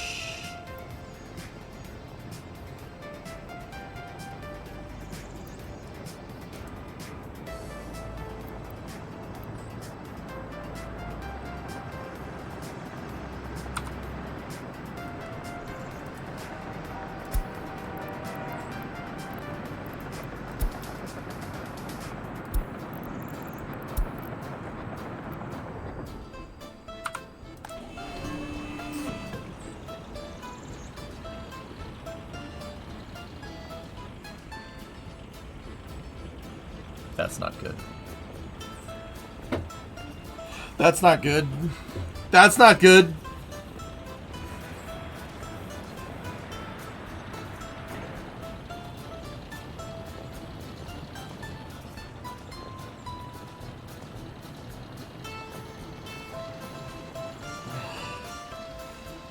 Oh my god, we're so boned.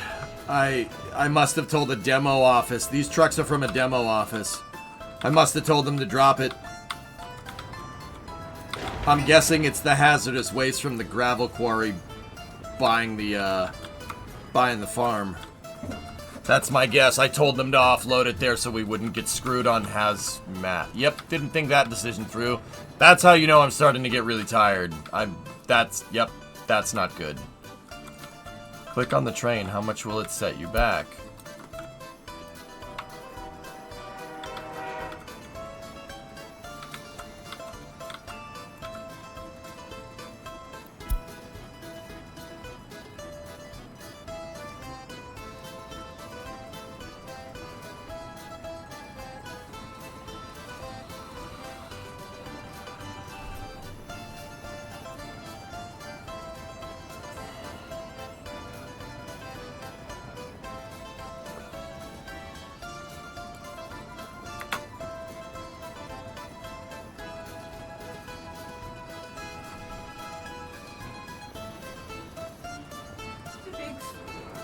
Hello.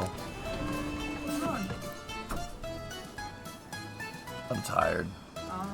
There could be a moon landing now. Oh yeah, no, that's what I'm working towards. I just need a hug.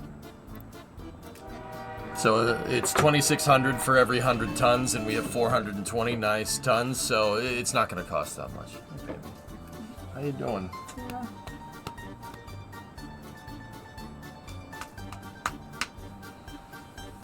Can I? Not too long. I just have news to tell you. So All right, guys, give me 1 second. I'll be right back. You guys watch the train.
Alright, sorry about that.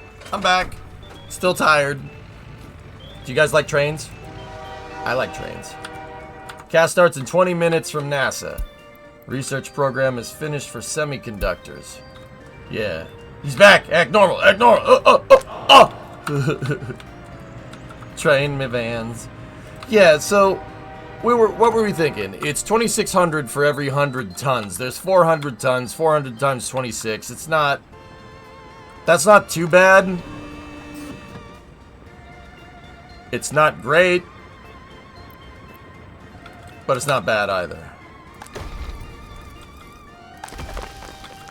Not great. Not terrible. 3.6 tons. Not great. Not terrible. 3.6 Renkin. Guy, how bad's the radiation? Well, it's 3.6 Renkin. How high does the thing go? 3.6. I'm just telling you what I saw, friend.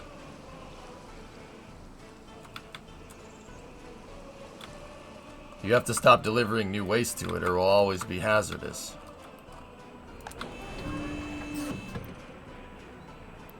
Or just tell it to store mixed.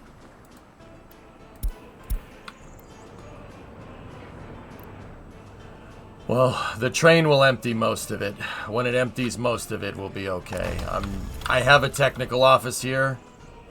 And the...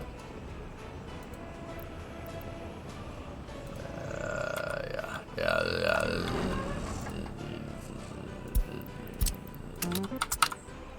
There we go. I don't think the train was offloading. Oh no.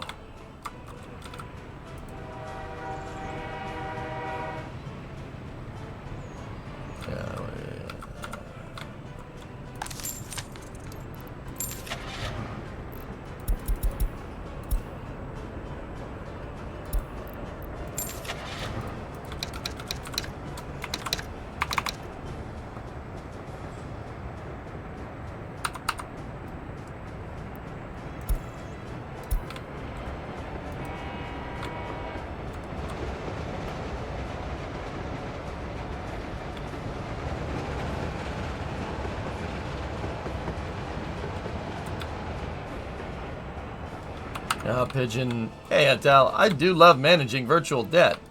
Yeah. Debt is just capitalist ploy. I do not believe in their funny money. Refinance. Great success. Look at how much money we have now. Repay. Oh, see, I pay off loan on dime. Just do it with other loan. It's fine. What's up, Adele? How you doing, man? Yo, you ready for a lunar landing? Gonna be a probe landing, a NASA commercial probe landing on the moon. Cast should start in about 20 minutes. And guys, yeah, I'm running on fumes here. I haven't gotten much sleep this week because I've been working on other projects. I am probably gonna take a break after IM-1 lands and then come back for the Starlink launch. Oh, hey, Primo's back. Hey, I know you said you were past the point of coffee, but then I went to the house and my mom bought you energy toothpicks. So. Energy toothpicks? Yeah, I heard you needed some energy, so here is some.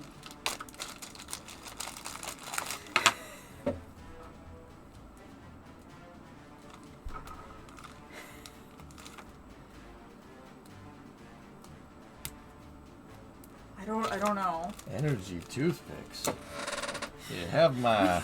You stab yourself with them to keep yourself awake. How does... Can you get me a toothpick? I gotta open this up. No, I have a pen. Okay, I was gonna say, you've got enough tools in the garage. I'm sure there's something. I'm sure we could find something pokey and proddy. Yeah. Energy toothpicks. What how do you get energy from a piece of wood? I don't know. The only way I know to extract energy from wood is burning it. Do I have to smoke these? Maybe. Why not just get coffee?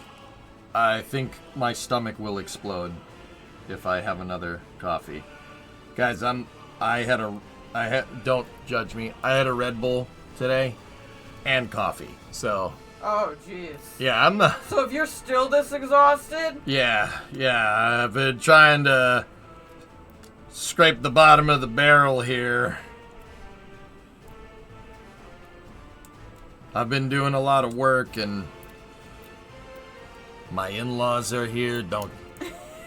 Oh, hey, Bree. Yeah, my mother is here, chat. That certainly explains the hostility.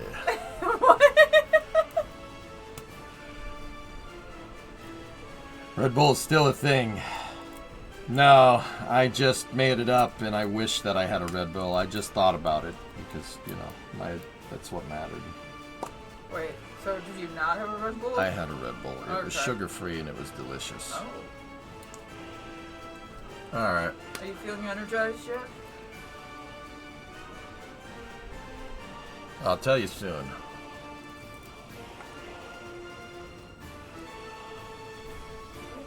No, I probably took it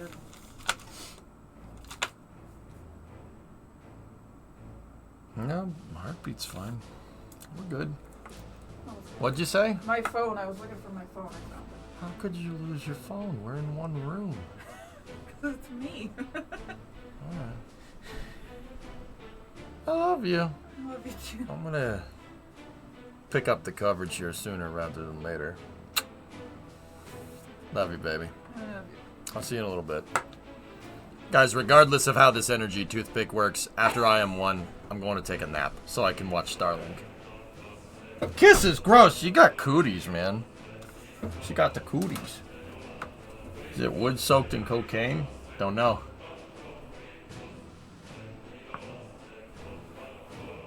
Sleep is good for the blood. Yep. Anyway.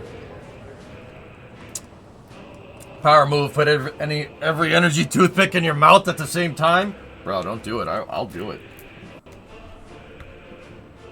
Okay. Remember like a second ago when I said I'll do it? That's probably not a good idea. I'll just do 2 for now. There we go. When's Starlink? 11 p.m. tonight, dudes. Does it taste good? Tastes like grapes.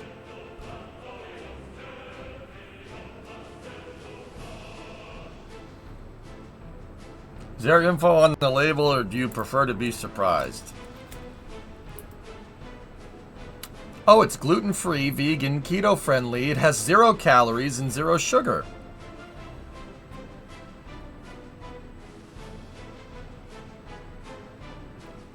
Oh. Maybe we shouldn't do 2 of these. Maybe I'll just put one back in there. That's not a good idea. Yeah, no, I'm just gonna put one of those back in there.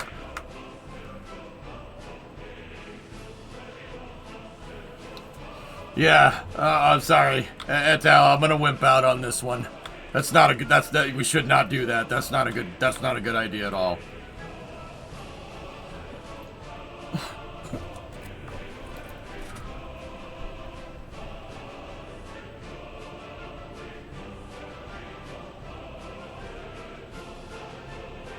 Natural flavoring, sucralose, xylitol, spillanths. I don't know what that means. Caffeine, B6, and B12. Yeah, one is fine.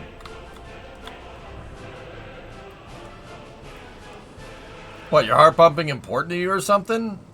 I mean, the concept of it working right is important to me. Does that help? More really into the theoretical concept of a heart beating rather than actually having a heart beating. You know what's funny? In this day and age, if somebody posted that on social media or something, I'd be like, yep.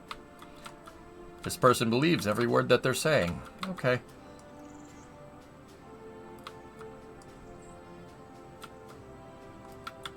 Alright, anyway. Well, I refinanced My citizens, people of my city still hate me.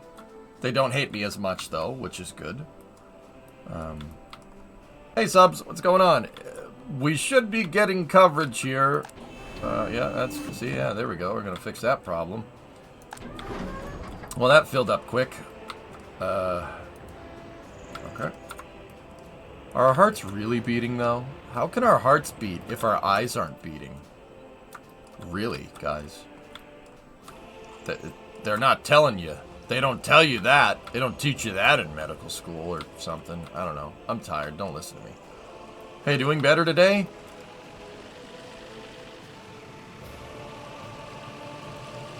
No.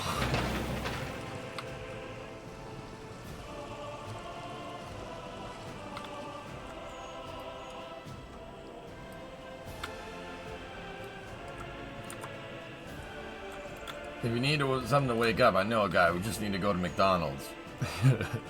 Yeah, we probably shouldn't do that. Looking forward to this landing, dude. Me too. Discovery, go at throttle up. Eagle, stay awake. Okay.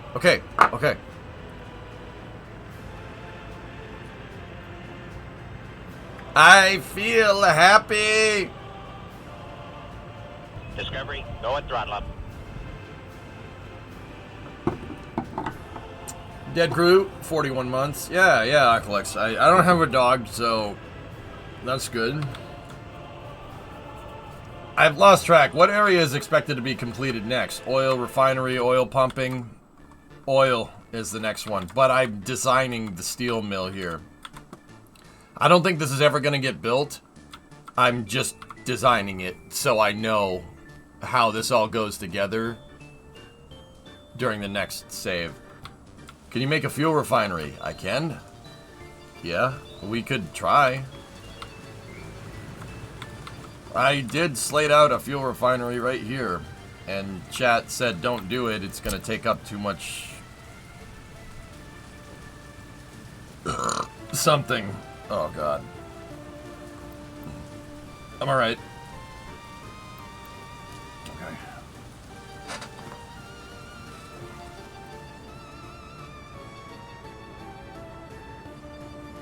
Oh. Bree took a... This is my mother now. I got a text from Mom. Bree took away your Red Bull, and now you're resorting to caffeine-flavored toothpicks. Spare me.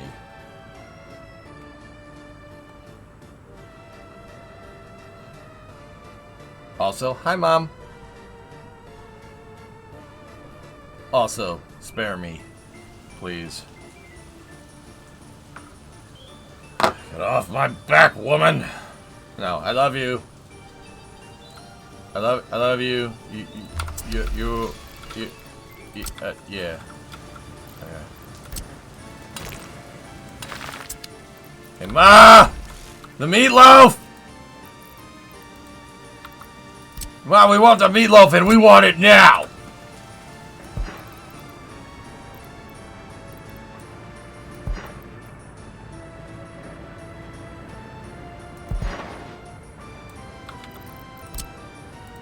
I'm gonna commission this.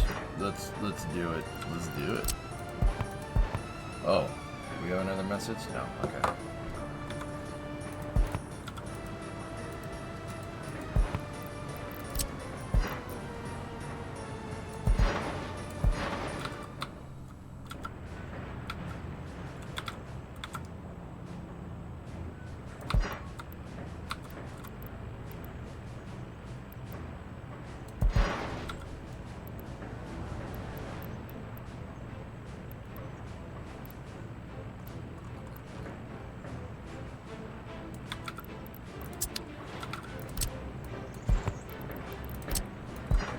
I'll just commission the refinery. Frick it. We'll see. If it pays off, that would be good. But there's a fat chance that I'll be able to produce enough fuel. I don't think I'll be able to.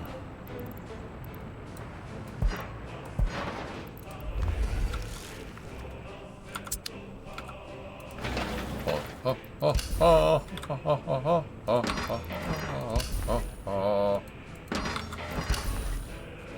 This is actually helping. Is that bad? I can't tell if that's good. Oh, it's a danger that should be broadly understood. And you're expecting me to remember this conversation? Well, I appreciate the faith, man, but... Nope. See last. No. I'm good.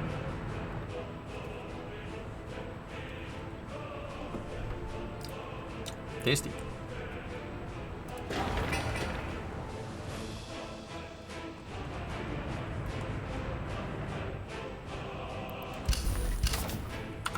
Plot twist. It's purely psychological and they're normal toothpicks. Hey, man. If it makes you wake up, I don't really care.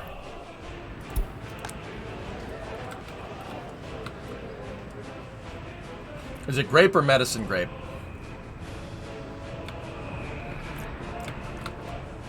Grape flavored lollipop.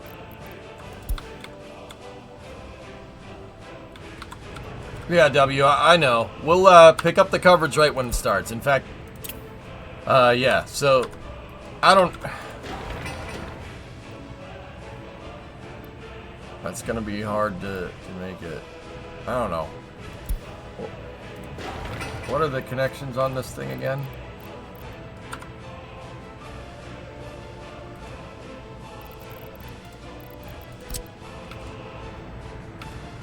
You have some pipe outputs. What about power? What does this thing need for power? Does it need power? Oh no, it'll just work. That's nice. Oil.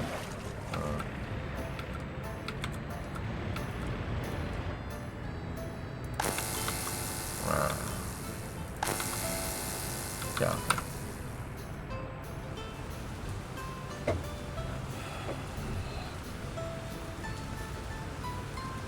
Would you go up with money if you stopped building things? Yeah, Pigeon, we'd be fine, but we would just be breaking even, and that's it. We wouldn't be making any money to build anything. Repair trucks. John wants a new city, and EJ being this tired doesn't help. Yeah. Yeah, let's start the coverage. If I get second win, dude, which seems to be what's going on here. If I get a second win, we'll play workers after the IM-1 landing, but I think it'd probably be better for my health to, you know, probably go chill for a second. So, that was workers for the day. I think here's what we're gonna do with workers and resources, and I think I'm awake enough to do this. And if I forget, remind me in the future. We'll play Spaghetzov. We played it today. We'll play it tomorrow, and then I think after tomorrow, we'll close the book on it, and we start Gnocchi Grad, the Gnocchi Grad project. We'll start that on Monday. That makes sense? NASA's live. NASA's live. Oh, okay. Oh, okay. There's a few more things I want to make sure I understand correctly, like the refinery, for instance. That's probably something we should get right. And then maybe train distribution after that. And, yeah, a couple more things. I want to, yeah. And then plastics and electronics and stuff, figure out what the supply chains for those look like. Because, once again, in the Spaghetzov save I have,